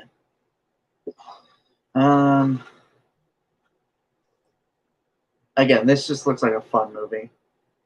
Yeah, no, it seems to be embracing the comic bookiness of itself. And honestly, we need more. I mean, like, it does seem like there are a lot of fun movies coming out this year. You know, Bullet Train, Day Shift. That's on Netflix, by the way. Not yet. Not yet, but It will be. yeah. Shazam. Black Adam also looks similar. Well, I didn't want to say that just because we haven't seen it. We haven't checked out the trailer yet, so We will though. But Yeah. anyway, Shazam. Shazam. You think I know how to fix this dude, but I really don't. Ricky, everyone can be worthy. Let's give it a chance. Now go fight for your family. Go fight for the world.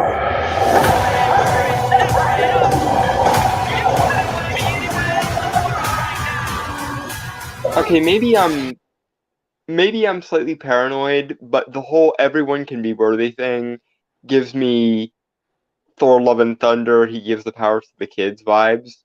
I really don't want this to turn into he gives literally everyone the powers of Shazam.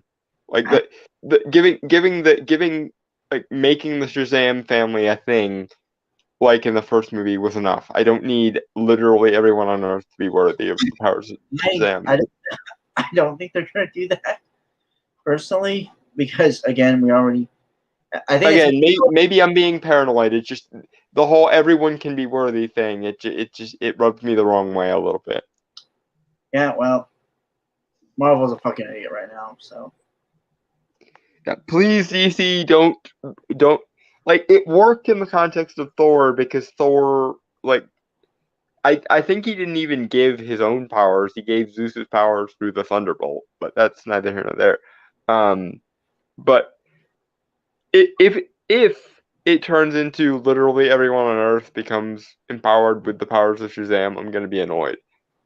Mostly because the powers are finite, so it's going to just dilute the powers and dilute the powers and dilute the powers. The only reason he was able to give the powers of the Shazam family over to his or his foster family was because at that particular moment the wizard had the powers of all of the champions because all the other champions were dead, so he had absorbed the powers.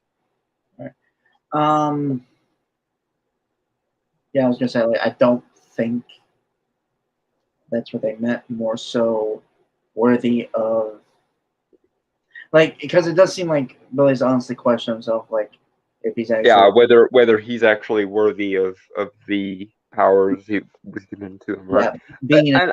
I hope that is the route they go. I've been burned so many times by and then the hero gives everyone the powers thing. Okay. Giant Turtle. If we are being charitable, maybe that means anyone can be good enough if they try to be a good person. But I mean, yeah, but I'm not really interested in the like moral themes issue. I'm interested in it's going to ruin the world, like the actual world building thing. I couldn't, as per usual, I couldn't give a rat's ass about morality. I'm more interested in like in universe logic. I don't think that's what's going to happen. I think if anything, it's just again that question of whether or not can I be a hero? Am I worthy to be a hero? Mm-hmm. But then again, I am not as cynical as you are, so maybe that's just the naive optimist in me. It's possible, and it's also possible I'm being overly paranoid. It's just this whole and then the hero realizes he's unimportant and gives the powers to everyone thing is okay. Let's be completely fair. Thor: Love and Thunder, I think, was made by people who did not give a shit. This is also true.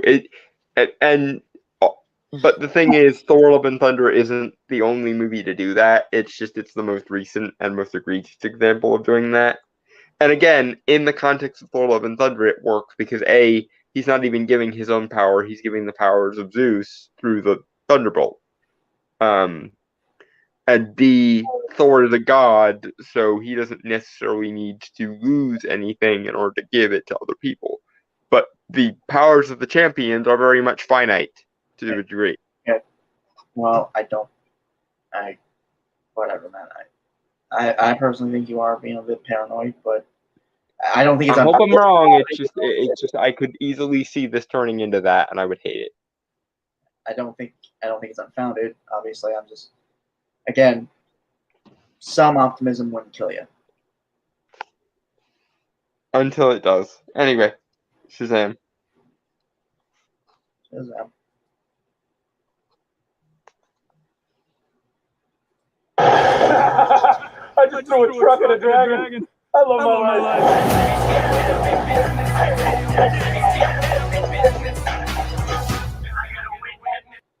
January. Okay, good for him. That was cute. That enjoying himself from throwing a truck at a dragon.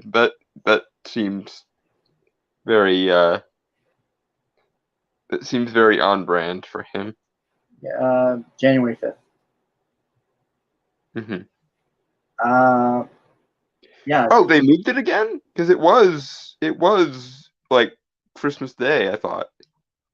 They must have moved it again. I was not paying attention.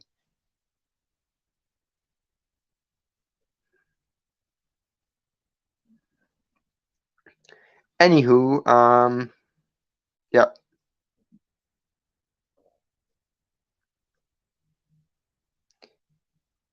On to Black Adam.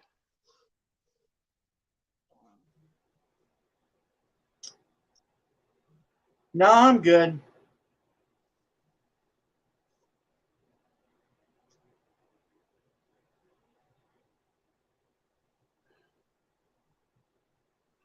Oh, is Dragon Turtle giving you the Black Pillars mantra thing? Optimism is poison, embrace cynicism. Seriously, though, I find this focus on optimism and positive people have to be borderline toxic. Yeah, but Dragon Turtle, the problem with your logic there is you take black pilled to a fucking art form, sir. For you the glass isn't even half empty. It's smashed on the floor, and it turns out the water was actually sulfuric acid and is now eating through the floor.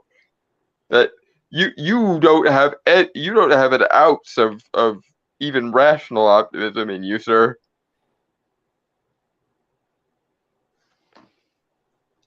Black pill nihilism. Let's call it the gray pill.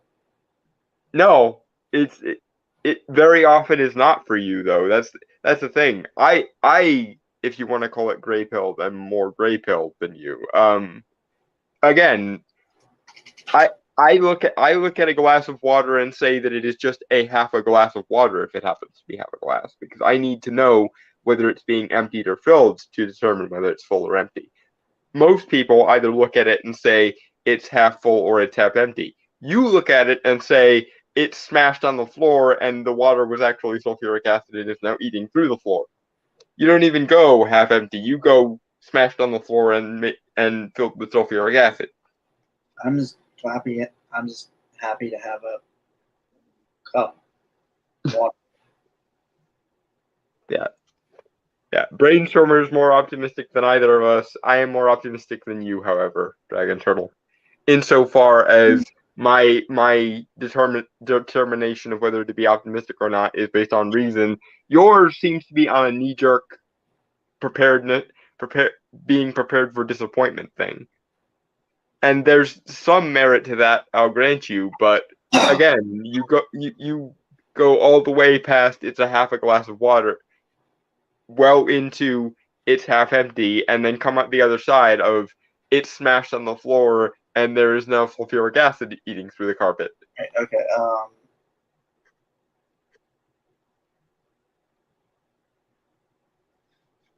Man, I just want to have fun.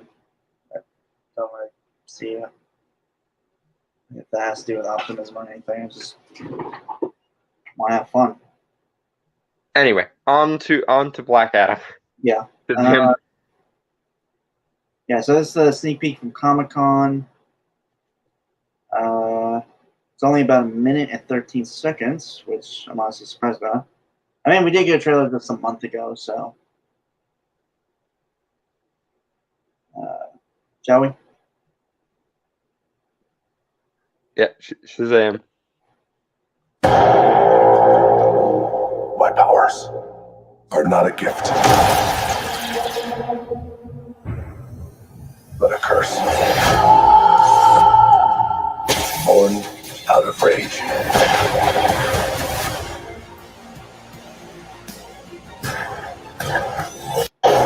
back up.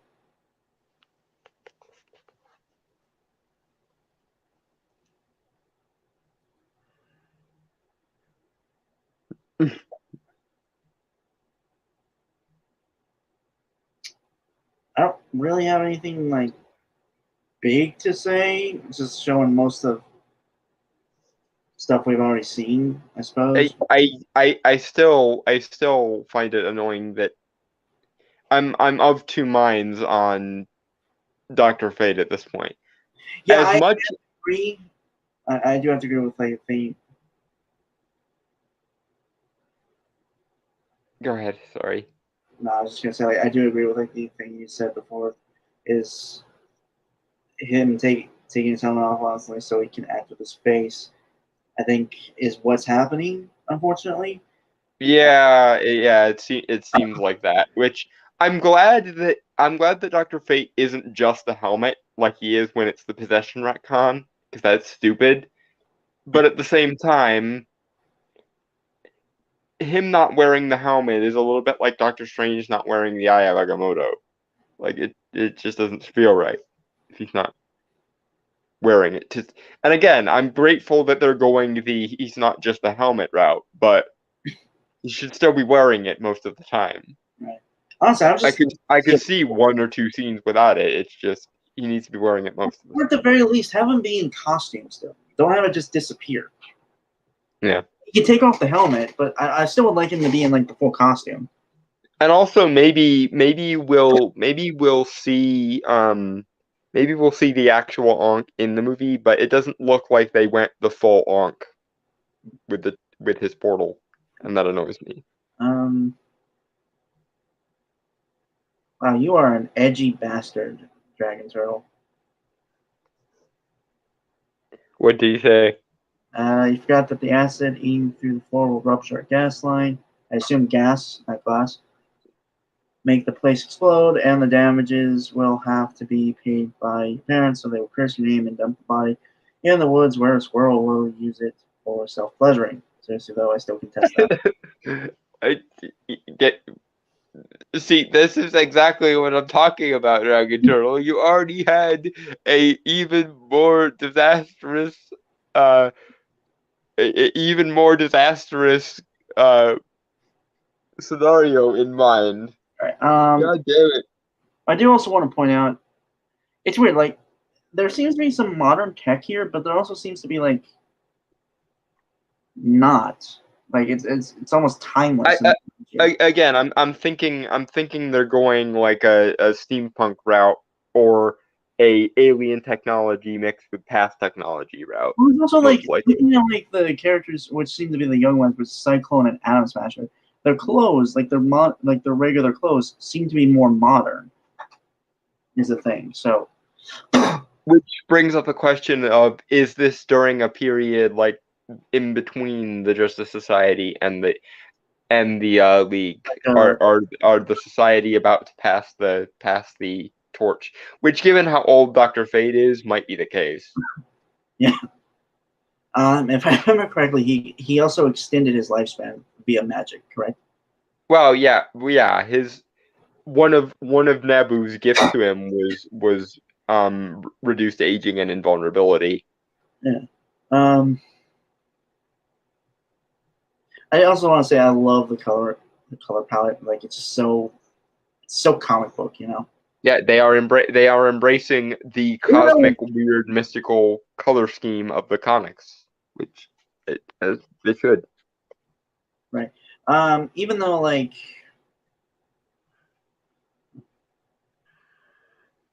it's somewhat desaturated in some side, it still pops, you know. Yeah, no, it desaturates so that the color of the magic and the energy stands out more. Which that I don't mind so much. If you're desaturating so that the mystical stuff stands out more. The Magicians kind of does that. Like all the mundane scenes look gray, and anytime anything with magic shows up, it's extra colorful. That makes sense. Okay, dude. I'm sorry, Giant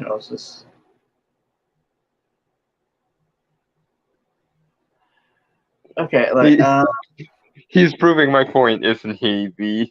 The perpetual black pill catastrophizing thing that he does.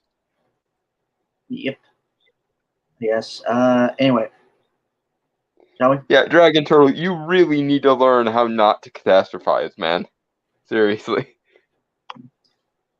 Anyway, shall Shazam. we? Shazam. Black Adam. You believe you are not worthy. But you have some powers.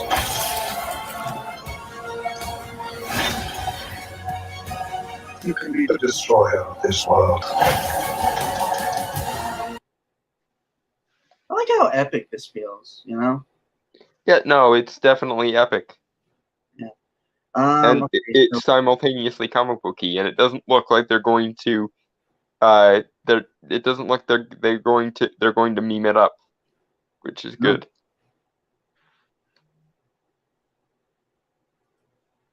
So I'm trying to look for the image where they're like multiple Dr. Fates, where it looks like there's like a magic battle, which is freaking cool. Yeah, and Dr. Fate does have the power to create copies of himself, similar to what Doctor Strange does in Infinity War. So that makes sense. Yeah, I'm just trying to get a closer look at it, like at the costume. But more to the point, he's actually wearing the helmet in a scene. God damn it! Finally. Well, it's battle, so.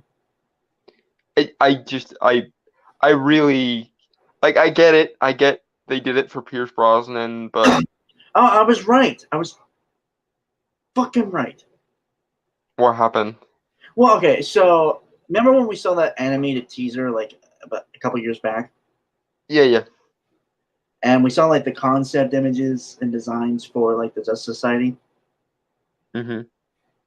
and I said like it looked like Dr. Fate had a blue cape. Mm-hmm. Technically, I was right. The outside of the cape is blue, while the inside is gold. Although it looks like it has more gold designs on it with the blue on top. So Okay, that's an interesting choice. I like it. Yeah. I also like that they keep the designs pretty simple and not do the over designing that they've done with Marvel. Although I could have my foot in the mouth later on in these movies. So Yeah, who knows? Anyway, Shazam. 1 second, let me put it back. Although it does look like they are spoiling the ending where like he gets defeated, which I guess kind of makes sense because there's no way like he'll be a villain. We understand like a villain protagonist, which are very hard to do in my opinion. Yeah. But they still have to beat him at the end. Yeah, like Especially because if I'm right, and this is set in like the 20s or 30s or so, they need to lock him away so that he can then cross over with Shazam later. Okay. Because if they don't cross him over with Shazam, somebody is losing their fucking job. Okay. Does granting copies divide his power and or focus? It depends on the situation.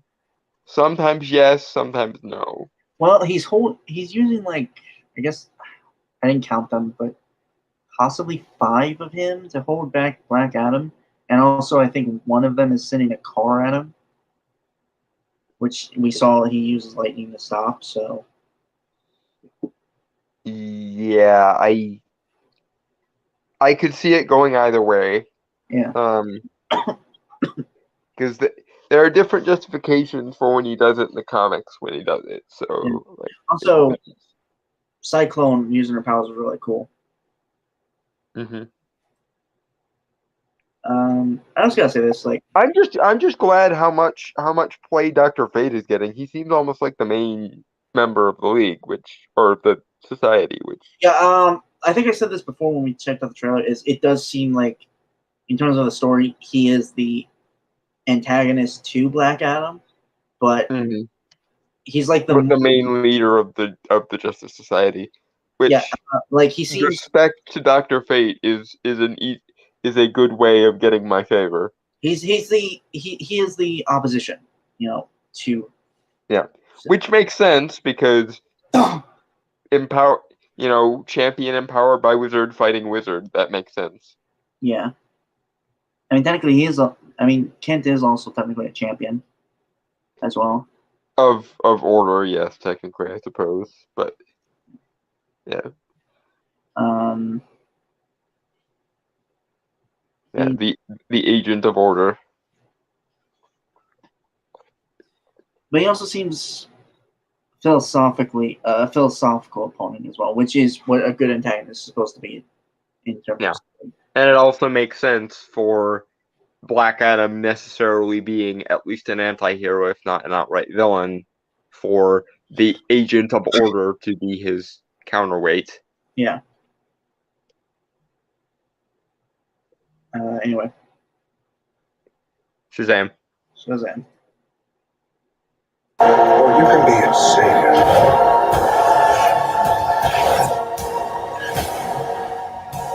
The world needed a hero.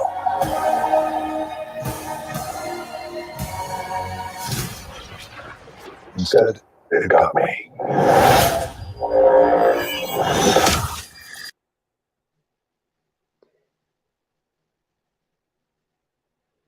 Can I get a Dr. Fate movie if this does well? I want a Dr. Fate movie.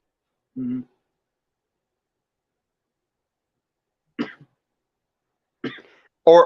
Or just a straight up Justice Society movie would also be nice.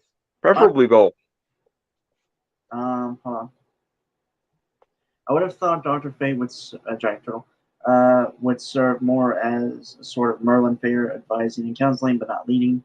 Then again, taking charge seems like an order thing to do.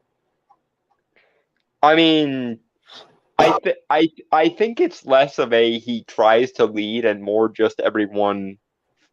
It's less of a asserting self to lead and more of a people have all just learned that he's the wisest one in the room and therefore have it's less Dr. Fate trying to lead and more everyone else trying to follow. Yeah. Also, I love the similar to what Gandalf does with the Fellowship of the Ring.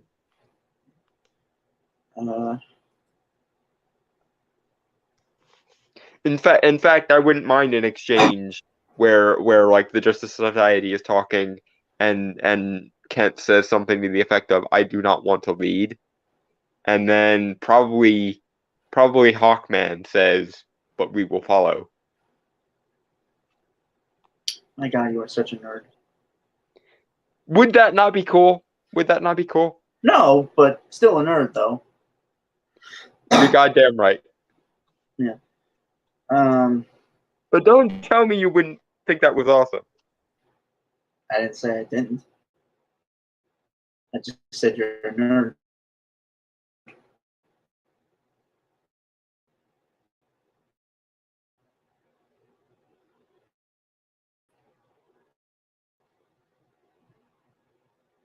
Or I feel like you're staring at me.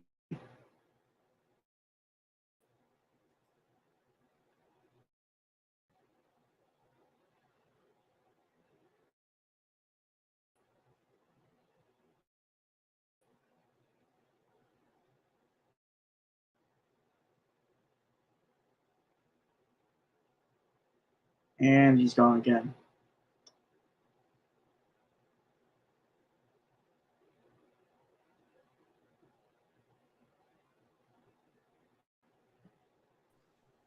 StreamYard kicked me out that time. But anyway, yes, I am a nerd, and I will not ever be ashamed of my geek credentials. But that would be a cool scene if they did it. If Fate was like, if Kent was like, I do not wish to lead you, and Hawkman was like, but we will follow you nevertheless. Anyway, Shazam.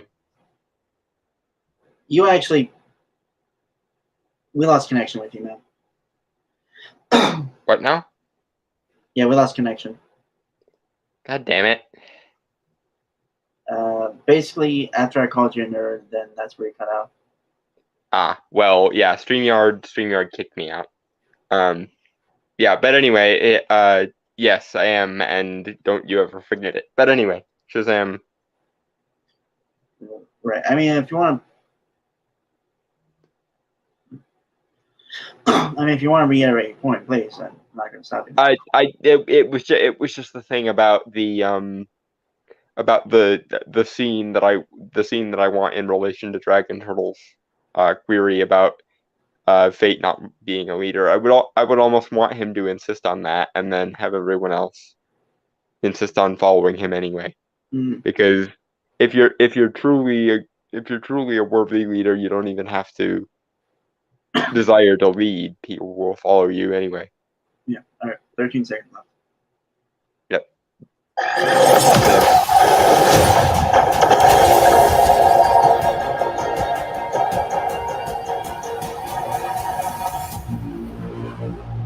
October 21st.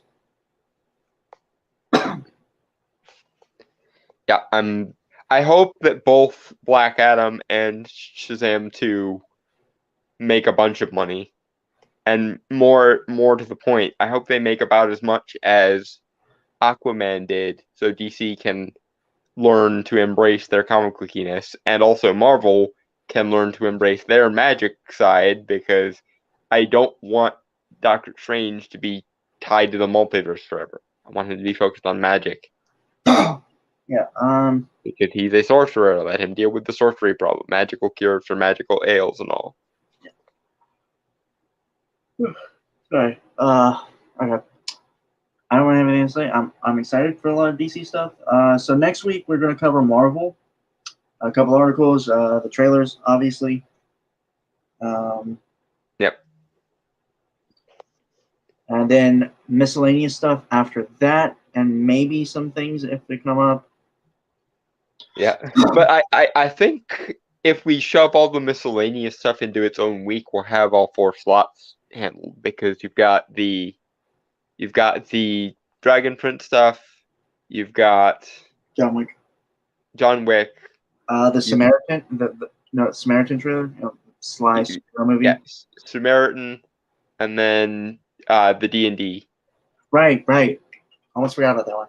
Yeah, the D&D trailer. Yeah, so probably not in that order. We'll probably start with the D&D one, because that one looks the worst. So I'll have a lot to say about it.